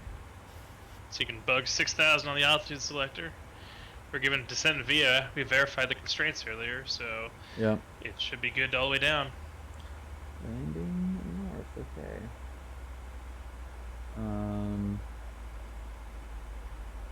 Hello. Hi. Hi. Yarago, welcome to the stream. Do you love flying the Airbus A320? Bobby? No, I don't. I honestly don't. I'm close to PDX, going to get lots of nasty stuff here. Steve needs to go with me to Dominican Republic, although 12 hours of travel. At least some 20 hours of layovers. Yikes, 20-hour layover. Oh, that's not too bad. That's not too bad. No, I am the GA guy. I am, what's up, Wheels? I am a private pilot. Steve is an airline pilot. So we are on either ends of the spectrum in terms of aviation. I enjoy the GA stuff. Steve enjoys pushing buttons. And he does. I mean, that's not like, that is not... Brad's wanted to talk about me being on the spectrum. Get out of here, Brad. You know, the FMS is actually the least scary part about all of this stuff. And it also... Very similar to the Proline 21 you probably messed around with. Yeah, and I feel... And I don't know what I don't know with the Proline 21, but I feel like I have a very solid... Like I could get a Proline 21 up and running and getting all the information that I need to send that thing off. This is similar things, just in different locations, and some of it is more... some of it's more involved. It's not as automated as the Proline 21, I believe, but it also does a lot more So you might spend a little bit more time setting stuff up, but you have a little bit more capabilities. That's less manually inputted.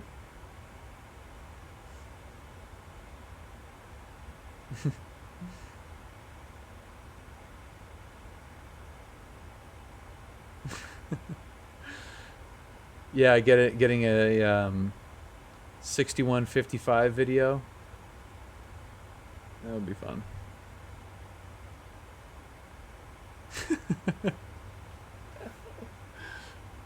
Look, I am busy. Okay, Griller?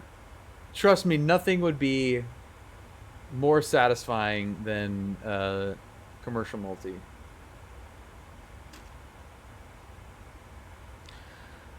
Right. This thing still likes to do the buck and bronco thing. Yeah, I don't know what it's doing with that for. That'd be extremely aggressive in the real airplane. Yeah. Yeah, I know, Griller. I know.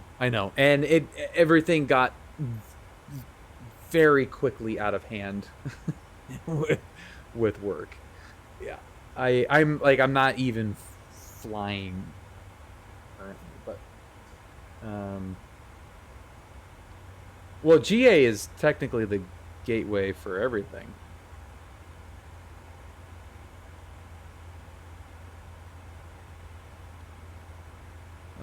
All right, so the throttles are doing their thing.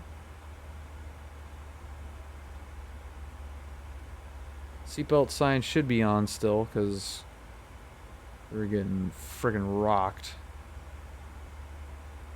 So it would have been on. Okay, and probably the approach controller will give us our runway assignment. And again, all we got to do is flip the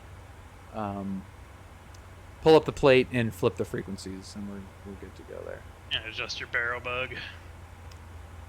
And change the FMS. Yeah. Right. Yep. What was I going up here for? They need to. Oh yeah, the seatbelt sign. Gonna get the chime. Give her a little ding-a-ling there. Normally you do the chime, like the double ding again, going through 10,000 feet. They didn't give me the expected runway. They gave the landing direction. We're landing north, but not the runway.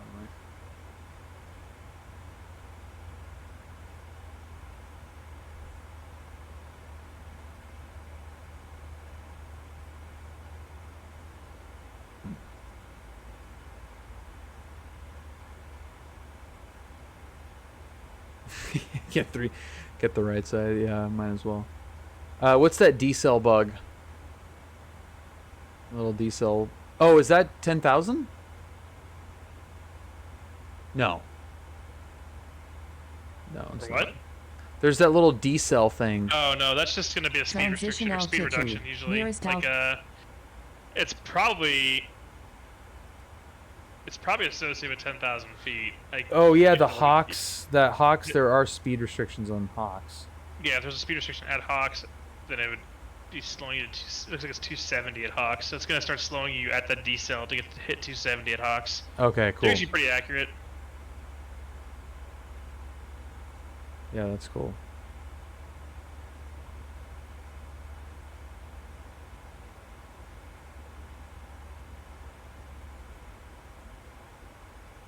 Okay.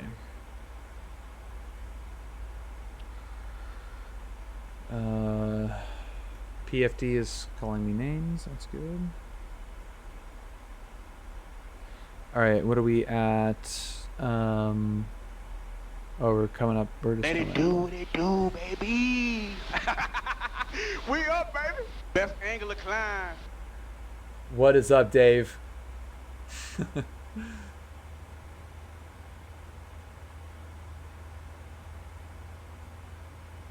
right, so great stuff here.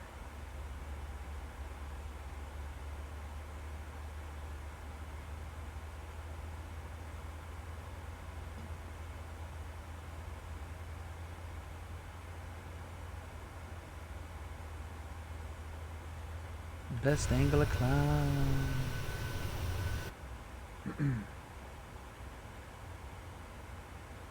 Yeah, those wings are very unhappy, flapping like a bird. Yeah. I mean, it looks kind of cool, but that would not be fun. At least the nose has smoothed out a little bit. A little bit. Yeah, Dave, it was pretty wild, man. I don't know, this stuff looks so easy when competent pilots are doing it. I don't think I want to try this anywhere near PE, though.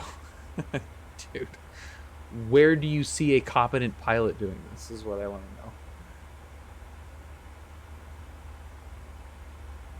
I've got a 5-second delay on any really, really bad decisions.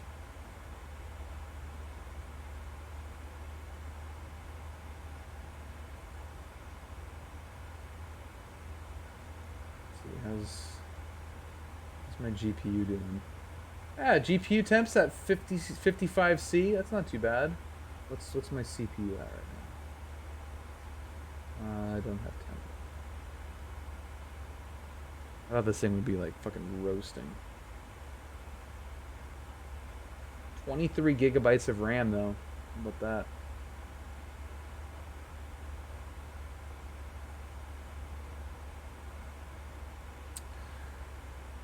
Looks pretty relaxed right now.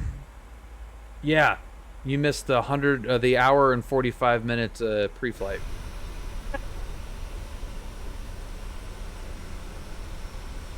That was legit. We did everything. It was the whole deal. I wonder if slowing down by like 0.1 Mach would actually like reduce the wing flutter. If you go like look down at your FMS for a second. Well, it is slowing, huh? It's slowing for 270 at Hawks. That must be a sim issue. I don't know why I would be doing that. Yeah, it's probably just the weather is really bad right now, so it's just like not able to accurately depict that weather. Maybe.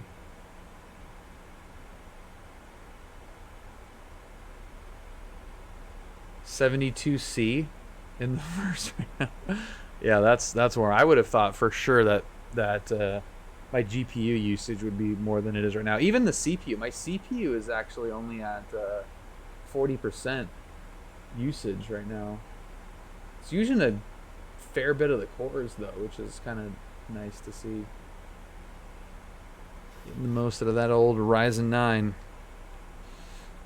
All right, there's Hawks. So we're making the turn at Hawks. That's good to see. And then we're gonna take the right at foot. Cool.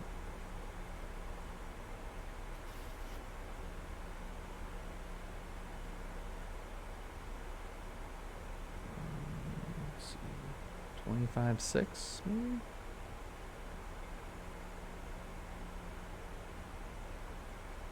So, tech or SOP wise here, once you are cleared, you're on arrival, and it links up with the approach at Sounder. Yep. Sounder is initial approach fix, and you are on a vertical path, following the exact path as it was programmed or whatever. So as you get closer to Sounder, at some point they're going to tell you to do, or they're probably just going to clear you for the approach, assuming you get the ILS G4 left. So in terms of your altitude selector, when you get cleared for the approach, we would normally set our final approach fix altitude until we are on the vertical profile of the approach. So that would mean if you're before Sounder and you get cleared for the approach, you would set the final approach fix altitude, which would be 2,400 feet. And then once you passed Sounder, you would call for and set touchdown zone elevation, which would be 600 feet. And then crossing 1,000 feet, it'd be the real call out we would use would be set missed approach altitude, clear to land. So then from there we'd set the missed approach altitude, which in this case would be 3,000 feet. So it's just in terms of like altitude selector management. From right now, from where you're at, all the way down to basically the runway, there's only like 3 more button presses you have to do. Or knob switches, not knob twists. So you basically have to set the altitude selector down to. Hang on a second. Final approach for Seattle South 2, approach, 25-6, United 240. Oops, my bad. Okay. I don't have that turned on. I can't hear it. Yeah, it's okay. The shame lever. It's fine. Seattle approach, good evening, United 240, information uniform on the Hawks 7 arrival.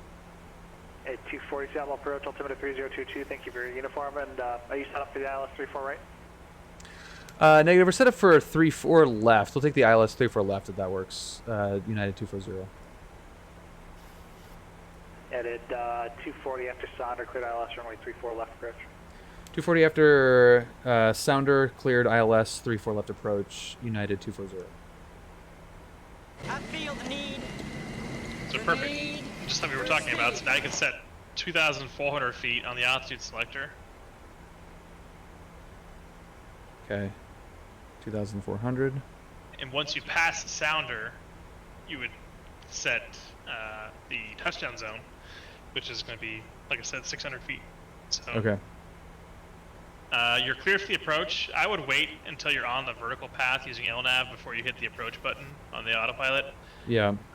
The LNAV, since it's all linked up like this, nice and beautifully, the LNAV will do a really nice job of putting us on final. So from there, once you're on final, just punch in that approach button on the MCP, Yep. and that will localizer should capture pretty much right away. Depending on where you are on the glide slope, it may or may not capture. It looks like we might be a little bit. Oh, we are very high on the path. I'm sorry, I missed that. You need to throw some speed brakes out. Okay.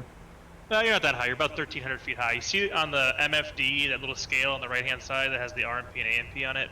Yeah. If you look down a little bit more, there you go. It's showing you, it's basically like a glide slope, right? So it's showing you 1,200 feet high right now above where you should be for this approach profile. So throwing the speed brakes out, the boards will help a lot. You can see that number's coming down very quickly. So this is all about that energy management. I mentioned earlier how this airplane is very heavy feeling. Yeah. A big part of that is the descents, because you have so much mass and inertia pushing. The airplane's at idle thrust right now. In the real world too, you probably have your engine anti-ice on right now because you're in the clouds and it's cold. But I wouldn't worry about it too much in the sim. Okay. Well, we might as well just turn them on. Hey, look at that! You kind of knew there. It's gonna be, yep, just those. Don't worry about the wings. Just keep the engine anti-ice on. Oh, I'm sorry. Before you turn those on, you need to turn your ignitions to continuous as well. So put the ignitions at continuous. Ooh, she's gonna be pissed for a second here while the entire Pacific Northwest scenery gets loaded in. Okay, and now we're at Sounder, so we go to 600 feet. Yep, you can set 600 on the altitude selector. Or 0. Whichever one you want, plane. That's fine. Okay, there's that. And now we are turning in on the final approach fix, and... So, can you tilt the camera down? Oh, there we go. Yeah. So I would, dial the dirt. Dial the dirt. Still a little bit high. I'd probably maybe start throwing some speed, like some flaps and stuff out. We're below 250, so we can go flaps 1. We can go flaps 5 if we really want. So I'd probably throw in flaps maybe 1 or 5 right now. Okay, there's 5. Perfect. I still have the speed brakes out too. Yep. You can probably start stowing those pretty soon here. You see how the path is catching up there? Yeah. It's starting to go away again. I'd probably keep the speed brakes out until it actually catches the path. Okay, yeah, it looks like we're 300 feet above. Yep. The number's getting bigger though, which isn't great. So next flap speed, you can probably go flaps 10 below 210, I believe. Okay. Is that the next one? Yeah, that's the next one. Mm-hmm. Okay. So before you can go flaps 15, you need to go gear down, but I would wait a little bit longer on that probably. Okay. And when do I activate the approach yet? It's rolling out final right now, so whenever you want, you can probably punch that approach button on the autopilot. Okay. Okay, it's in there. It's a cool view. Yeah, that does look cool. So you can see there it says single channel, Vorloke, and glide slope all captured at the same time there. So you are on the glide slope finally. You can probably stow the speed brakes if you haven't already. Okay, speed brake's coming in. Get the gear down. We're still... It looks like we're about, what, 12 miles out or so? It's hard to tell. Yep, yeah, I almost exactly 12. Yeah. I mean, we're on the path. We got good airspeed. I would start dialing so the speed knob there where the airspeed window is, I'd probably dial it back. What was we said 155 was our approach speed. 155, yeah. Yep. So dial that back to 155. I'd probably throw out flaps. I'm sorry. Whenever you want, you can probably go gear down. It's probably a little early for the real world, but I mean, sim world, who cares? All right, gear coming down. Yes. That'll help a lot. That'll help a lot with your speed control. The gear is pretty draggy. 240 connects up tower 119.9. Cool. 99 United 240. Whenever you're ready, you can go flaps 15. We got a little slow there. We should have gone flaps 15 before we went below that flaps 10 marker on the airspeed tape. Okay. Seattle Tower United 240 ILS 340 information uniform. We go flaps 25 or 30. 240 Seattle Tower, wind 3506, runway 34 left, clear to land. Runway 34 left, clear to land, United 240. Okay, where were the flaps supposed to be at? We're at 25. Hit them one more. 25 is good for now. We're still way out. We got like... Yeah. It's hard to tell, but we're probably 10 miles out still or something like that. Yeah, like 8 or 9 miles out or something. Yep. If you click, look down at your FMS again real quick, and then go to the init ref page. Okay. And all you're looking for is flaps 30 speed is now 149. So if you double click the 149 again, that second line on the right, that'll put it into your yeah, 142. no, we want flaps 30, not flaps 40. So 149. Okay, yep, so 49. Okay. So just double click the flaps 30 line. Perfect. Now you can dial your speed bump back to 154. Okay.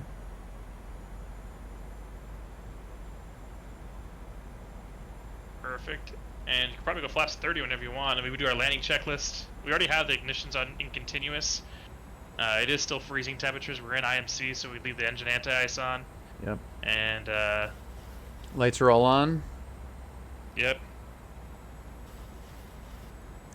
And if I want to take the autopilot off, do I just click do I turn off the flight director, or do on the yoke, there's the autopilot disconnect switch on the left-hand side of your yoke. So if you look down at your yoke, is there a better way to do that?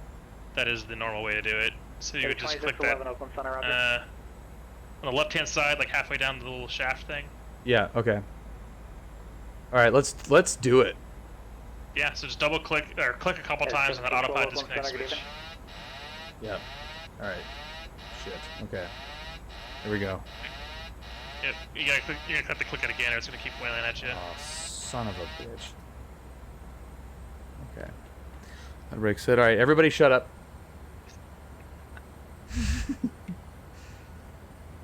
And before you touch down, normally we would disconnect the auto throttle. I'm trying to think in the sim the best way to do that, but... Just turn off the... if you just click the switch on the MCP over there, it should turn it off for you. Yeah. Normally it's on the throttles we would turn it off. Yeah. So you got the airplane entirely now. Okay. Alright, gear down, 3 green, flaps set, auto brakes or whatever. I hope... 1 mile final runway 34 left. I hope that the reversers actually work. So if you look at the flight director, you're a little high, a little to the left. Yeah, and also like 15 knots faster. 500. Yep, definitely pull that power back, get the nose down. Sync rate. D3 white. Approaching minimum. Beautiful. Still fast. 300. 1,000 feet was already way past us, but yeah, that's gonna be. This is stable-ish. Airspeed's bleeding off. Had some power. 100. 50. 30. 20. 10.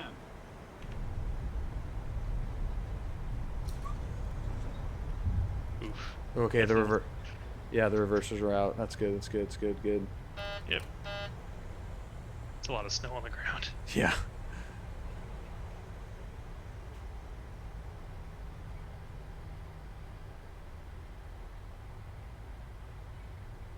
Dude, I'm pretty happy with that. Not bad. Hello. Hi. Seattle Tower United 240 clear of 34 left at Juliet. I have no idea what our gate is. Yeah, the 240 taxi to parking via Juliet and Bravo. Cross runway 34 center and runway 34 right at Juliet and monitor ground. Juliet and Bravo to parking, crossing 34 center and 34 right at Juliet. Monitor ground the other side, United 240. We normally park in Seattle. It's like the A gates on the south side of all the terminals. South side, okay. 2611 descend via the surfer for arrival. All right, we're gonna turn taxi on. It's coming off. We're gonna turn engine anti-ice off. Oh yeah, engine anti-ice off, ignitions go off, flaps go up, auto brakes go off. It's a whole lot. Oops. Okay. All right. Cool. It's the nice little bridge. Let's see. Cool. There we go. You can also. Let's see what else. Replay, please. I know. I wish there was a replay. Probe heat can go off. Trim air can go off. Trim air off. Probe heat. Oh, probe heat can come off now? Yep. Don't need it anymore. I thought that was something you could leave on. Nah, I can turn it off. Yeah. All right. Approaching runway 16 center. Thank you very much for your help. Okay. Shut up. Entered runway Shut up 16 again. center. All right, Shane. Thanks so much, man.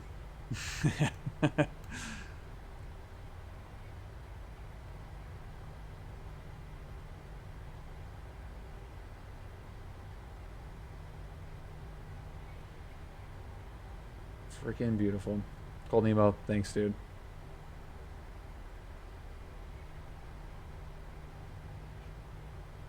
Approaching runway 16 left. Okay, thank you. All right, so south gates. Yeah, you're just gonna turn right on Bravo.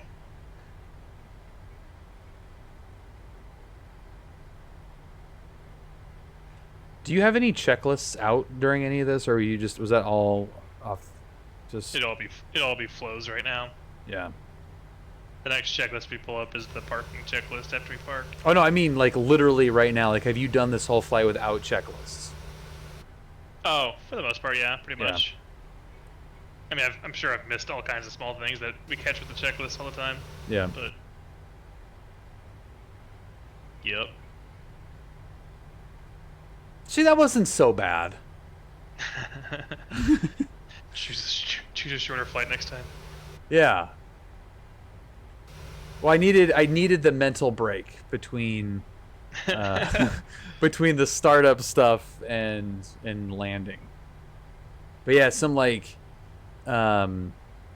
even like San Diego, like some San Diego, Vegas stuff would be pretty cool.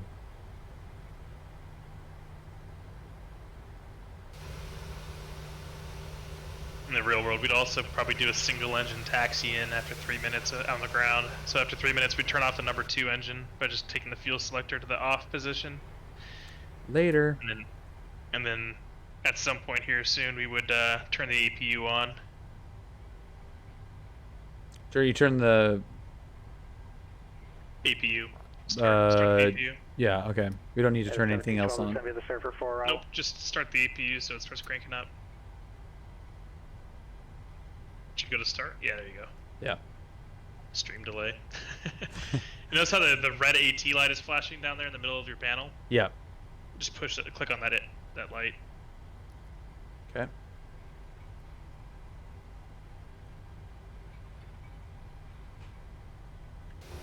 This is kind of a little bit longer of a taxi, isn't it?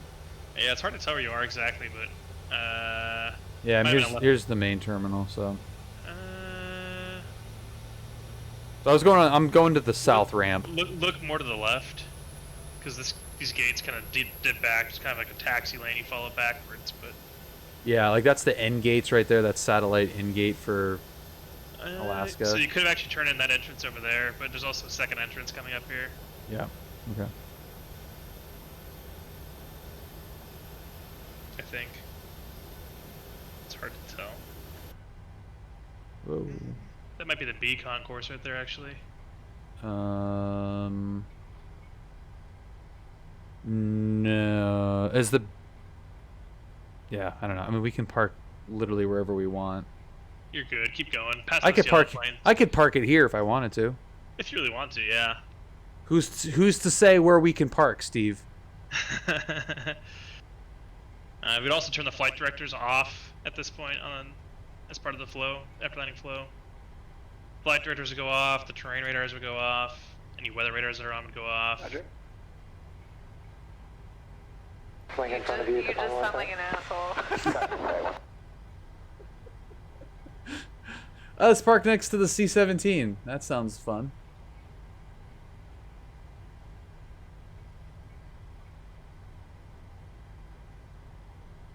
Griller, you don't have to shut off the packs or anything like that. So actually our SOP, so when we turn off the number 2 engine, we do turn off the left pack, which seems counterintuitive, but it works. Departure. So you can turn the left pack off if you want. Victor is a Pilatus PC6 flank Golf. You can follow that left turn right there with that taxi line. Spokane, we are looking for an IFR clearance over to Missoula. multiple C-17. C-17s. Approach, maintain VFR for now, squawk 5360, I done. Yeah, those gates kind of tucked way back there, in the corner, and then to the right are where we park. Yeah.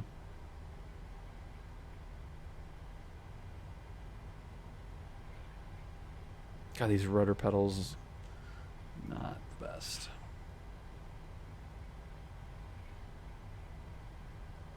But yeah, we turn the left pack off after we shut the number 2 engine off, and then turn off the left pack. And because of that system logic with the isolation valve being an auto, because the left pack is not in its own position, switch, it will force the isolation valve open, which allows the left engine to feed the right pack, which will keep cooling air and all that going to the passengers in the back. T68, and then it's filed, and climb maintain 1000. Perfect. Oop, came to a stop. Yeah, well, like I can't turn the pack off and like taxi. It's just like doesn't work. That is such a difficult part about simming. You know, just like on a flat screen with no peripherals, is you just can't. You know, you're like doing one of these things and it doesn't work. We also have a max. Generally, there's a max. Power setting in the ramp area of 40%, even single engine. Oh, so not 70? Not 54.7.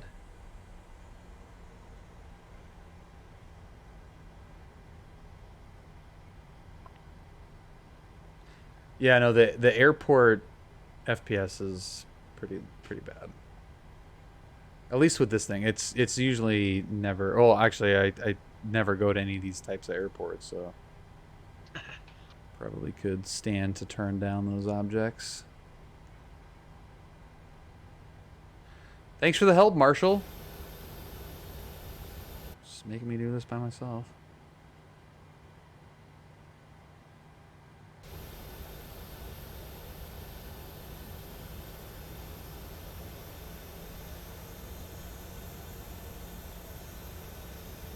Okay, so we got the APU on.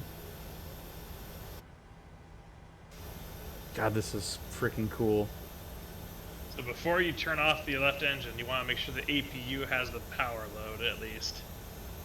So when you come to a stop, you'll set the parking brake, and then you're going to bus up the APU on the gens. Okay, parking brake, and then APU gen is coming on. Yep. Good. And then kill the other engine? Yep, so we usually say shut them down and let them up. So you can shut off the left engine. Turn off the seatbelt sign. Crap. That's not what I wanted to hit. Oh, wrong one. Whoops. Seatbelt sign is coming off. We turn our lights a certain way. Don't worry about the lights too much. You're gonna turn the APU bleed air on the air condition on the air conditioning panel. Okay. Left and right packs can go on. Yeah, let's Auto, get... sorry, not on.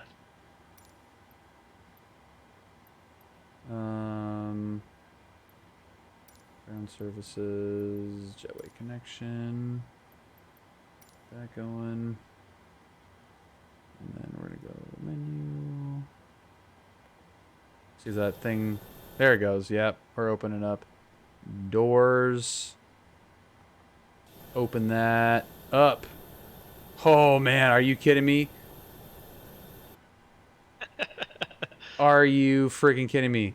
Probably turn your beacon off. So if you look at your lights on the right-hand side.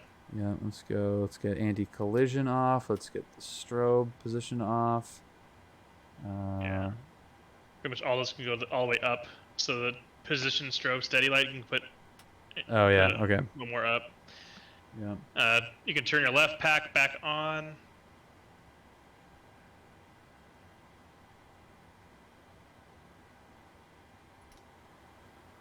Okay.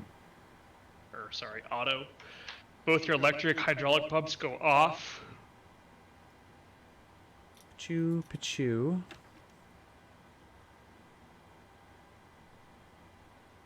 And then if you look up further, it should all be off. In our plane, we would have a Wi-Fi switch we would turn off, but we don't have that in the sim. Yeah. Kill those guys. It all looks good, and the last thing you do is you go down to your transponder and put it down to TA. I'm sorry, you turn it to standby. Standby, cool. And then we got... First off, we turn the left pack off during a single engine taxi-in because we've turned off the right engine. So the right pack is the one that supplies air to the cabin. So if we turn the right engine off 2611, contact NorCal approach 121.3. and don't do anything, there's no more airflow going to the cabin. So just for passenger comfort, we'll turn off the left pack, which will force the isolation valve open because it's in the auto position. And that will allow the left engine to feed the right pack with air to give the passengers in the back airflow. That's why we do that. Okay. That auto position on the isolation valve is not smart. It just looks at the switch position. It doesn't actually detect airflow or anything like that. So as long as the switches are in the correct position for normal flight, that isolation valve will be closed. But by turning the left pack switch to the off position, that's not a normal condition, so the isolation valve will open automatically. Expect the ILS runway 28 left approach from Eddie. 3033 ILS 28 left at from Eddie, United 2611 Eddie.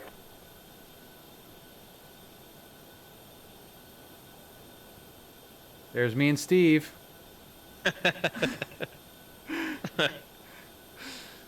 Just being little buddies in there. Yeah, this whole thing is really cool that it does all this. It's like, it's so ridiculous, but... Yeah, man. This is where it all started for me. The whole passion started with flight sim. I'd sit here for hours and then playing with the PMDG 737 like over a decade ago. It's a pretty good place to have it start from, man. It is. Fast forward 10 years and here I am. I mean, dude, it just goes to show that how much of what you do on your, for your job every day, can be replicated at a pretty high level in this sim. Just, over the counter crap. It's really, actually remarkable from not even like a video game standpoint, but from an actual computer program standpoint.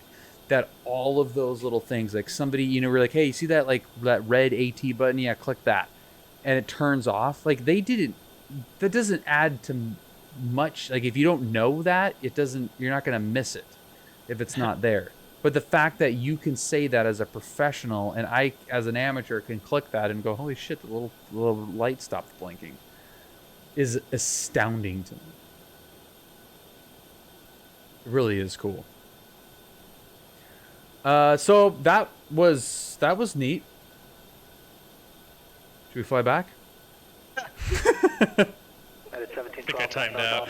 Yeah. Oh, I have timed out as well. Thank you guys so much. Well, and Steve, like obviously, thank you so much for hanging out tonight, and yeah, that was pretty badass. Yeah, man, no problem. That was pretty badass. So, if we didn't turn you off too much, if we didn't turn you off too much in this idea, I would love to have you come back and do this again. Yeah, man, I got lots of free time right now, so you know, whenever. That sounds good to me. All right, man. Thank you everybody for watching as well. This was a great group tonight. Thank you for the raiders as well. I appreciate everybody that joined from other streams and stuck around. Hopefully it was worth it for you tonight. This isn't the usual type of flying and stream that I do. I think that it can be. The more I get comfortable with that plane, I think the more I'll want to fly it. And part of that will be, one, getting some decent documentation to go through some of the easier checklist items, if Steve isn't available, but also using Steve's downtime to our advantage.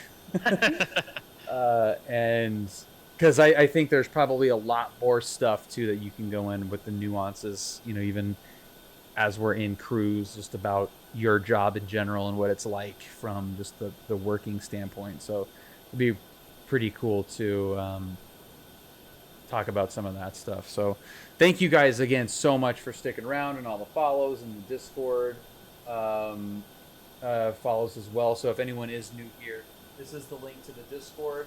It is the best aviation Discord on the planet. 1,700 members to that server. It's a lot of fun, so give it a shot. If it's not for you for whatever reason, totally fine. It's really easy to dip out of that with very stealthily, so give that a shot if you can, and would love to continue to see that community can grow. So thank you guys a ton. And I am going to have dinner at 11 o'clock at night, because why not, Steve? Yeah, probably go to bed. I'm tired. Yeah, we got going on tomorrow. What are you doing tomorrow? Busy day of sitting around doing nothing. Hero, thank you. Thanks, man. Yeah, I appreciate everyone that was new here, everyone that's been around for a while. I really do appreciate the participation and all that stuff. It's really cool when a stream kind of has that feel to it. So yeah, it's very cool.